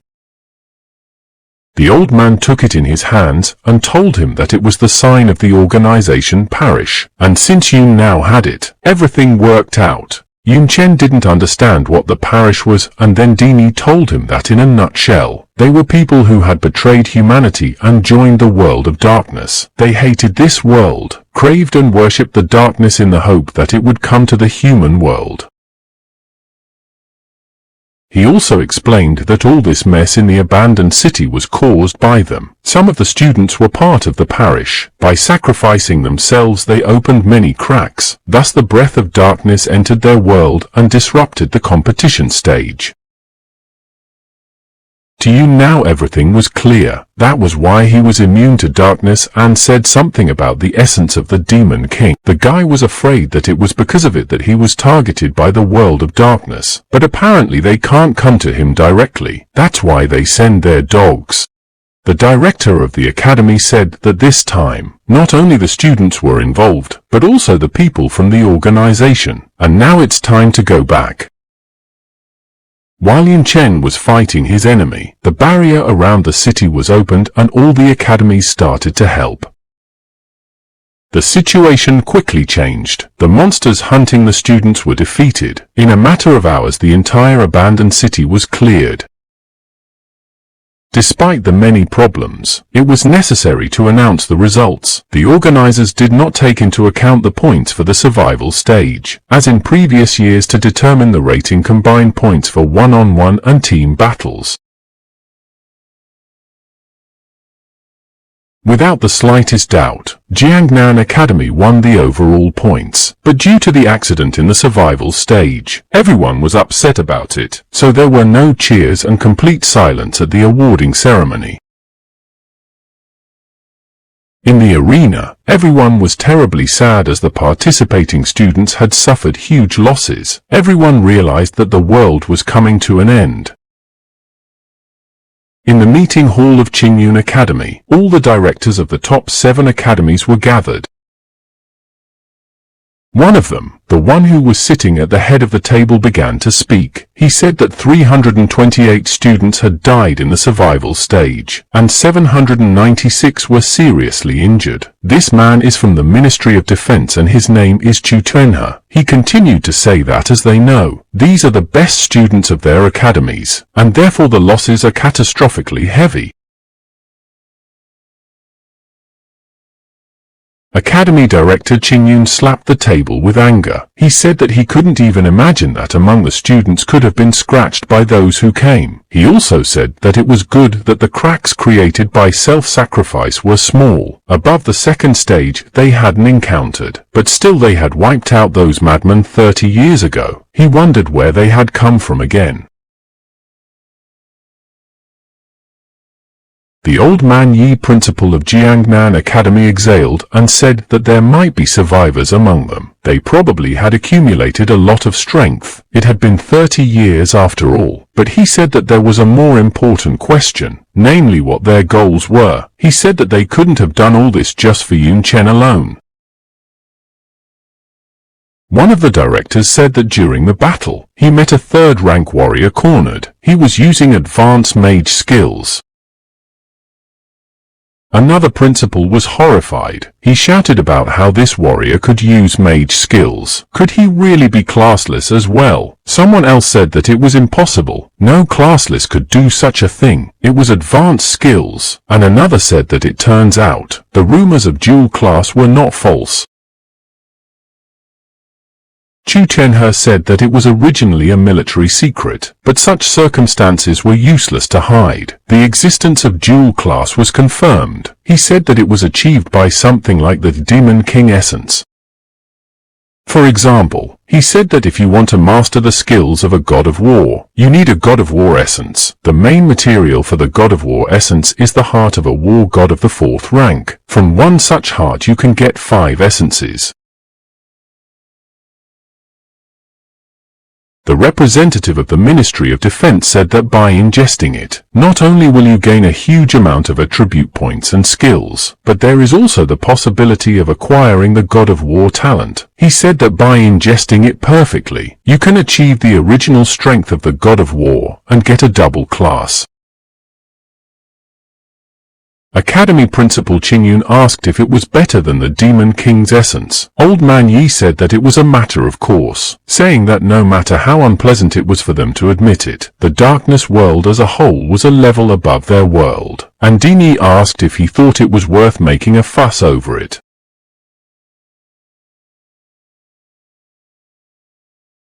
Yun Chen said that it was true, but they would not make the problem worse. It was worth mentioning that since there was a war god essence, it was also logical to have a dragon god essence, weapon god essence, and so on. And the man said that this meant that it was possible to have not only 2 classes, but 3 to 4 or even 5.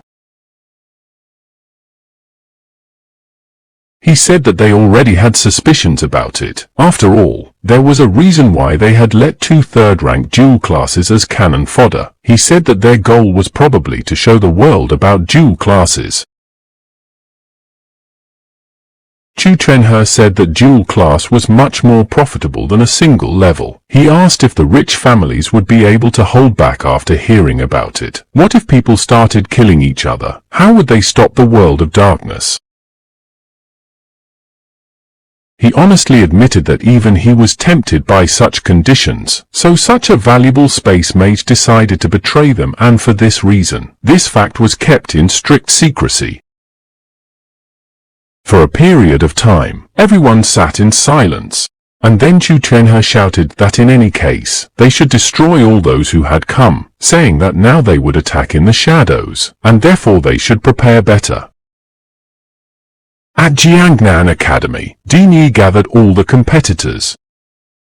He encouraged them by saying that it was not easy to get the first place, so he asked them why they were all so glum. He knew the reasons, so he told himself not to think too much. Even if the sky collapses, they were still here, and now it was time for the promised rewards. The old man congratulated them on their first place, saying that even if the survival stage was cancelled, they would all receive 3,000 credits, an A-rank skill book and 5 million in cash. Now the academy disciples finally broke out the cures.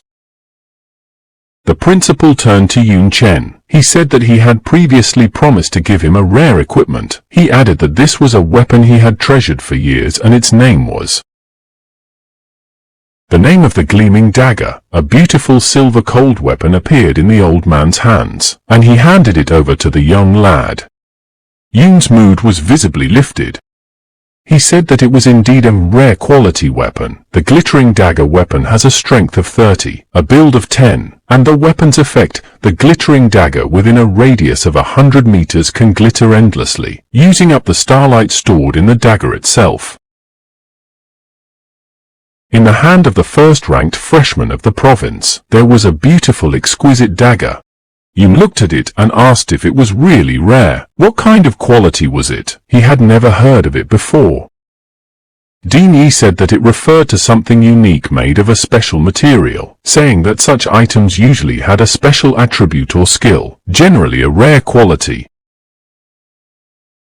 The old man also said that the main material for the sparkling channel comes from a rare mineral obtained from the fissure, and therefore its hardness is extremely high and indestructible.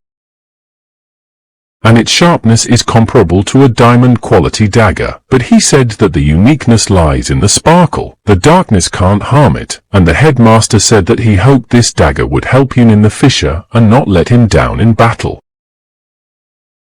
Teacher Mi stood nearby. She knew that Dini had kept this dagger for over 30 years and only took it out occasionally just to show off, and now it was given into Yun Chen's hands. It was not only a gift, but also the weight of expectation. Old Man Yi put his hand on the guy's shoulder in a friendly manner. He said that in addition, as the captain of the team, Yun had won the first place in the one-on-one fights. He announced that for this achievement, the Academy would additionally reward him with 10,000 credits, 10 million in cash, and an A+ quality treasure. The credits and cash would be given to him immediately, and he could pick up the treasure at the warehouse. Yun Chen pointed his finger at the girl who found the purification herb for him and asked if he could give her the 1,000 credits and the treasure. He explained that if it wasn't for her, he probably wouldn't have gotten the soul purification herb for his younger sister. This shocked the girl. She didn't expect this at all. She hurriedly replied that she wanted to follow Brother Yun herself, so there was no need to reward her for such a trivial matter. But Yun didn't want to hear anything. He told her to accept it because she fully deserved it. Someone turned to Yun Chen. It was Teacher Mi. She asked him to come here, closer. She told him that she and Din Yi had talked about his sister. He promised to let her study at the Jiangnan Academy High School. The teacher said that if she was ready, they could transfer her here anytime. This news pleased Yun Chen, and he thanked the woman. He knew that Jiangnan Academy is located in Jiangnan Province in Jiangnan City, where all the forces of the province are concentrated, which means that not only good quality education at the highest level, but also a level of security. Yun decided that the day after tomorrow is just the weekend, then he will go to bring Yuntang here. Teacher Mi said that the good news didn't end there. She told Yun that his weapon Demonic Destroyer was forged by a master from their academy. The master saw Yun's fight and was so delighted that he started working on a new polymorphic weapon. She asked if Yun Chen would like to see him tomorrow. Yun was pleasantly surprised. He said he would and would be there tomorrow. The guy realized that another polymorphic weapon would greatly strengthen him. It was already night. The stars and the month were shining. A light was burning in one of the windows of Yun's villa. The guy plopped down on the couch and stretched. Today was really a terribly tiring day, but now he was finally home. He noticed that in his own home, still always cozy, but his joy was interrupted. He sighed heavily. The protagonist told himself that now he was the target of the coming. In the future he will face strong opponents, and therefore he had to become even stronger. Soon he remembered about the shining dagger. He said that he had studied it almost completely. At night it automatically restores energy, which is very convenient. Now he decided to look at the most important reward. Yun said that he was able to return alive because of the S-rank skill given by the system. He didn't know what skill it would be this time, but what he saw on the panel surprised him a lot. He was granted the skill, hit the target of S+ rank. Now his attack will ignore any evasion, effects and surroundings, making sure to hit the target causing all 300% damage. Yun also thought that it was too much, because it's a damn strong skill. The protagonist's face was sweating profusely. He said that the more skill based on the rules. Had he had it earlier, he would have demolished that space mage in a couple of seconds. Someone knocked on the door and Yun shouted them to come in. He was a little embarrassed that someone came to him at such a late hour. It was one of Dean Xia's demonesses. She approached Mr. Yun. She said that his performance in the competition was impressive and their mistress was absolutely pleased. Hence she had specially sent her here to deliver an encouraging gift. She had a small blue light in her hand. The girl said that it was a ghost flame fire seed that grows in the world of darkness and was obtained by the mistress after defeating the demon king. She said that by absorbing it, it greatly improves the proximity to fire and increases the attack of fire-type skills. If absorbed perfectly, it can be immune to fire attacks. Many rich families asked the mistress to sell it, but she refused. The demoness handed it to Yun Chen with the words that it was now his. She had decided to give it to him, so it was worth using it to his advantage. In addition, the mistress asked him to tell him not to absorb it forcibly, otherwise it could harm his body. Lastly, the girl added that he should definitely use some of the herbs of the ice attribute, although the effect will be worse, but it is much safer. Yun Chen replied that as expected from teacher Xia, this is a great gift, and asked the demoness to thank the teacher for it. She agreed and said that Xiaoyu had some recommendations for ice attribute medicinal herbs if Yun wanted. Before she could say anything, the guy had already swallowed the blue flames. The girl asked why he didn't listen to her, and why he had already done it. First Yun coughed, and then opened his eyes wide with a strong and unpleasant sensation. The girl shouted that if he continued like this, his body would be burned by the magic flame. Yun Chen's body wiggled nightmarishly. Some bumps appeared. It seemed to be bubbling.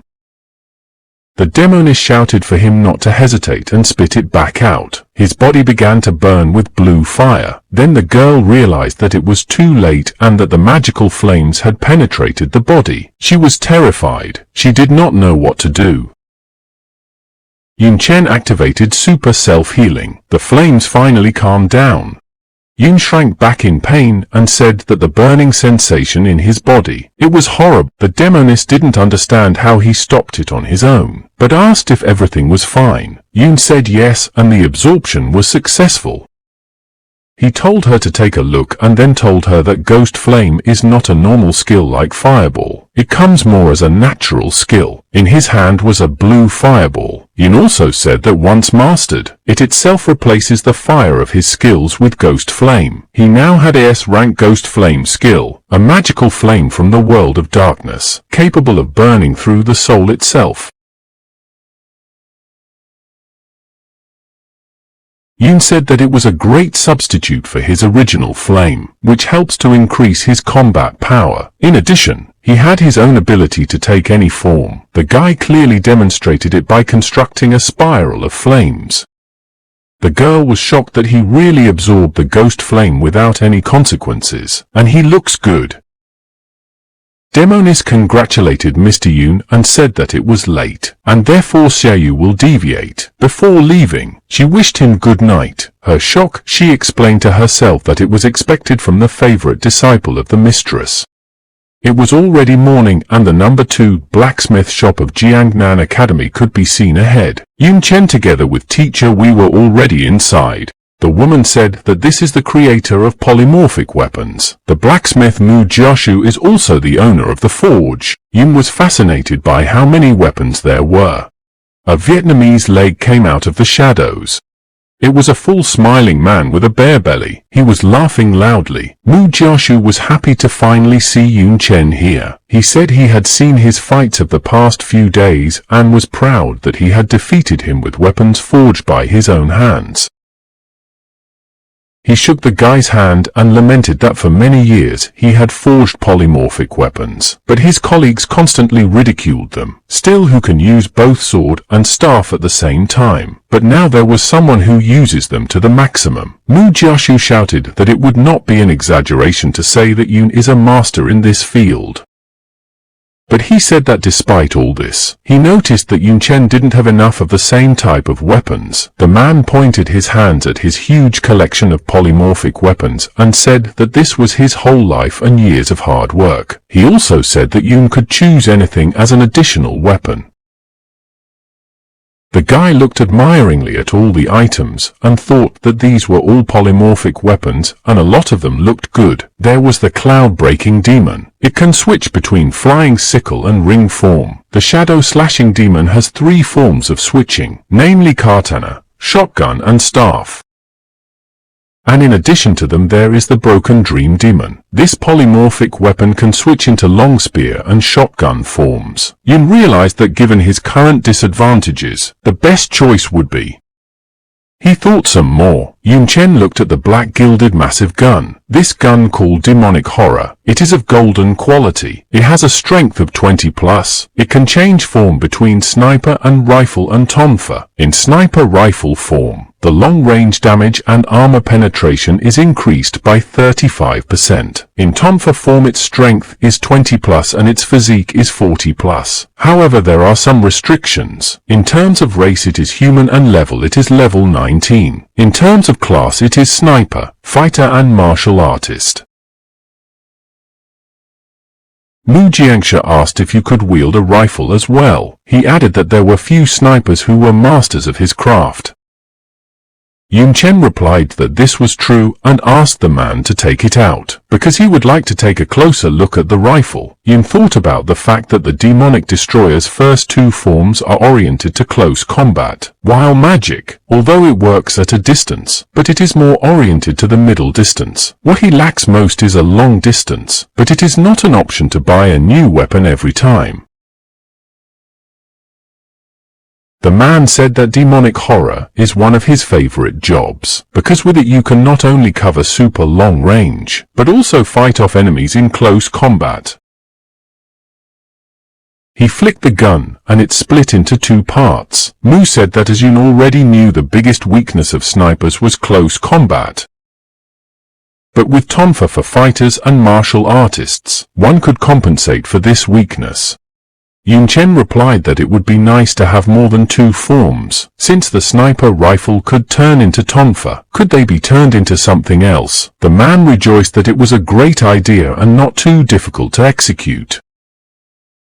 The freshman replied that in that case he would like a short and long barrel, a long shotgun for close combat and breaking through defenses, and Mu Jiaxia replied that then a short and let it be a rapid-fire rifle, with a break from automatic to single-shot mode. This would provide intense fire at short range. Teacher Mi watched the two and pondered that unexpectedly, but they were having quite a lot of fun together. Her phone rang. What she saw there did not please the woman at all. The man said that he needed to draw up a blueprint first. It would presumably take no more than a week, but in the meantime, Yun could use demonic terror. Mu asked to accept it.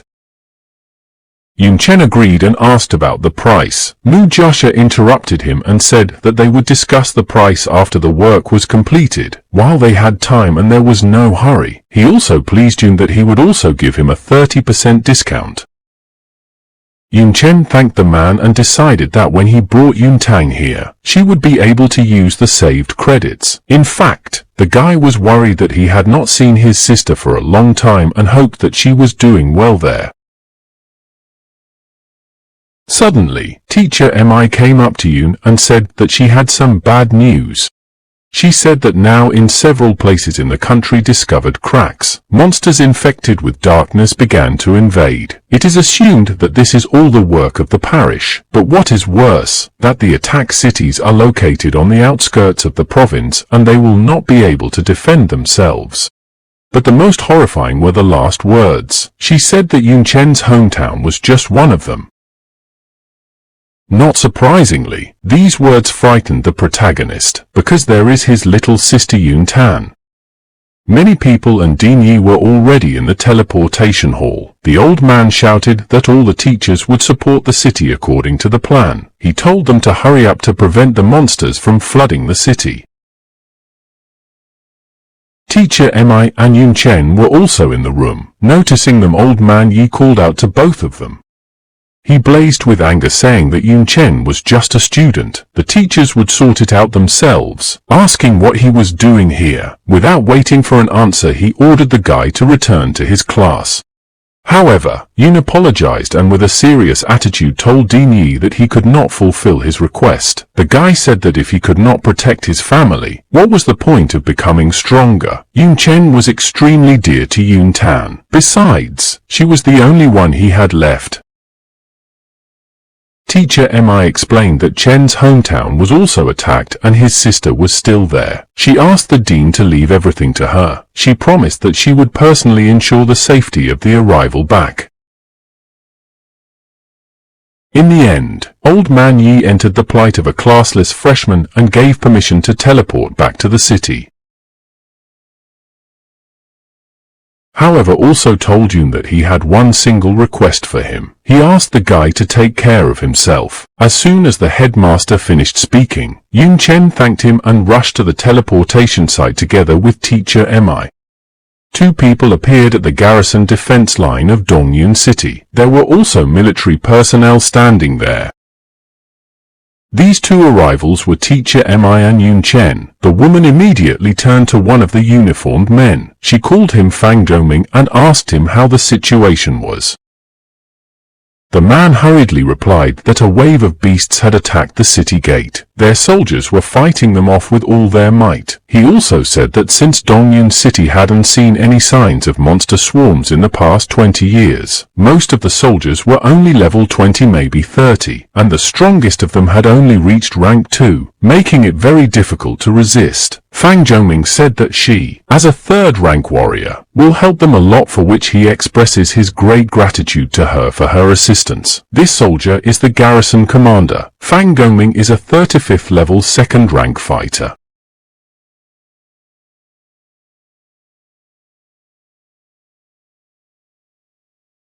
The woman understood and told Yun Chen to follow her.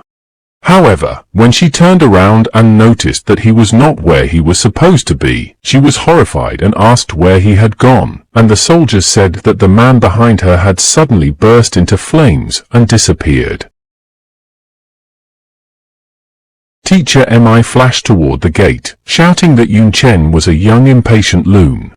There was a heavy battle going on outside the gate. There were many explosions, monsters, mags and fighters.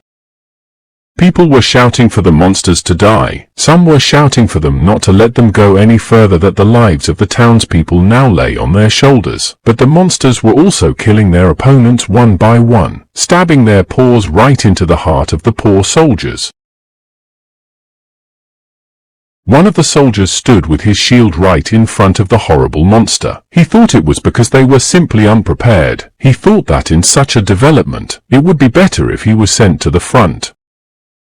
He was hard and scared at the same time. He was well aware that with their strength, they would not be able to resist them. The man was almost resigned to the fact that everything really ended up so badly. But there was an attack of a strong hurricane that picked up all the monsters in its path. It was the main skill of the mage, Eye of the Storm and Fireball. In combo, it was a deadly pillar of fire. The monsters broke into a scream. Now fear was gripping them. The warriors didn't realize what it was, but probably reinforcements had arrived. Also some strong mage, and another man said that no, one mage wouldn't be able to use such an Eye of Storm, which meant that several mags had arrived at once.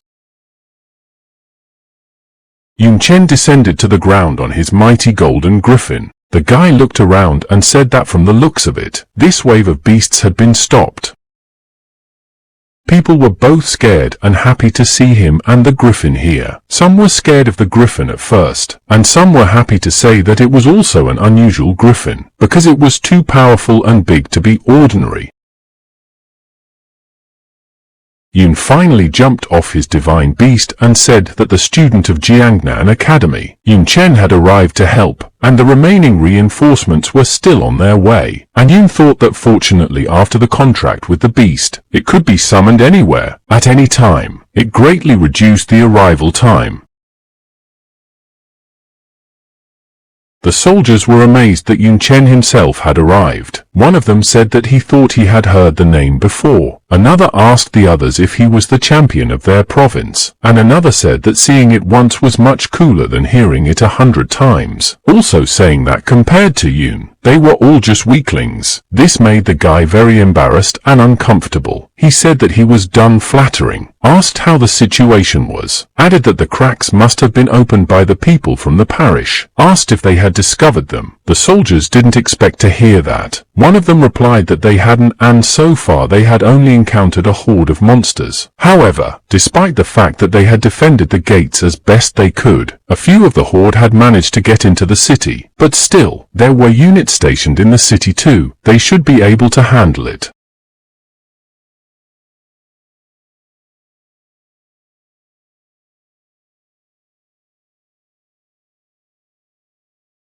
The fact that they did not see any of the people of the parish did not please the guy in the slightest. He wondered if they should not help the monsters in the attack, if they had already stealthily infiltrated the city. But what was their goal in that case? Is it to capture the city itself? Yun thought that it was impossible. The reinforcements would still repel it. Yun Chen's phone vibrated in his pocket. It was Yun Tang. Yun asked her why she didn't pick up the phone, and the girl explained that earlier there was an alarm about monsters infiltrating the city. The teacher took them to the school shelter. They just went inside. Yun Chen exhaled a sigh of relief and said that he was glad she was okay, and also that she had scared his brother to death. However, to his disappointment, his little sister said that right now there were some strangely dressed people outside, not even a bit like teachers.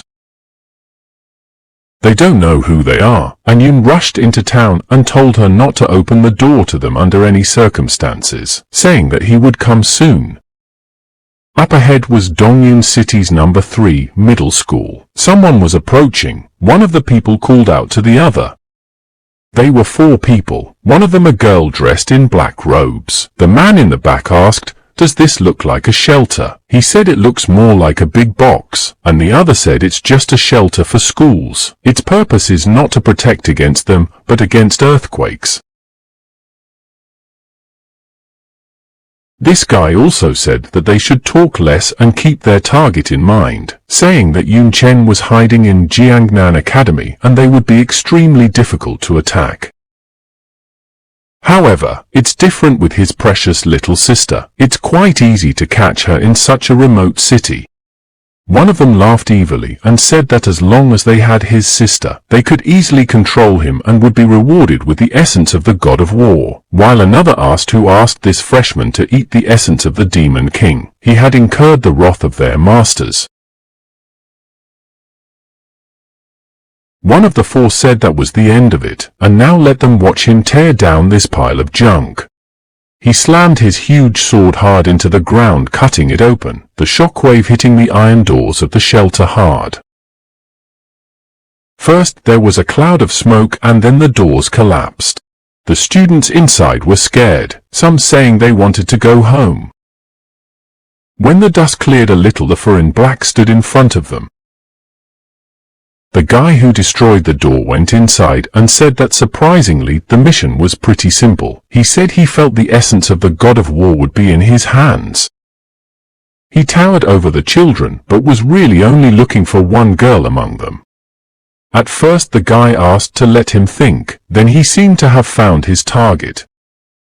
He was looking directly at Yun Tang, and even without that, she stood out a lot for her bravery and resilience among the others.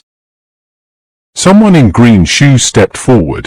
It was a girl with a dagger. She ran at the guy and shouted for him not to dare raise his hand on her students. She already wanted to use the heart knowledge and started to summon it. However, the attacker didn't let her do that. He knocked her down with one hand, striking her with flames. The flames threw the girl off and flew far forward. They also said that she was only a pathetic level 23 assassin. How could she intend to kill a rank 2 warrior? Although he also said that obviously nothing more was to be expected from a teacher in such a backwater. The other people in black robes laughed.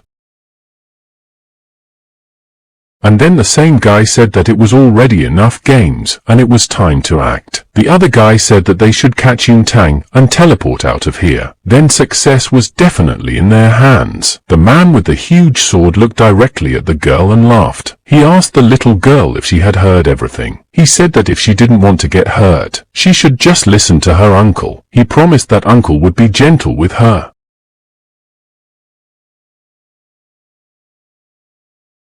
Despite all her bravery, Yun Tang was scared. She quietly said she didn't want to, even though Yun wasn't here, but she was calling out to him and asking for help. At the same instant, Yun Chen's spear swept from behind. He was using the basic skill of throwing. The spear fell right in front of the girl. And now the offender could not be seen behind the cloud of dust that rose in the aftermath. Yun Tang was surprised, and the 3 people in black robes were terrified. One of them asked if Yun Chen was really here. On the stone floor lay a hand holding a broken weapon. One of the remaining ward men said that the intelligence reported that throwing was his strongest ranged skill, while another had already rushed towards the wounded man. However, he probably wanted to take the spear. Unfortunately, his divine golden hand prevented him from doing so and took the weapon away earlier, but one of the guys in black only had to listen to his friend's words that Yun Chen was able to retrieve his weapon. The magician was not confused and pierced the golden hand going through it. He said that if one took action beforehand, this could be easily avoided. He announced that now the classless had no weapons. He would not come here. He said to take the star weapon. It's still a treasure after all. The traitor's hand reached for the spear, saying that it was now his. But no sooner had he touched it than Yun's foot painfully pressed his hand to the ground. And the protagonist stood on the unfortunate man's limb and asked, how could he let him touch his weapon with his dirty hands? The guy in black was very angry. He shouted for that asshole Yun not to dare to underestimate them. Yun responded with an indifferent ouch and used one of the basic skills of a fighter, namely a punch. The punch was so strong that it knocked out the attacker in an instant. The other ward man told him that he was playing with death itself. Yun Chen turned around lightning fast. The dagger that Din Yi had given him flew straight at his interlocutor. He said that a simple dagger was easy to parry. He was confident in his strength, so he swung his sword without even blinking, but to his disappointment and surprise, the dagger went straight into his chest. The fighter didn't bleed. He simply vanished into space as creatures mixed with darkness usually do. Now Yun turned back to the students of the school. He crouched down to his little sister and stroked her head carefully. He asked Yun Tang how she was and if she was hurt. She told her brother that she was fine, and he should turn around, because that bad guy was running away. The black mage flew away into the sky, or rather that single girl. She thought that the fact that Yun Chen had killed 3 people in just a couple of seconds was unthinkable. She told herself that he was not a human, but a real monster. The girl remembered that it was assumed that the space mage Chen Puyu had killed Yanfu. However, from what she had seen, she could tell that Yun had handled him himself. Although she was terribly scared, with cold sweat dripping off her, but she felt that she should definitely report it and realize the danger level of this classless monster. As Yun Tang stood up, she asked her brother what he would do. He would run away from it. Yun Chen calmed her down by saying that she shouldn't worry. He wouldn't run away. Then Yun grabbed the demonic nightmare from 2 separate parts. It turned into a rifle. This is the transformation, a sniper rifle. Yun Chen took aim at the fleeing parishioner. The girl probably sensed it. She turned around, and at the same moment, a bullet flew into her back. The enemy dissolved into thin air, and Yun watching this said that it was now clear. In front of Yun Chen was a hole in the iron door, and in front was the head of the slain traitor girl. It was still smoking. Some schoolgirls came forward and looked at their savior with rapt attention, shouting how handsome he was, telling Yun Tang that her brother was truly amazing, that they wanted to marry him. Hearing this, Tang clung to her older brother and shouted that such a thing could not happen, saying that her brother was single and the only girl allowed to stay with him was herself. Teacher Mi appeared from around the corner and shouted at Yun Chen that she had told him not to leave without permission. After realizing that there were no threats around, she was surprised and asked, had he already killed everyone? There were still some remnants on the floor. Teacher Mi knew that they were all second-rank professionals. This made her realize that against the offenders, this guy Yun Chen was terribly ruthless. In response to her question, Yun said that he was just lucky. All of them from the parish must have been their target, and so they decided to slyly pull Yun Tang into this. Teacher Mi exhaled and said that because of the essence of the Demon King, he was really an eyesore to them. She said that he could go back and take Yun Tang with him, and she would take care of the rest. In Jiangnan Academy's projector office, the woman was telling Dean Yi that this time, the situation was similar to that of the competition. The ward members sacrificed themselves to open the cracks. She said that their exact purpose was unknown, however it was definitely related to Yun Chen. Teacher Mi said that she had some doubts over the correctness of Xia Qingqing's Demon King essence transfer to Yun Chen. Old Man Yi replied to her that the Demon King's essence is just a spark in this situation. They have been on bad terms with the world of darkness for a long time. He said that unfortunately in such a case, killing the genius of one side is the best way. He continued that not to mention that Yun Chen is the winner of the competition. He can be considered the strongest talent of the new generation of Shenlong without exaggeration, because even without the Demon King's essence, he would be the main target of the arrival. Just the essence accelerated the moment a little. The headmaster stood up from the table and said that of course they wouldn't be on the defensive all the time either. Nowadays many academies were forming demon hunter teams, which would allow the students to gain experience and counterattack. The old man asked Teacher Mi how their academy was progressing. The woman said that the first group had been selected, mostly freshmen and sophomores, and now they were being sent to different parts of the world under the guidance of teachers. The principal replied that this is not bad, and as for Yun Chen, he has already called. His sister will be enrolled in Jiangnan City High School soon. Now that Yun has no worries left, he should not cause so much trouble. Meanwhile, at the sight of Yun, Tang jumped with excitement. She couldn't believe that this is his dormitories. After all, it is all such an amazing luxury.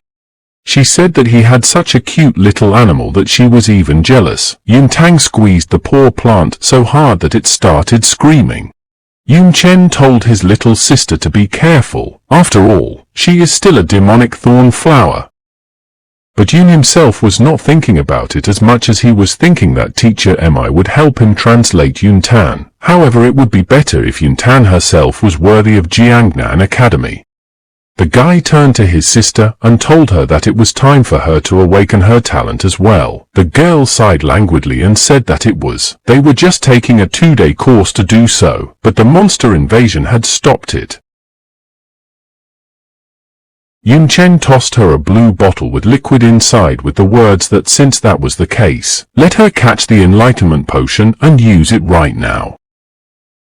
The girl didn't expect this at all and was surprised that he suddenly wanted her to do so. She said that she had heard about this potion, but it was very expensive, so much so that even children from rich families couldn't afford it. Yun Tang said that because they sold it, they would get so much money. This offended Yun a bit. He replied to his sister that her brother had spent so much effort to get it and she wanted to sell it and told her to drink it. After all, then her potential would be higher and her talent would definitely be good. In the end, Tang still agreed.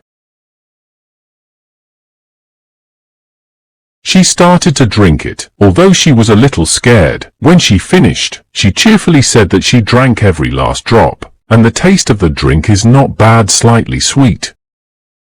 Yun Chen asked if she felt anything. He remembered that it was said that the first awakening of talent caused some side effects. Whether it was a well-prepared potion, it should cause a little itching.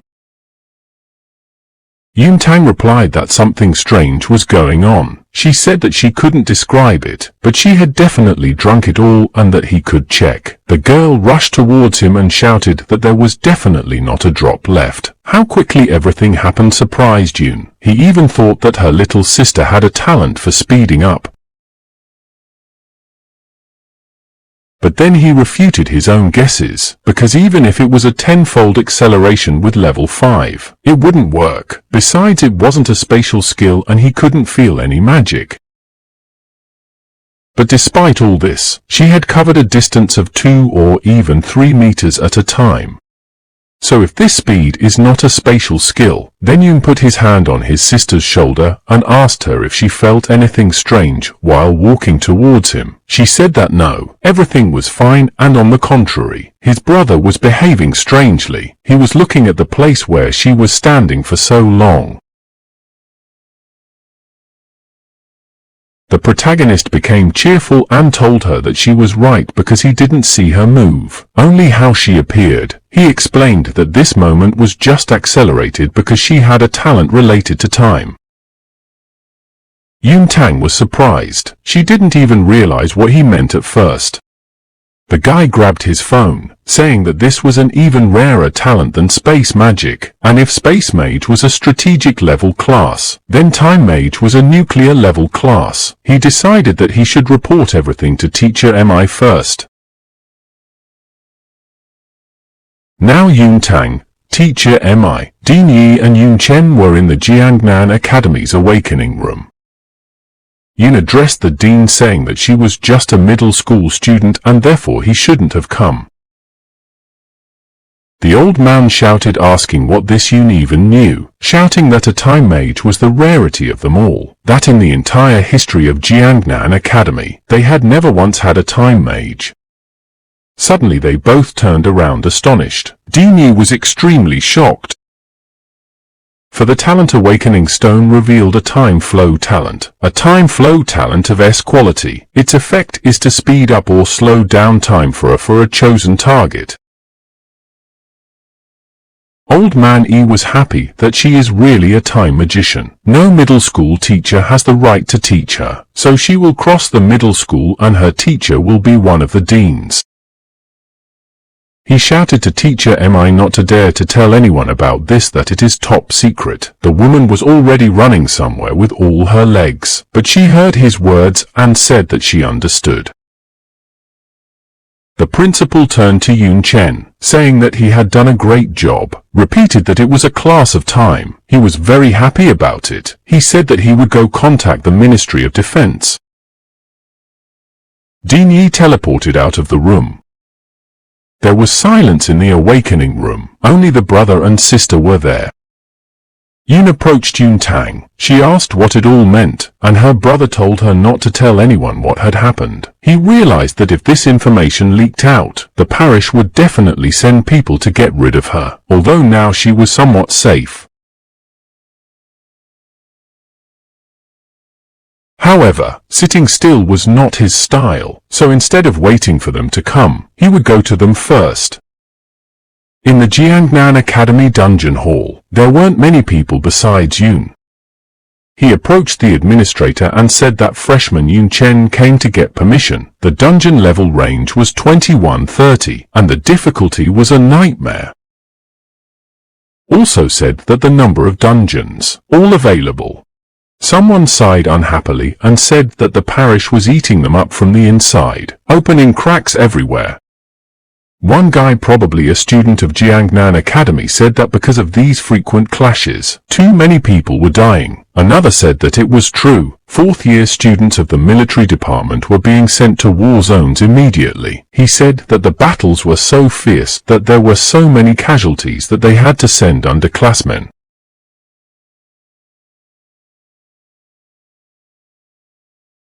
He added that it was unfortunate that sophomores were lucky to survive until graduation. The first guy replied that it was better to go through more dungeons and get stronger. It would increase their chances of survival. One of the administrators was sitting in front of them. The first academic said that he wanted to get permission to go through the second-rank dungeons from 5 to 28 times. The other added that the difficulty should be high, but the administrator said that the permission to go through all the dungeons from level 21 to 30 was taken by one student, that even now he was breaking all the dungeon records like crazy. This was not what the guys wanted to hear. They were very surprised and asked again, and the other guy asked who could be so greedy. Meanwhile in the dungeon, Yun had already defeated a couple dozen opponents. More and more notifications were coming in. Yun Chen silently stood among the maimed or even killed, and the notification said that the dwarf dungeon passing records had been updated. This record holder was the classless Yun Chen. The academy students looked at the screen and became more and more surprised. One asked, What the hell? How many records has he set? And another said that as expected from brother Yun, he is a real machine. And the third interrupted the second with words to wait and see. He asked, is Yun not going to stop? Yes, that's right. Yun Chen was not planning to leave the dungeon yet. He was moving on to the next dungeon. The disciples said that he was definitely insane without any respite. Another said that Yun Chen was the only one who would dare to do so. There was already a new dungeon in front of the protagonist. There were skulls and crows and also a huge yellow beast eye. The guy was teleported to the grave of old dungeon, level 2527. And the difficulty of this dungeon is a nightmare, and there is only one participant. The dungeon also has a note. Ever since the ancient graveyard got out of control, the whole city is shrouded in darkness. More murders eventually return. There were many dead people in the dungeon, or rather living skeletons. Yun Chen thought about how many monsters were here, but mostly undead. Skills with attributes of light and fire would be most useful here. He decided that it would be a good time to try out his ghost flame. After all, compared to normal fire, it is not only more powerful, but it also has the ability to burn the soul and shape itself. Yun Chen activated it. A blue fire spiral appeared behind the guy. It lifted him high up. The blue flame was now in the shape of 2 fire dragons. In the same instant, the skeletons began to disperse, their souls dying. They evolved until they disappeared completely. After destroying all of them, Yun began the transition to the next dungeon. The scoreboard began to receive new notifications again. The dungeon passage records were updated again. Only now the graves of old, as well as the heavenly ice canyon, the flaming jungle, and so on. The academicians were getting more and more surprised and wondered how many more records this guy needed. Someone suggested that maybe he wanted to erase all the dungeons of the academy. They asked if he wanted to wear himself out to death. They said that it was somehow too desperate, and another asked what made him go to such extremes. Nicole grabbed her heart and told Yun Chen what he wanted, and her hands were shaking. Teacher Mi told Dinyi that since Yun Tang settled, Chen has been spending day and night in the dungeons. She said that many students had also started to notice that Yun Chen was exhausting himself to the point of walking with great difficulty. She said that after all, the norm for students was 1 dungeon a day at best. The group could only defend 2 dungeons, but he was clearing them all by himself. Old Man E was silent, then said that it was definitely good that he was working hard on himself, but he had some bad feeling about it. Someone knocked on their door. Behind the translucent doors was the silhouette of Yun himself. When he entered, the headmaster asked if he was all right. For himself, Dinyi noticed that Yun Chen looked calm. Yun turned to Dinyi, holding out some kind of book to him. Then the principal of Jiangnan Academy was furious, asking if this was a monster hunting group.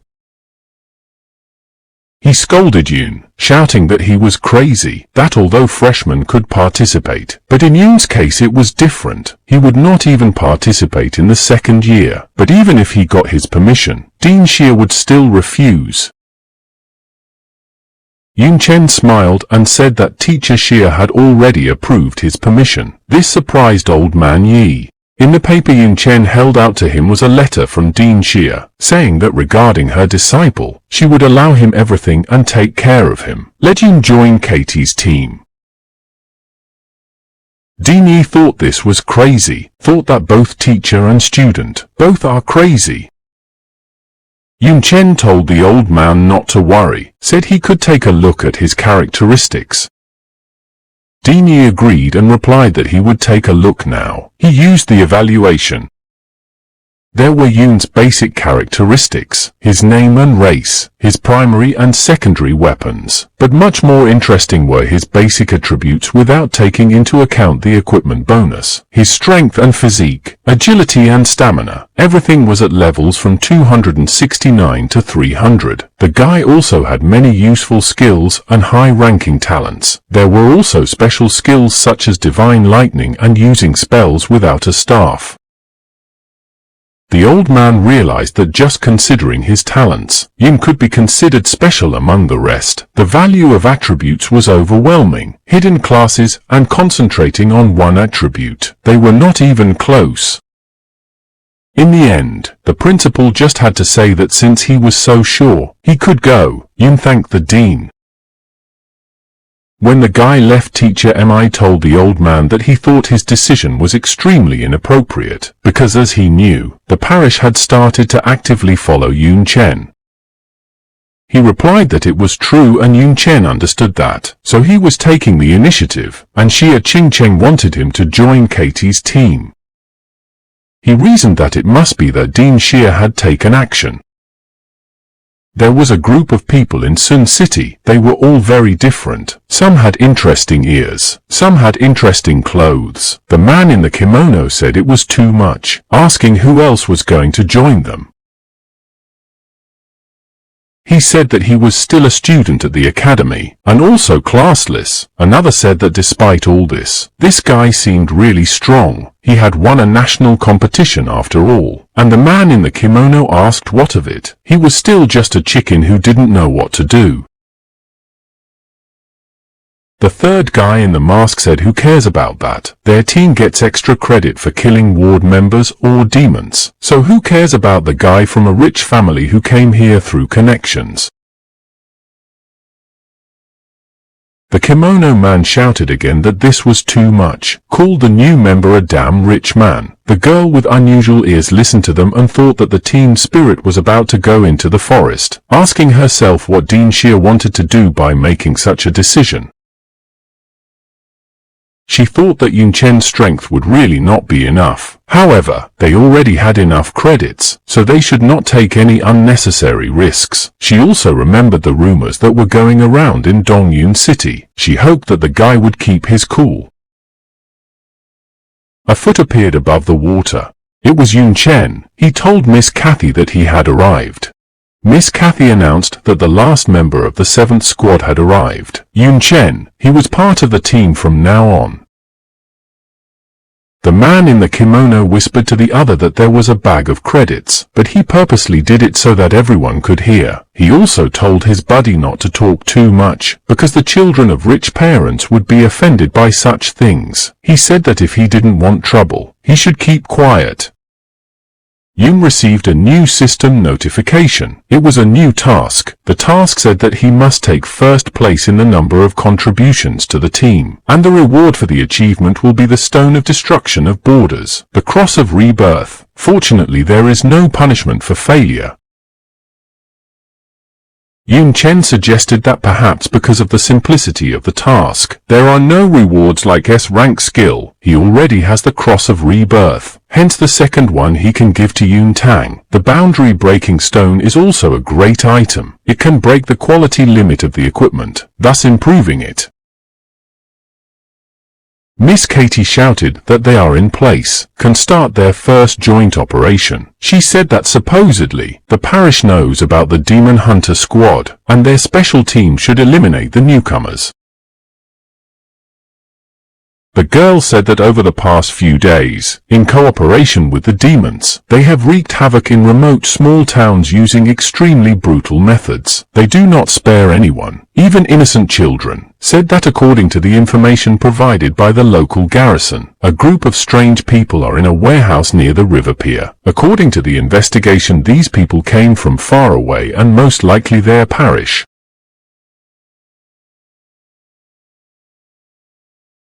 At last shouted that they were their target now. Down below was the very warehouse near the river dock.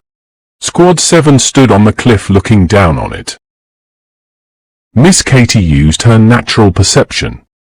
told them that there were 28 people inside, with darkness emanating from each of them, most of them second rank, and one quite strong, maybe third. One of the people asked, so what if they were second rank? Shouted that they were students of Jiangnan Academy, that they were the best in their groups, that third and that second rank, they would rake everyone in. He was happy that it was just a bunch of credits. The girl said that if he was so sure, then go ahead. She knew that it was a test for students. She was interested to see how they did. They all flew down, shouting that soon all these traitors to humanity would be dead. Someone said that it was a bummer. They already had to go 9-9 against a bunch of people, and now they had an extra weight with them who would also be certified. They said that they would get experience from it, and he would still be a liar, so it was okay. All these people were talking about Yun Chen.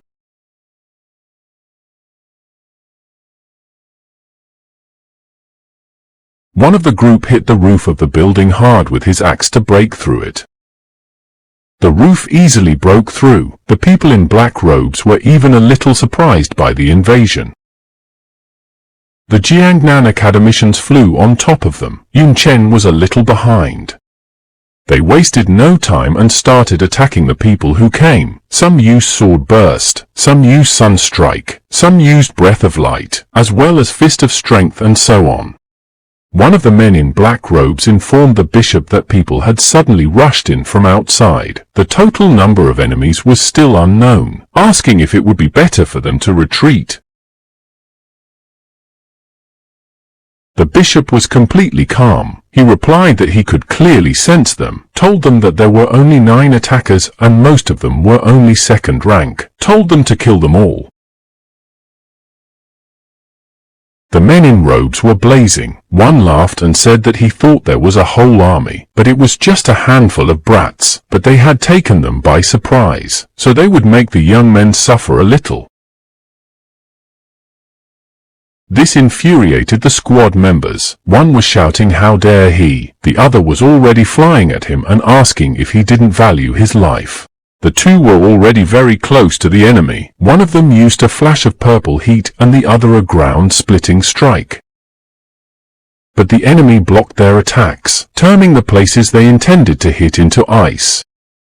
One of the academicians said that he was using elements, which meant he was an elemental mage, and another shouted why being strong would betray his homeland.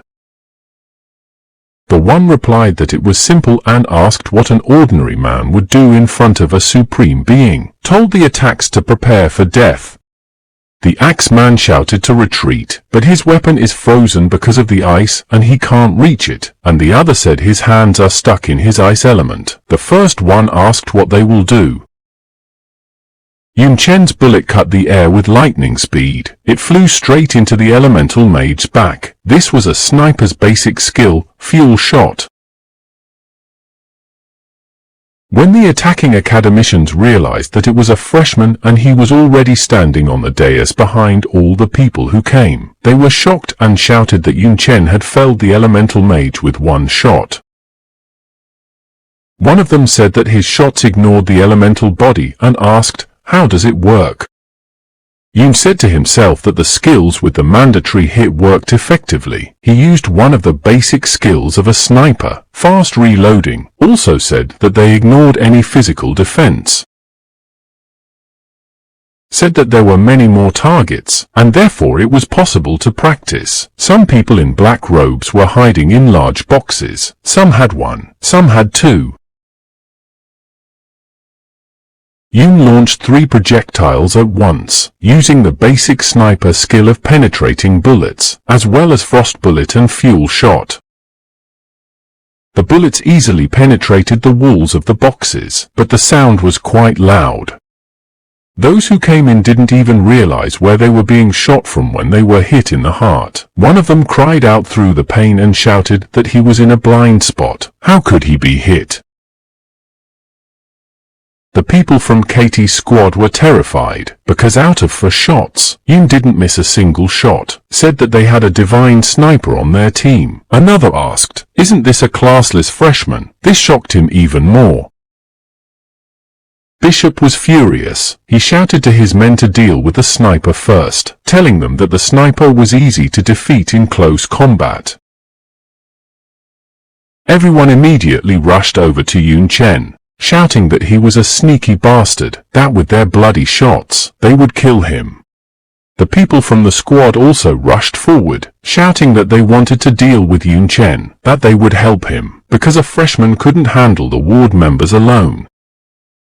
When the parishes were so damn close, Yun asked them if they wanted a close combat. He now had a sword in his hand and offered his opponents to play since they wanted to. He pushed himself off the floor and rushed towards the enemies, the guy's eyes burning with a violet light. He activated air dissection and shouted, "Step forward!" He dissected the enemies with elusive speed and blocked their magic attacks. This made the members of the 7th squad more and more shocked. The man in the kimono asked if he was imagining it. If he had single-handedly defeated a whole mountain of ward members. Another shouted that he thought Yun was a brat who had come prepared. But now it seemed to him that they were the ones who had come to the ready. A magical blue flame spread through the air. It was coming from Yun Chen, and he was within the circle of his own flame. The bishop said that it was the ghost flame of the darkness world. He asked how a child who hadn't even reached the 30th level could get it. He also said that the appearance of this guy, he had seen him somewhere. And then the man shouted that he remembered that it was the same Yun Chen, the one who had absorbed the essence of the Demon King, a classless one whose killing was rewarded. Bishop laughed and said that it was worth leaving the task for now. After all, it was for starters, and he wanted to take his head. He jumped and flew to him, saying that the bounty on his head was greater than any other task. Some kind of green arrow flew through the air, but it turned out to be no arrow at all, but a vine, and it grabbed the man's leg, stopping him. It was Miss Katie, the head of the 7th squad, who addressed the 3rd rank and told him that she would be his opponent. The one turned around and laughed. Meanwhile, Yun Chen was already standing amongst a pile of immobilized or even breathless bodies. Some of the squad said that he was too strong an opponent for them. Others said that he had killed at least 70% of the ward members here, and they were all 2nd rank. One of them asked if only the 3rd rank could stop him. The masked man asked the man in the kimono what he thought about it. He said that even though the 3rd rank should be dealt with by Teacher Katie, maybe they should try it too. They were interrupted by Yun Chen, saying that it was time to go. After all, they should move on to the next destination. There was a map in front of them and someone said that they were almost ready. It was the ward people. One of the guys in black robe said that all the elementary and middle schools were marked on the map. They would start in the evening, said that the local school children should feel the horror of the world of darkness. Suddenly he looked up and was very surprised at something. Said there was someone behind him. The man he was addressing asked what he was talking about. Said he had someone behind him too. The man turned around, cursed, and then he scattered, probably killed. Someone appeared in the wooden box. It even cracked.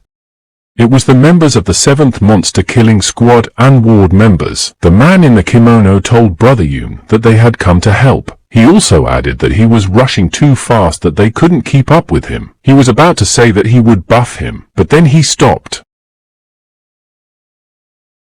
Something really surprised him. Yun was standing in the middle of a pile of corpses. Some of them hadn't even fallen yet. Yun himself was covered head to toe in someone else's blood. He said he had already dealt with it. The guy in the kimono asked in shock. Yun Chen didn't answer his stupid question and said that they should go again, that the next target was already waiting for them. It was already getting dark. People were walking through beautiful places, laughing and saying that Brother Yun was incredible in every way. A man in a kimono offered him a drink and asked him if he would drink, because the most important thing was not to get dehydrated. Another man asked the protagonist if he was tired and offered to rest here. Miss Katie watched them and thought about the fact that originally, the purpose of these missions was to train students, but now Yun Chen has taken it all on his shoulders. At this rate, instead of a squad and demon hunters, they will have a tour of different cities. The phone in her hands rang. She answered and asked, "What's wrong?" and then said she understood and would ask for support from the other teams. The man in kimono asked Miss Katie, "What's wrong?" said that their team has Yun's brother and therefore why they need support, and another asked, "Is there a problem?" She replied that yes, and not just a problem. She said that their next target was 2 third-ranked people. One of them was quite high-ranked. A massive castle was visible from the spyglass.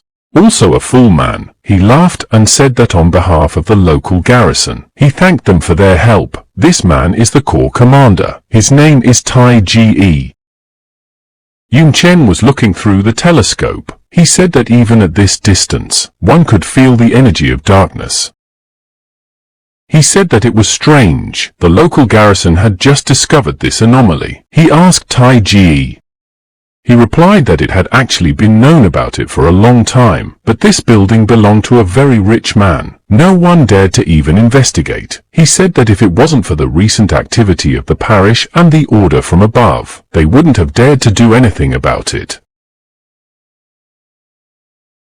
Someone said that the garrison was the last line of defense for the city, and so asked, how could she allow the enemy to reinforce right under her nose? Even considering the above, someone was watching them from behind. It was the first squad that came for support. One of them said they were just cowards. The garrisons. The man in the kimono said that the fact that the first squad came to their aid was very unexpected. The masked guy said that regarding the combat strength, they were the strongest among all of them, because the strongest student of Jiangnan Academy was among them. Namely the student council president Lu Miaoling. Yun Chen used an evaluating gaze. He realized that this girl is very strong. Even being a second-ranked girl with 46th level, he can feel some pressure from her. She is not inferior to third-ranked Miss Katie. Lu Miaoling also used an evaluating gaze. Reaching Yun, she was surprised. The girl asked why he was only level 26 and hadn't changed class yet. She assumed it was the classless one in the first year. The guy next to her replied that Yun Chen was the best among the new generation of Jiangnan Academy, asking how he was even allowed to go on such a dangerous mission. He turned to Dean Yi, saying that the old man had become too kind. Tai Ge coughed and said that now that the team was assembled, let's make a battle plan, saying that he was familiar with this manner and therefore could suggest great places to attack. The girl said she wouldn't listen to him, and explained that his garrison had let them set up here, and she was afraid that he was the one who would benefit the most, so he hurriedly told her not to slander people. She didn't pay much attention to that, and began to tell him that before the gathering, she had done some digging. A lot of it came out, using her perception skills. She also found out how many people were inside. But with the exception of the security personnel deployed around, all the ward members were huddled inside, organized into small groups. The economists now had her digital map in front of them. Lu Miaoling said that there was a teleportation circle behind. It was guarded by at least 15 people, including one third-ranked person. Once the massacre started, this place would be the main problem. She said that she hoped that their teachers would lead one team to break through the front to distract the enemy's main warriors, and she would go around from the back and head to the support point. Once successfully captured, they would attack from both sides and trap them in a vice. The kimono man told the masked man that attacking alone, even for the chairman, is too much. Li Miaoling is the son-in-law of several people. The masked man replied that he was surprised by the amount of data she had collected in such a short time, and the kimono man asked what else should be expected from General Lu's daughter. The girl said that since no one minded, she would leave the rest of them and go to the place of attack. The guy in the kimono was silent, and his buddy said that by the way she was so hot. Everyone was already on the mountain near the castle. The man in the kimono said that the corps commander had chosen a good place. This point had a great view and was located high up, making it perfect for attacking. He said that from here they could launch a long-range magic attack without risking anything, and Yun Chen just stood by silently. He thought that something was wrong here. He wondered how such a gap could be left unprotected. Yes, and the surrounding area strongly felt dark energy. Suddenly things started to break out from behind. Black magic seeped out from the ground. Tai Ji was also swallowed up by the dark. Miss Katie shouted out that it was darkness. She asked what was going on, saying that the concentration was definitely not that emitted by the small cracks. Standing behind Tai Ji started to change a lot. He laughed and said that he had carefully chosen their funeral site, saying that it looked good, didn't it? The earth was just bursting with dark magic power. Now the garrison general looked like the very real devil. He turned to the wretched humans ordering them to kneel. The pressure was so strong that most fell to the ground. Yun Chen and Miss Kathy were still holding on but with great difficulty. Someone in the back was shouting that the equipment was breaking and the body wasn't moving. Teacher Kathy couldn't believe such a strong concentration of darkness. Yun Chen wondered if he was the truest demon of the world of darkness. The demon rose high into the sky on its wings and directed its dark magic downwards while inside a sphere of the same. Teacher Katie shouted for backup. The mage girl said she couldn't. She said the darkness was corroding the machinery. There was no connection. Miss Katie couldn't believe they were just going to die. She knew that something was definitely wrong here, that he was definitely third rank but clearly stronger than them. She knew he was using some kind of trickery. The guy with the axe was shouting that he was a bastard, and no wonder the ward members were here. Since the corps commander himself had betrayed them, they were asking how dare he betray humanity. The demon mocked them, saying that how could he betray humanity, then said that he had already accepted the gift of the Lord, shed his mortal body and washed away this filthy human flesh, turning into a demon. Shouting that now all they could do was kneel before him. A little while later Tai Ji, or rather the demon, turned his attention to Yun. He asked, how can he move? Yun Chen looked different. He had a black robe and long white hair. The protagonist didn't answer his question, but said that he could not only move, but also attack him. Then he took out his long gun. The arrow flew straight at the enemy. Yun also didn't forget to use the main skill of a sniper, penetrating bullets. His task now was to hit the target. The arrow penetrated through the demon's shell, but he covered his chest with his hands. The wounds on his arms were burning blue flames. He said that it was the talent of the Queen of the Night. Also said that he did not expect to run into him at all. The demon considered it a real luck. But after that, he descended to the ground, his eyes blazing red fire. He shouted that he would show the insolent man how foolish it was to mess with third-rank demons. However, Yun wasted no time, and so a blue fireball was already flying at the demon. Tai Ji gathered a lot of air into his lungs and roared deafeningly. It was a demonic roar. But he rejected the blue flames flying at him. On one side Yun was already flying at him with his sword, using the knight's basic skill of aerial slashing, and on the other side was the same Yun only with a dagger in his hands. The demon immediately realized that it was a clone. It made him terribly angry. He asked how dare the pathetic copy go against him. However, he also said that with such a trick, even with his rank, it is quite hard to figure out who is actually the original. The demon blocked the blow with his fist. The punch was so strong that Yun Chen was thrown into the nearest rock. But much to the demon's dismay, another Yun Chen opponent was already behind him and was already cleaving the demon's throat. He used the assassin's basic skill of throat slashing. The enraged demon struck his fist right where the guy was. He was shouting that a level 20 clone. What a lowlife. The demon's pressure eased a little and the members of the 7th squad were able to lean on their arms or elbows, although with great difficulty. One of the guys said that this was the strength of the 3rd rank. Brother Yun couldn't even break through the defense. And another added that after all, the difference in attributes and skill level greatly influenced the outcome of events, and no matter how powerful the basic skills were, they would never compare to the advanced ones. The demon turned to Yun, calling him a boy, and asked, "Isn't he a good fighter? If that's the case, then let him fit." Yun Chen replied that it was not easy to defeat him, but if he was so boastful, why didn't he approach him? He told the demon not to stand there. This greatly offended Tai Ji, and he shouted and asked what he was carrying. Now Yun was standing a few meters. Yun Chen threw his mighty dagger at it and said that the demon had already lost. The demon laughed that the guy hadn't hit once and dared to throw around loud words. Asked if he was relying on this dagger. The demon straightened his arm to catch the cold weapon.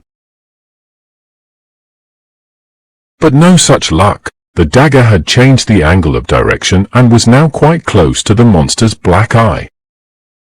Yun Chen flew at him and asked why he should dodge it. It would not do him any good anyway. As he rushed towards the enemy, he used the basic skill of a spearman, namely acceleration, and the guy shouted for him to just try to dodge it, saying that if he did so, he would check what was stronger, the demon's eye or his dagger.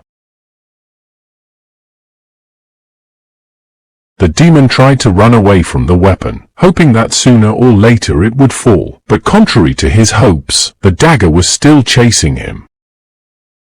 When he finally stepped on the ground and the dagger remained lying in the distance, he was horrified that he had stepped right into the trap. It had grabbed his foot with thorns, a basic skill of a hunter, a bear trap. Then the demon realized that the main goal of the protagonist was not to attack him, but to trap him, also surrounded by vines. This is the main skill of the druid, entangling vines, as well as the main skill of the druid, growth. Now Tai Ji was well aware that he was caught. The magical vines held the monster tightly, and from above, Yun Chen flew straight at him, holding his mighty spear in his hand. He said that no matter how strong the demon was, he was only a 3rd-rank demon, not a demon king, saying that if it wasn't for the darkness around him, stopping the teachers, he wouldn't have been able to withstand their onslaught. The guy said that usually the darkness spreads through cracks, only it seems that he released it from underground somehow. Yun assumed that there was some artifact under the ground that amplified the darkness. That's why the demon decided to disguise himself to bring them here. Yun Chen flew at him pointing his weapon and said that having such an important item, he should protect it with all his might. That was why he stood still after every attack. He told the jerk that such a thing should be hidden better. Instead of attributes, he should have pumped his brains. In fact, the classless one was not aiming at the monster but at the ground. He split the ground with the basic skill of a spearman, meteor strike. From there, purple magic immediately came out. It swirled in the air and began to slowly dissipate. Now the pressure dropped even lower and many managed to rise higher. By the time the demon had already managed to get out, he flew at Yun Chen with his fists and shouted that he wouldn't hesitate to finish off that bastard Yun. Then he was grabbed by a natural whip in one hand and thunder chains in the other. The angered demon shouted that they were all pissing him off, that if they didn't want to die, they'd better let him go. He was tied up by 2 girls, Miss Katie and the mage, the teacher saying that he should feel what they felt and the girls saying that now they would fight as equals. Yun Chen shouted that he was leaving him to them and he had to deal with the fanatics inside the manor. Teacher Katie shouted after him that she was sure he could handle it, but he should still be careful. Up ahead was a gloomy abandoned house. Blue flames burned from the windows and doors. The ward members were rushing from side to side, shouting that it was an enemy attack, asking who was the bastard who decided to burn down the manor. It was Yun Chen. He went inside and said that he had just been beaten by one of them, so he was a bit upset, asking them to comfort him. A blue magic fire swirled around the black manor. Yun Chen rushed forward, killing all the members of the parish in his path.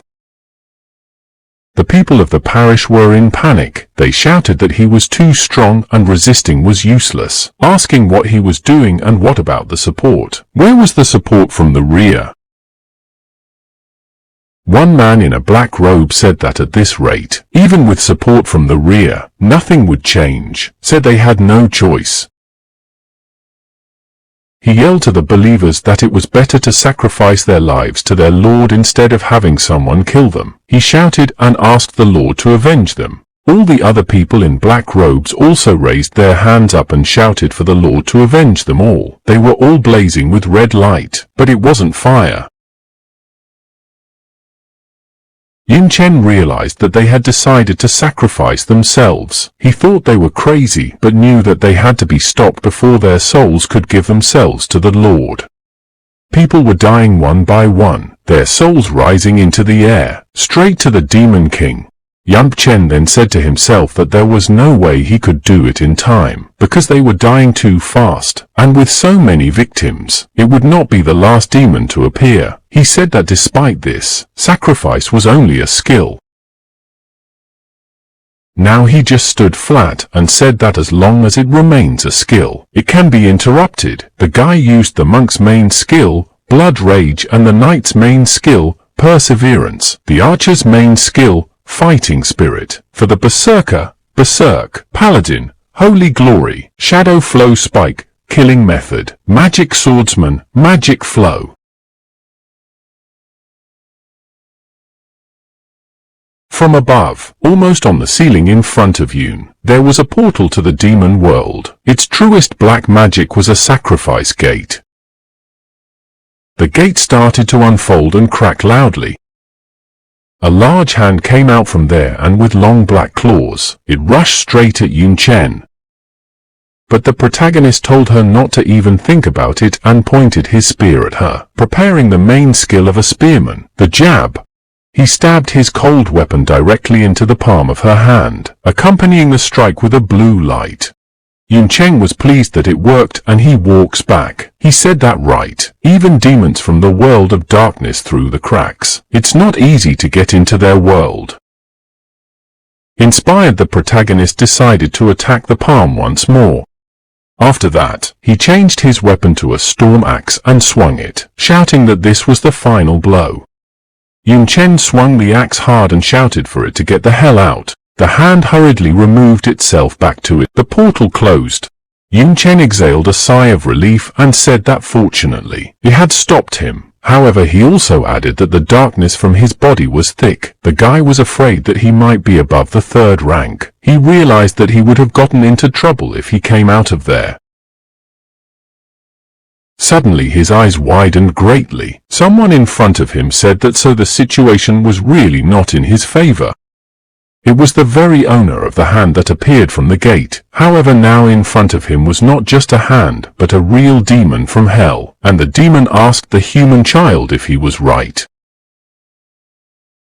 Yun Chen tensed up a lot and was even scared. He thought that he was too inattentive. With so many victims, they could open more than one crack. The guy knew that fighting a 3rd-rank demon was foolish to say the least.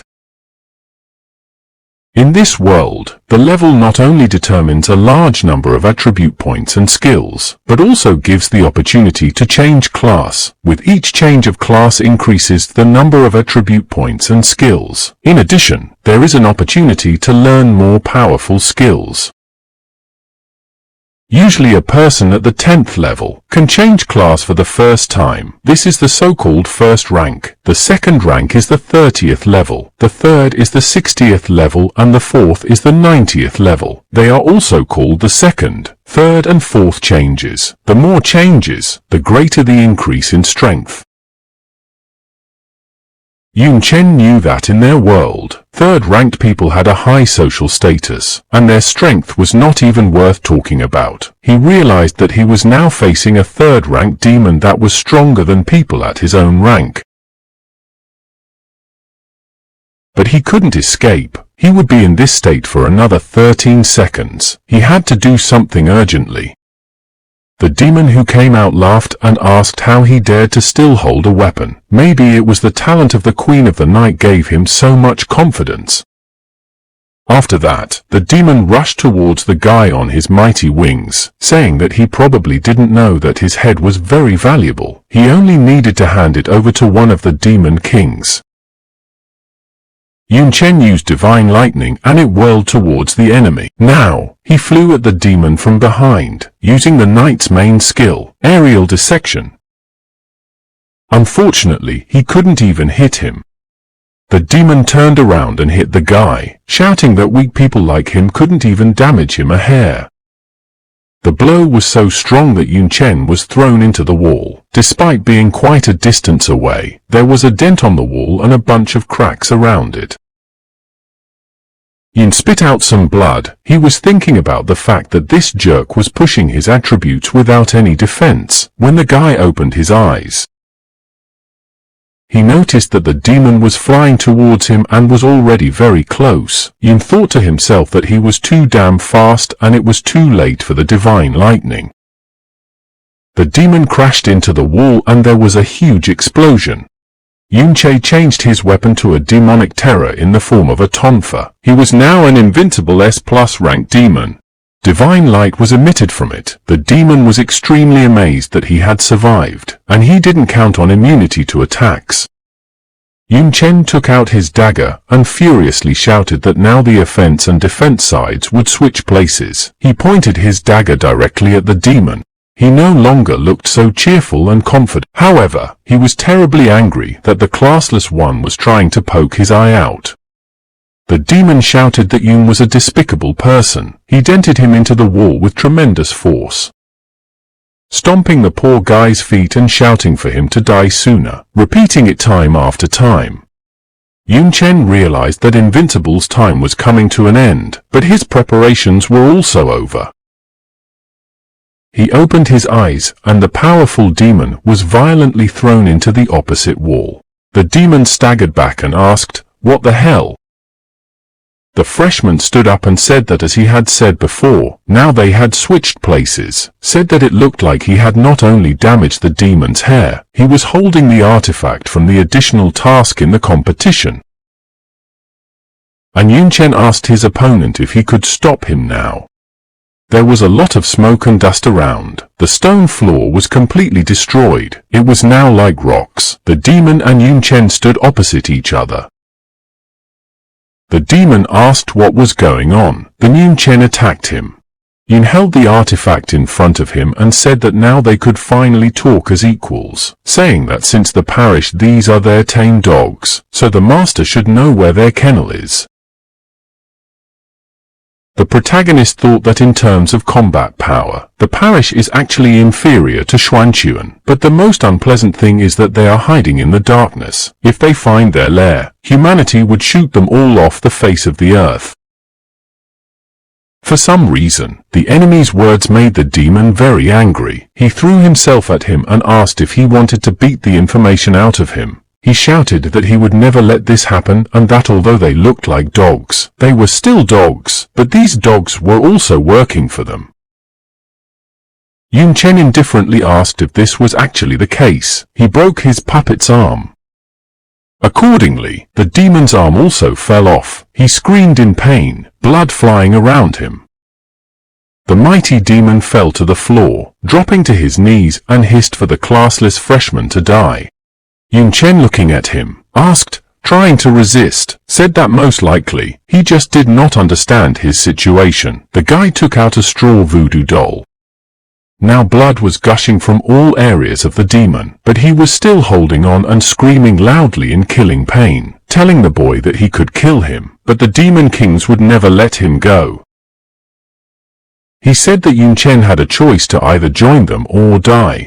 To this, the protagonist replied that since they can't talk, then so be it. He released them from his hand, in which he was just holding the artifact blue flame of the Queen of Night. The doll began to slowly burn. The demon screamed even louder, asking what was the point of killing it, since humanity would fall sooner or later anyway. Shouting that their only salvation was to join the parish and become one with them. Also added that even after dying, but would not let Yun Chen go, a pink ball formed from the demon's nose and forehead.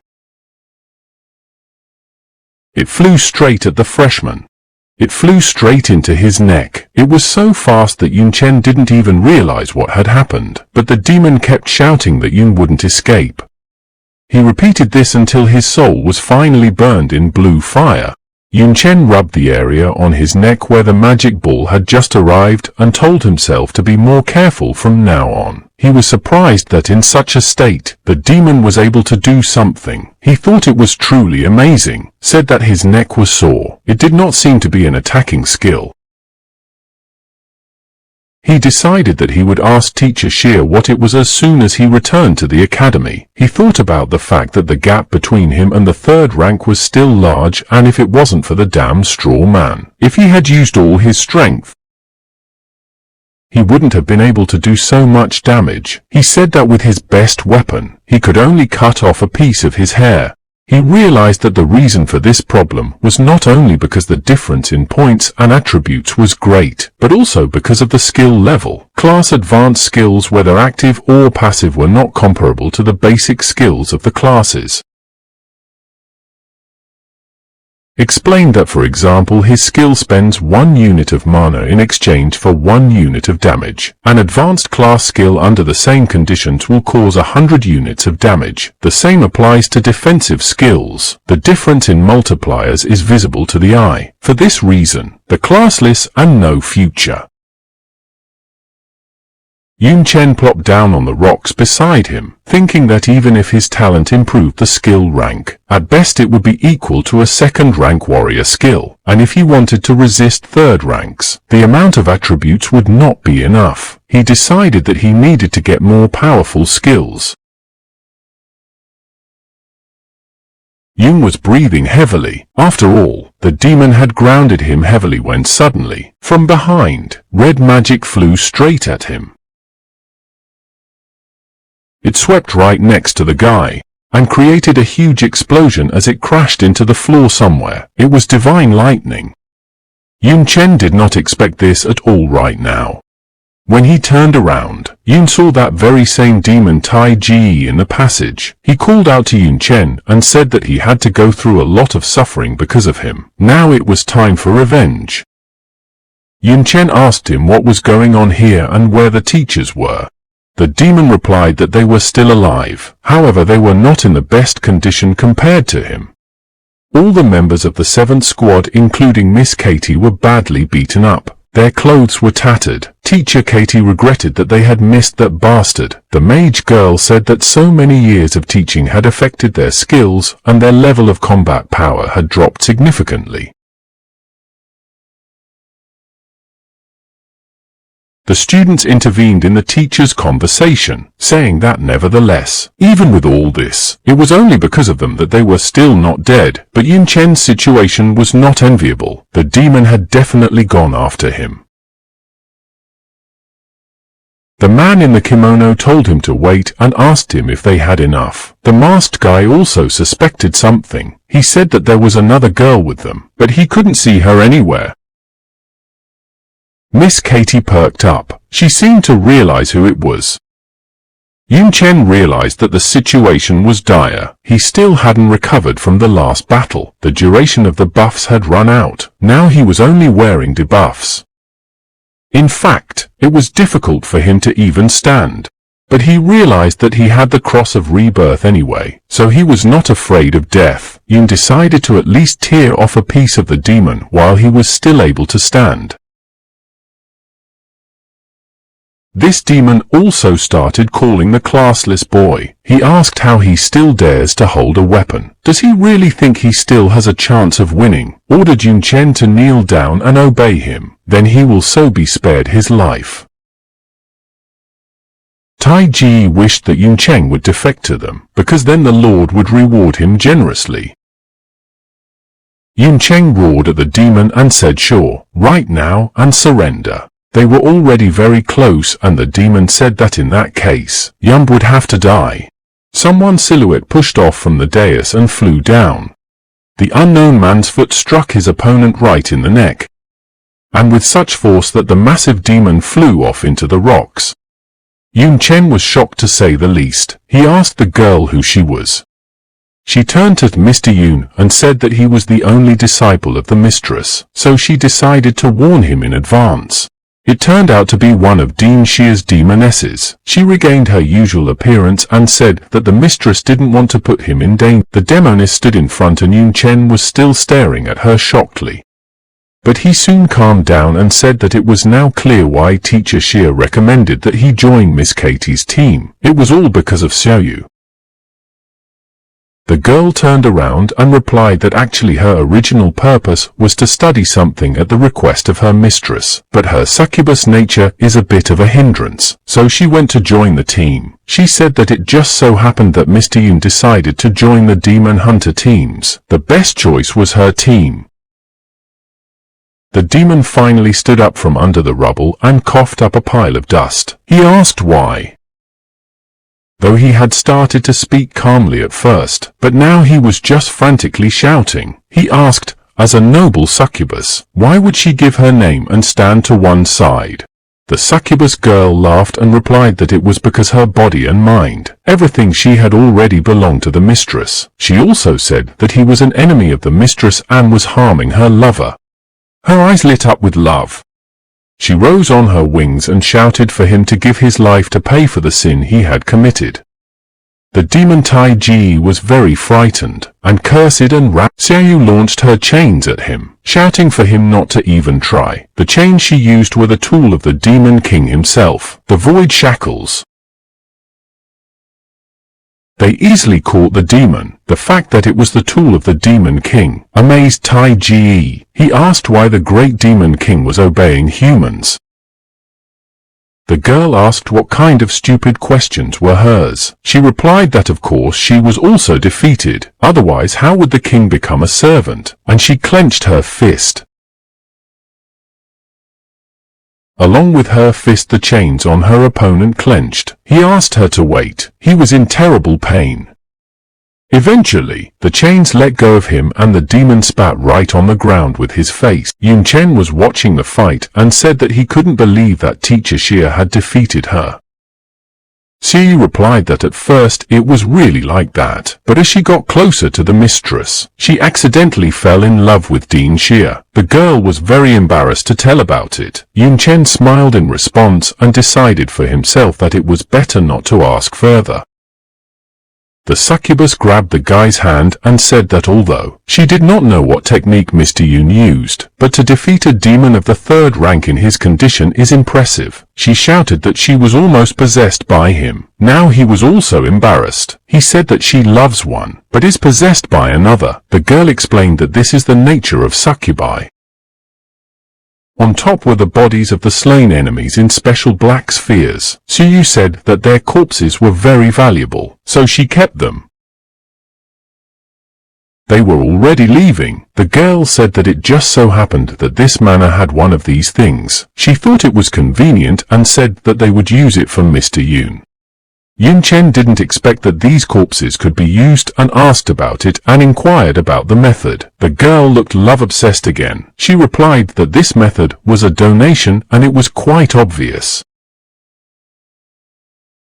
They walked up the stairs to the memorial located by the cliff. Yun said that this was the altar where sacrifices are made to the gods. Said that this was the first time he had seen it. Said that he had heard earlier that many divine-level items such as magical medicines, equipment, were obtained by sacrificing to the altar. Suyu replied that if he wanted to obtain a divine-level item, he needed a sacrifice in the form of a demon king. Although these two third-rank demons were not as good, but they could still be exchanged for something useful. She said that was why she kept their bodies. Yun asked the succubus wasn't this altar used by the dark cultists? Saying that following that, it should only be an altar for human sacrifice. Asked, or can humans use it too? And the girl said that it all depends on the type of sacrifice.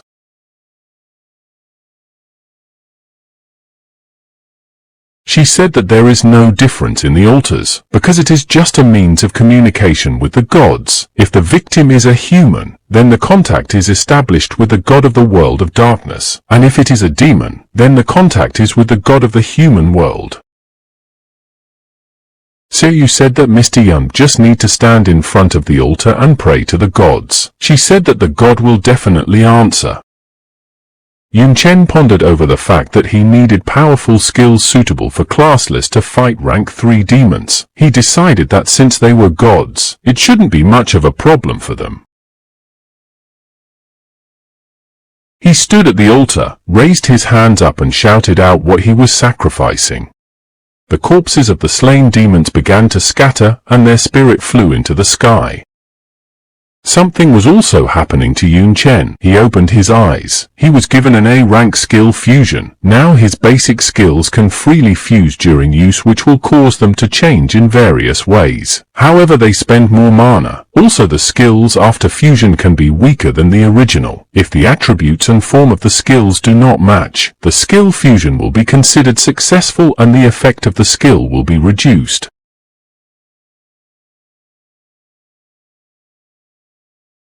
The skill fusion that was written was pleased with Yun Chen. He said that even though it was only a rank, it was much better for him than S-rank skills. Xiaoyu congratulated her master Yun on the successful sacrifice. She said that Xiaoyu had a mission, so she would go ahead. Yun Chen said okay. Then he would go to the other side to check on President Li Miaoling. Maybe she needed help. Yun was already at the support point, the teleport. Li Miaoling was sitting on the mountain near the teleport. He haughtily asked if he had come to help her. She said that unfortunately it was already over and all the credits are hers. The protagonist remarked to himself that she was really strong. She had single-handedly killed all these believers. Most of them were low rank too, but there were rank 3. He looked at the girl and thought about the fact that she was normal looking too. He thought she was a terrifying girl.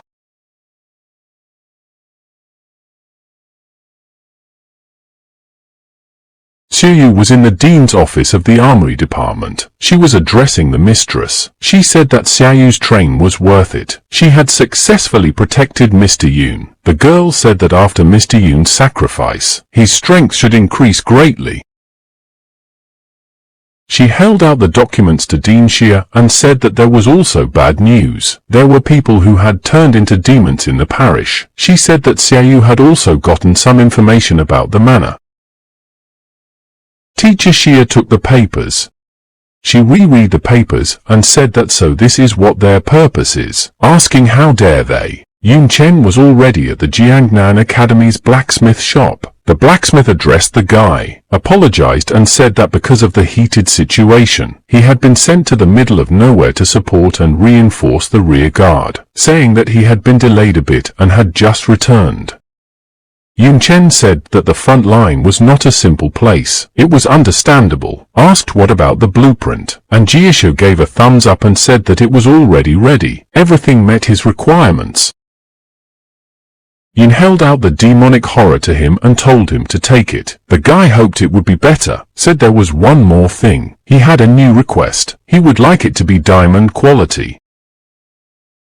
This shocked the man. He said that Yun should realize that even the children of rich families can't afford such an expensive weapon. Shouted that the price was too high. Asked if he was sure he had enough credit. Yun Chen thought about it and said that it should be enough, saying that after participating in the demon hunt, he had won about 100,000 credits. The amount of money Drashu was even more amazed. He asked if he had attacked the ward's lair alone. The protagonist explained that it was all because of killing a rank 3 demon. The man thought about what he was saying about killing a rank 3 demon as if he had slaughtered a chicken. Soon the blacksmith yelled for the guy to leave it to him, saying that in 10 days, he would guarantee him that he would be shocked. Three guys were walking along the road near Yun Chen's villa. One of them asked the other if he had heard that the world competition was about to start, saying that the best talents from all over the world would gather here. The other asked what's in it for them. The first said that he had heard that Jiangnan Academy had won the last student competition, so they had won the right to represent the Xianlong Kingdom at the upcoming event. The other said that that was it, but someone from the senior class would most likely be chosen for the important event, asking if his buddies thought that freshmen would even be taken there. Yun Chen stood with his back to the window and eavesdropped on their conversation. However, he was actually looking up. A purple magic stone and his spear were limning in the air.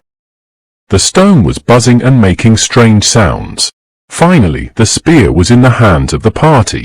He said that the boundary destruction stone was worthy to be called the reward of the system. After all, the quality of the demonic destroyer had increased to platinum and all the attributes had improved greatly. Said that in addition another cross he gave to Yun Tang. It should help her. He was summoned by his plant. Yun Chen lifted it up in his arms and told her that Xiao Jing's level had insanely increased for all his sorties. Now her level was almost catching up with his own. Said that with the fusion of skills, it was not a bad boost to combat power. Someone knocked on the front door of the house and Yun told the unknown person to enter. It was Sayu. She turned to Mr. Yun and said that her mistress asked him to come. There was a signboard up front that was signed, Weapons Department, Dean's Office. Teacher Xia stood up and said that great. With the demon hunting, his level had reached the 30th rank. She said that if someone else was here, he would have thought about the 2nd rank. Yun Chen said that in the end, for the 3rd rank demons, he received a good reward and unfortunately, he did not have the opportunity to move up to the 2nd rank. Then he remembered that he wanted to ask the dean about something, said that he had something strange. The guy showed a sign on his neck. He said that before he died a 3rd rank demon had imprinted this thing on him and he had no idea what it was. The succubus was terrified. She shouted that it was a soul-haunting seal of the Duanya demon clan, saying that it was a cardinal skill that acted on a fixed target and haunted it continuously. Teacher Xia was not happy either. She turned to Xiaoling and told her to quickly bring out the sea god jelly from the treasury. The girl immediately rushed to fetch it. Now Yun was getting a little worried. He asked what continuous meant and if there was a way to remove it. Sayu shook her head and said that the soul-haunting seal was of the rule type. To use it one must sacrifice a demon soul to the god of darkness, saying that even a 4th rank priest could not remove it. Dean Xia said that there was another way, and it was to ask one of the 72 pillar demons of the Night Destroyer to remove it. This pleased the guy, but asked where to find one of them. The woman said that in the world of darkness, besides all 72 pillars were demon kings. She said that with his current strength, he couldn't handle it, and Yun became sad and said he hoped that it didn't mean there was no other way out. A panting Xiaoling came running over and told the mistress that here was the sea god jelly. She held out a box to Xia and asked her to give it here. She took some jelly on her finger and said that luckily a few years ago she was able to hunt the sea god. The woman dabbed it on the guy's neck and told him that sea god jelly could hide the soul's haunting seal, but there was a time limit, so it was only a temporary measure. The seal did disappear from the patch of. She handed the box to her apprentice and told him to take it and remember to use it once a day until the jelly runs out, but said that he must find a way to remove the seal anyway. Said that otherwise his whereabouts would be exposed to the enemies. It would be an endless pursuit by the coming and the world of darkness. Yun Chen understood perfectly well that the situation was extremely dire. Dean Xia continued, saying that they had temporarily solved the issue of the seal, saying that he was the one who had fought demons for the first time, asked what his impressions were after the battle. Yun replied that except for the strange appearance, felt like humans. The woman replied that this was true and that they did look like humans, and that some of them could not even be distinguished from humans by their appearance, saying that Xiaoyu and Xiaoling were examples. As long as they did not emit darkness and covered their horns and tails, anyone would believe that they were humans. She said that if he went through the crack and entered the world of darkness, the scenery in front of him would be the same as on Earth. On the shelf was a book about the world of darkness. It stood out among the others. The boy noticed it and told teacher Xia that its description was a bit contradictory to what he thought. It seemed to him that this place was more like hell than Earth. Xia replied that there are such places as well, like in their world. They have inherent harsh points. However, the most distinguishing feature of the world of darkness from them is the concentration of mana in the air. The people in the world have it much lower. And so when cracks open, the two worlds are connected, and because of the difference in concentration, the environment of the other world continues to penetrate them. Corrosion appears, corroding the surroundings. Plants die, unable to withstand it. Low-level monsters also go into a rage because of the terrible pain. And if you are in the world of darkness, the air is normal. It's just that they who grew up in this world can't bear it. So no matter how beautiful their scenery is, it's a living hell for ordinary people. Yun Chen replied that then it is no wonder that there are people willing to become demon servants, to improve their blood and body.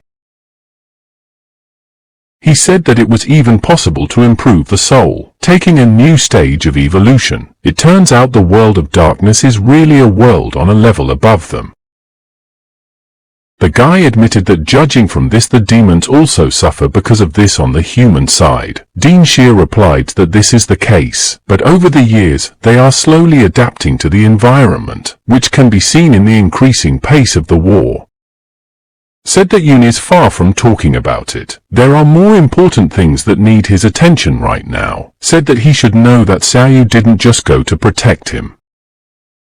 Told that the succubus had other tasks. She asked if he knew anything about the world competition. Yun Chen replied that yes, there are often rumors about it, and especially now. He asked if it was for seniors.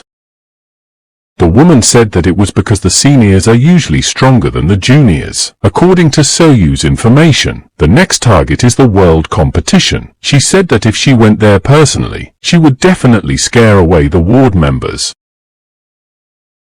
And therefore she wants Yun Chen to participate in this competition. She asked him to stop the actions of the parish in this way. This literally shocked the guy. The poor guy immediately received a notification of the achievement task. It said a generous reward and no penalty for failing the task. That's when Yun realized that there was no way to not participate. 5 days later at the arena, the auditorium was packed to the brim. The judge announced that the competition for a spot in the world competition had officially begun. Besides Lu Miaoling, the student council president, one more spot would be chosen among the students. He asked the contestants to enter the arena. As soon as one of the students entered the arena, the first attack flew at him. He was surprised that someone had already started fighting. This attack was Yun Chen's spear throwing. It flew in and a large cloud of dust rose up. The people in the hall did not understand what was happening. They thought that someone had broken in, shouting that it was simply impossible. It was Yun Chen. He sat on his mighty weapon and apologized to his elders for taking part as well, his eyes blazing. The dust cloud dispersed and now Yun Chen was standing in front of everyone. The participants of the duel were shocked. The people in the audience did not expect to see him here either. They asked what was going on, why a freshman was standing there. They recognized Yun Chen and said that he was really very strong, but it was too much. The competition was for seniors. Someone asked if Yun thought he could beat the seniors and that they had already been to the battlefield. Suddenly, someone loudly ordered everyone to shut up and the crowd fell silent. It was Lu Miulin. She asked since when only seniors could participate in the competition. She said that she didn't remember any such rule. She said that as long as they had enough strength, any student had the right to represent the Shenkong Kingdom.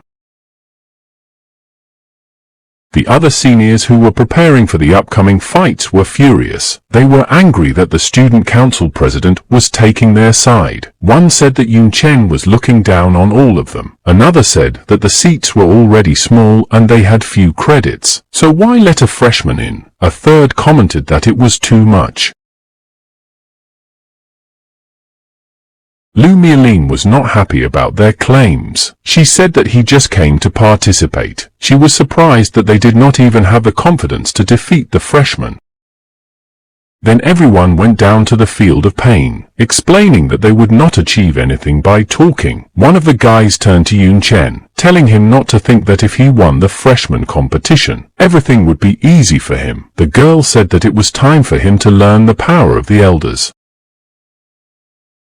A guy in a kimono watching the action said that these guys still didn't know about Yun Chen's participation in the demon hunt, saying that Yun ruthlessly killed everyone and received thousands of credits, securing the title of the strongest in their squad. The guy beside him said that someone was about to get a big kick out of it. All the seniors came out to fight with one Yun Chen, a freshman, but now they couldn't decide who would go first. They all wanted to teach him a lesson and take all the glory for themselves. The referee was silent. This whole situation looked extremely strange from the outside. Yun Chen couldn't stand it and told them to all attack together. He decided to get rid of the hassle this way. The seniors threw themselves at him, some shouting that he was crossing the line, some saying that since that was the case, they would run him over and quickly solve all the problems. Yun Chen blocked the first attacker's attack, and did so with such force that the poor guy flew high and far away. This infuriated the senior students even more. Someone used ice rain, someone used dark expansion, someone used a chain of lightning. In response, the protagonist activated his blue flame and began to shape it. The blue flame took the form of a dragon and swiftly rushed at the upperclassmen. The dragon attacked the host's opponents. The students in the auditorium were terrified. One girl asked how this guy's main skill could compare to the second-ranked class skills. The guy standing behind him suggested that this was his talent. Another guy added that moreover the value of Yun Chen's attributes was terrifyingly huge. He thought that maybe it was because of the essence of the Demon King. The guy understood perfectly and said that ordinary seniors were no match for him.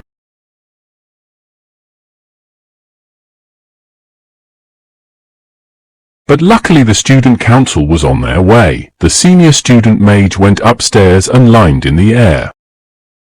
He shouted that he was sorry to bully the underclassmen, but he himself provoked all of them. The mage shouted for him to get what he deserved. The senior student used a ground prison. The ground under Yun's feet lit up.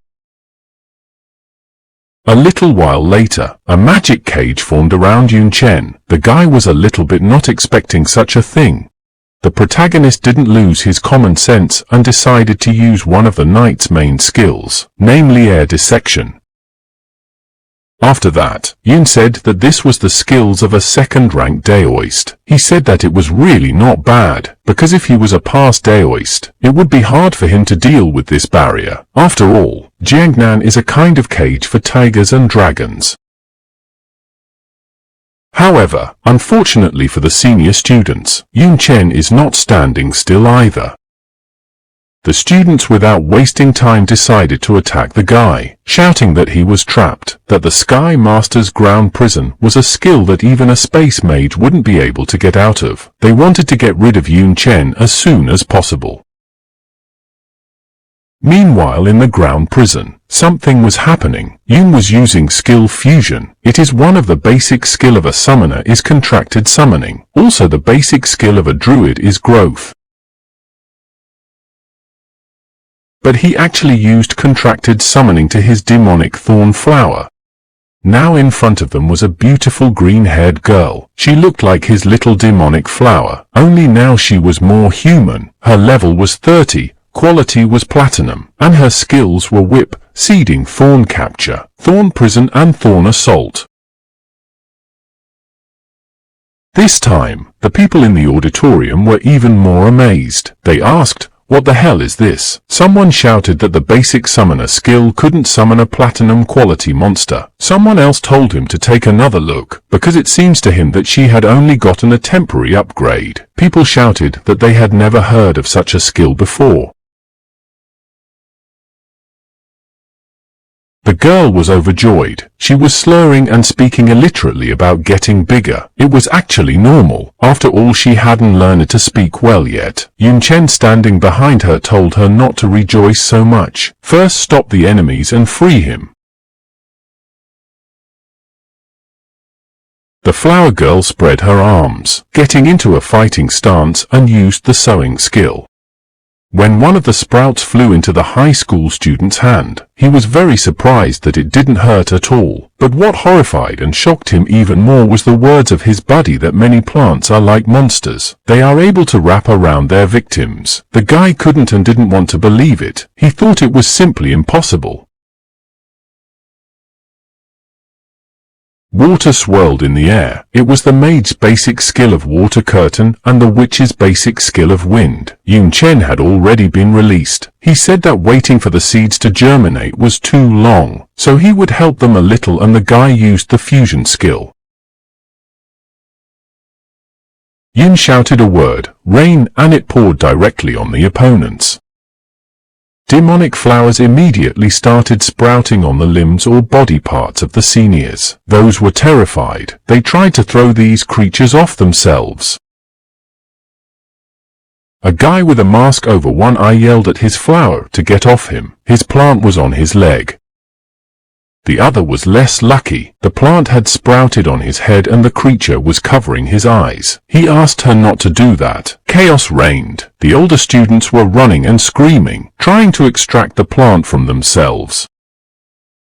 Yun Chen knocked the ground with his staff. The stone floor cracked and vines sprouted from there. The ground prison also cracked. It was a skill, a thorn assault.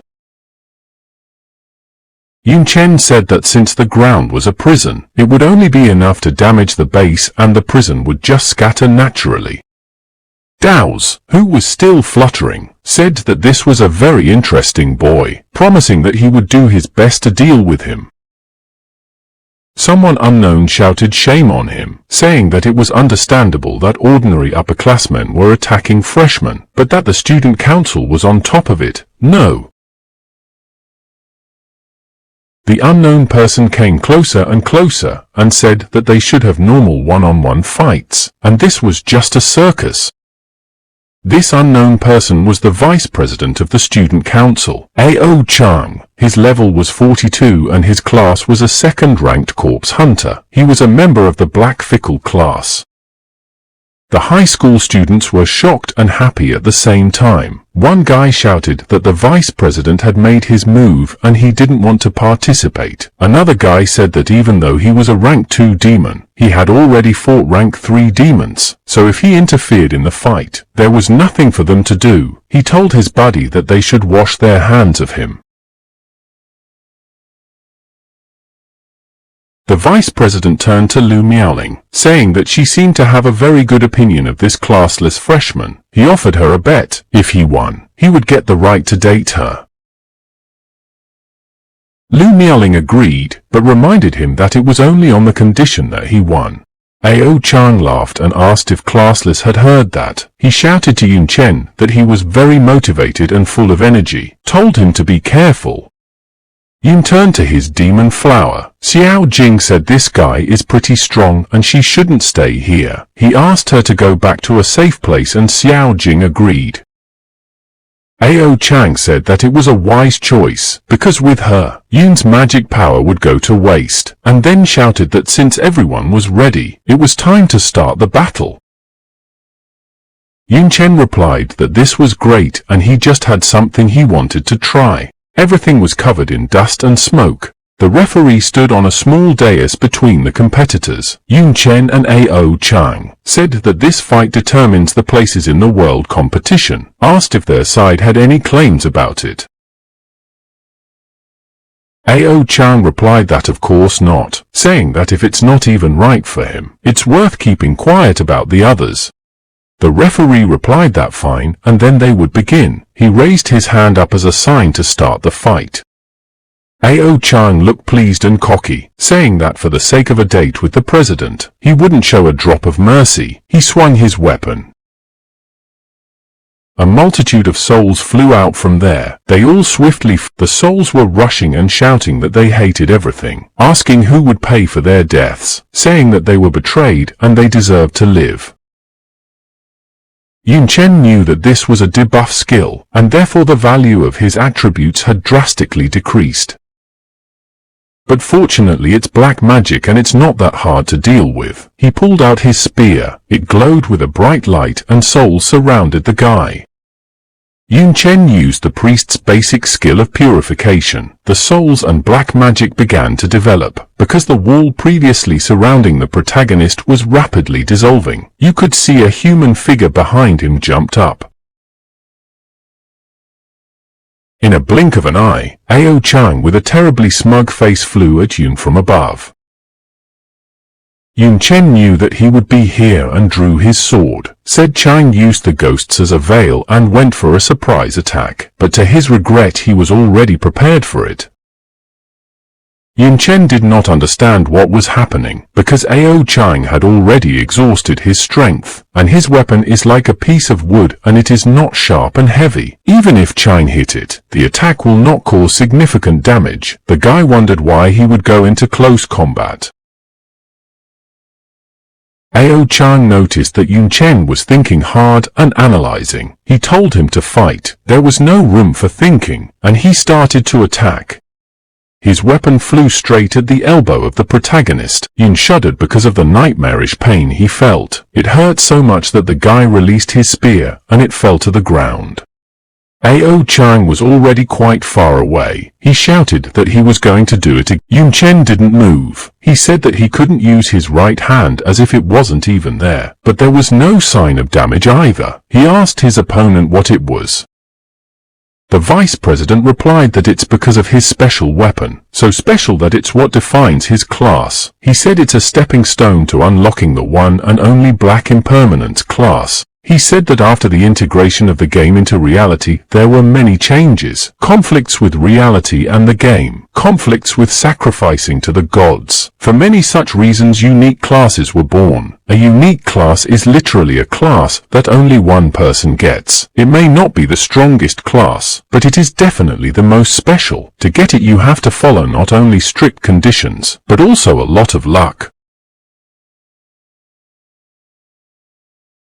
Ao Chang said that he had found this morning staff in the cemetery when he was a child, and that was when he realized that it was due to his luck, and for this reason, he wanted to change class so that he could realize his potential as a corpse hunter, so he was able to obtain the black permanence. Ao Chang admired his weapon and said that as long as he held it, not only could he see other people's souls, but he could also use it to directly wound a soul. The guy sneakily squinted his eyes and said that Yun's right arm was affected by the soul attack. A single blow won't do much damage. Everything should recover in an hour. There is one thing about Yun that bothers him. It seems that there are two souls in Yun Chen. He said that this usually happens because of split personality. Asked if the freshman has such problems. The protagonist was surprised. He knew for a fact that he didn't have a split personality, but he wondered if he had a soul. Yun Chen retrieved his sword and it whistled through the air. The freshman caught it and said that since that was the case, the only way to see something was to get hold of Ao Chang's weapon.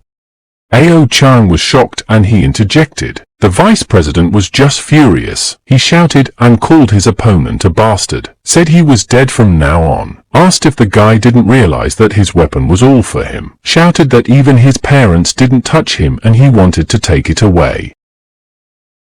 He moved towards Yun and yelled that he would kill him. Ao Chang's reaction surprised Yun. After all, he just wanted to support him and see if the vice president thought he wouldn't give him back. The protagonist realized that this guy was either so aggressive himself or he was so greedy.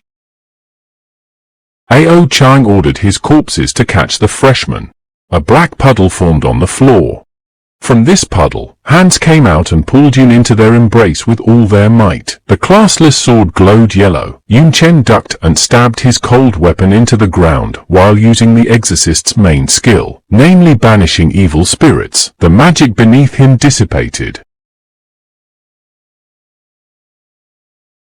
In fact, another debuff annoyed the freshman, because even if he dodged it in time, his dexterity value would drop drastically. He realized that if the value of his attributes dropped even more, it would be much more difficult to fight. So he had to finish this quickly. Yun used the knight's main skill, air dissection. Ao Chang blocked his attack with his special weapon while saying that it was useless. However, Yun Chen disagreed with his opponent, saying that it wasn't really true. Then he used the assassin's main skill of cloning. He appeared in another place and Ao Chang sent some of his own on him, saying go ahead. Now there was a huge monster corpse standing near the vice president of the student council. The guy ordered him to chase after Yun. Now one Yun was fighting with the monster and the other with a senior student. Some of them were clones and some of them were real. Yun Chen was well aware that he had lost his advantage in close combat, and fighting with one arm and lowered attributes was hard. None of this pleased or helped him at all. Suddenly, the monster started blowing intensely. This startled the classless freshman, and then either by a gust of wind or a blow, he was thrown back hard. Around Ao Chang appeared even better, and he ordered the sinners to kill Yun. He summoned the Lake of Dead Souls. Now Yun was really scared. He was silent. A small lake of dead souls appeared in the ground. Ao Chang laughed loudly and said that now let everyone watch him zero his attributes, shouting that he would strike one blow after another, that the freshman's life would be worse than death. Something dazzled and struck the vice president. The black dome, or rather the lake of dead souls, began to crack and bright rays broke through from there. Words came from there saying that it could indeed be seen that Ao Chang's debuff skills were strong, but still his own buffs were stronger.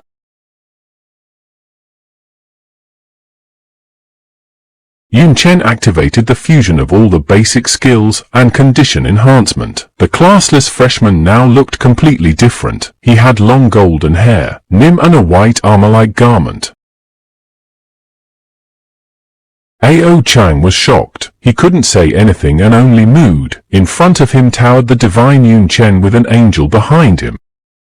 This transformation is tens of thousands of strength. It increases the value of all attributes by 500%, increases resistances by 50%, changes the form of attacks, as well as an additional 80% to the damage of attacks.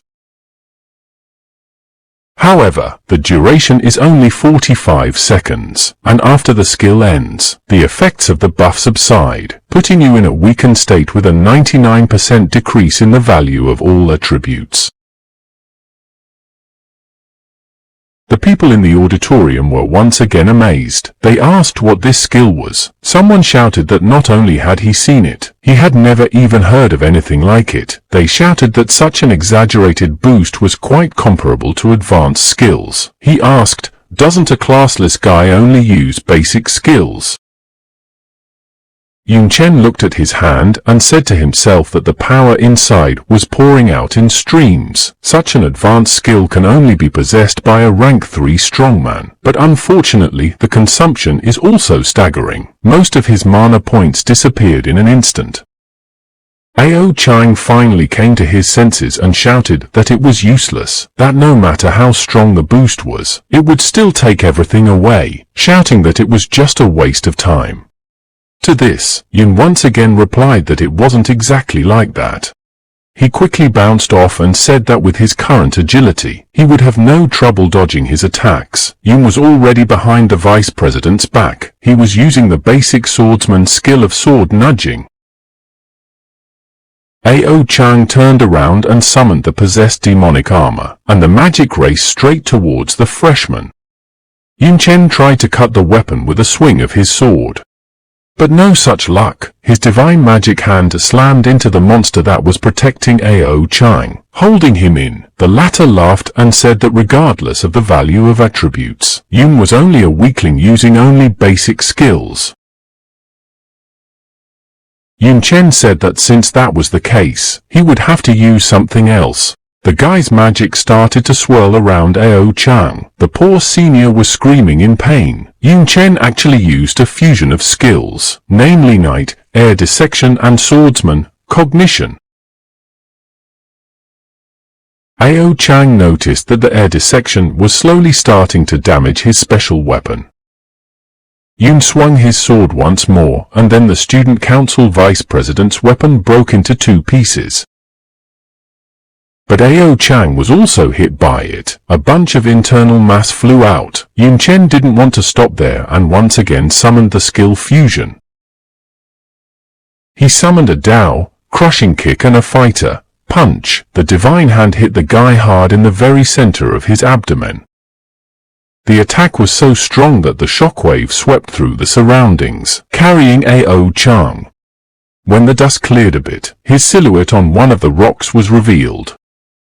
He was breathing heavily, with a dent on his stomach and blood flowing from his mouth. Meanwhile, the students were admiring Yun Chen's power, shouting that skills with such strength were definitely not base level, saying that they had never heard of most of the skills used by him. Suddenly someone shouted loudly, "What the hell is this guy doing?" Yun Chen walked over to Ao Chang's broken, but still so special weapon. He stepped, then the protagonist was shaken. Everything changed hues drastically. The world started to be perceived differently. In shock, Yun said, "And this is how it feels." Ao Chang now had only half of his precious weapon in his hands. He even found the strength to cry for him, hugging him, asking him the same thing, how to fix it now. Yun Chen approached him and asked if he admits defeat or if they should continue. Through his tears the vice president shouted that he was surrendering. He repeated it several times so that his opponent would definitely hear. The unfortunate man cried and begged Yun not to take his weapon, saying it was only his. Yun told him that he wasn't going to take it away, and there was no need for him to do so. The protagonist stood in front of the mirror. It turned out he had taken a piece of broken weapon with him. He thought about how in the arena, stepping on this small piece of stick, he looked at the object in his hand. He remembered that he really saw people's souls. Yun says it is just like Ao Chang said that everyone has only one soul but himself. Yun Chen looked in the mirror and saw 2 souls behind him. One looked just like him and the other looked just like him. Of humanity, it only had a body, and that, an unnatural color. He realized that one of them was his own soul, connected to the body like everyone else, but the other soul was very different. His second soul had no lower limbs and arms. Yun realized that it was just one end, with one side connected to him and the other to the sky. Yun Chen pondered that if he was right, probably this soul was coming from the system. He wondered if the system was also alive. But then he immediately refuted his speculation, saying that it was too confusing. In another room, probably teacher Mi, she was telling Dean Yi that the lineup for the competition was ready. Old man Yi laughed that everything happened quite fast. He was drinking tea and said that he thought the fights would drag on for at least 2 more days. The old man was calm and just asked who won. When teacher Mi replied that the winners were Lu Miaoling and Yun Chen, Dean Yi was so shocked that he spat out everything in his mouth. He asked what was wrong. Wasn't this a competition for seniors? Crying about how he got into it, teacher Mi replied that it must have been Dean Xia's whim. She didn't think Yun had any desire to participate in this. The old man said that if it was her wish, then this competition is not as easy as it seems. He talked about his concerns, afraid that she was going to pull off something massive. In Dean Xia's office, Xiaoyu cheered her mistress with the news that Mr. Yun had not let her down and had successfully obtained a place. Teacher Xie said that as expected of him, but this is only the first step. It will be more difficult from here. She asked what about the military, how much force they are willing to provide. Xiu replied that since the front line is tight, they can only guarantee minimal support. Xiaoling added that each region would provide about 10 second ranks and 2 to 3 third ranks. The woman laughed and said that it would be a bit strenuous. She smiled playfully.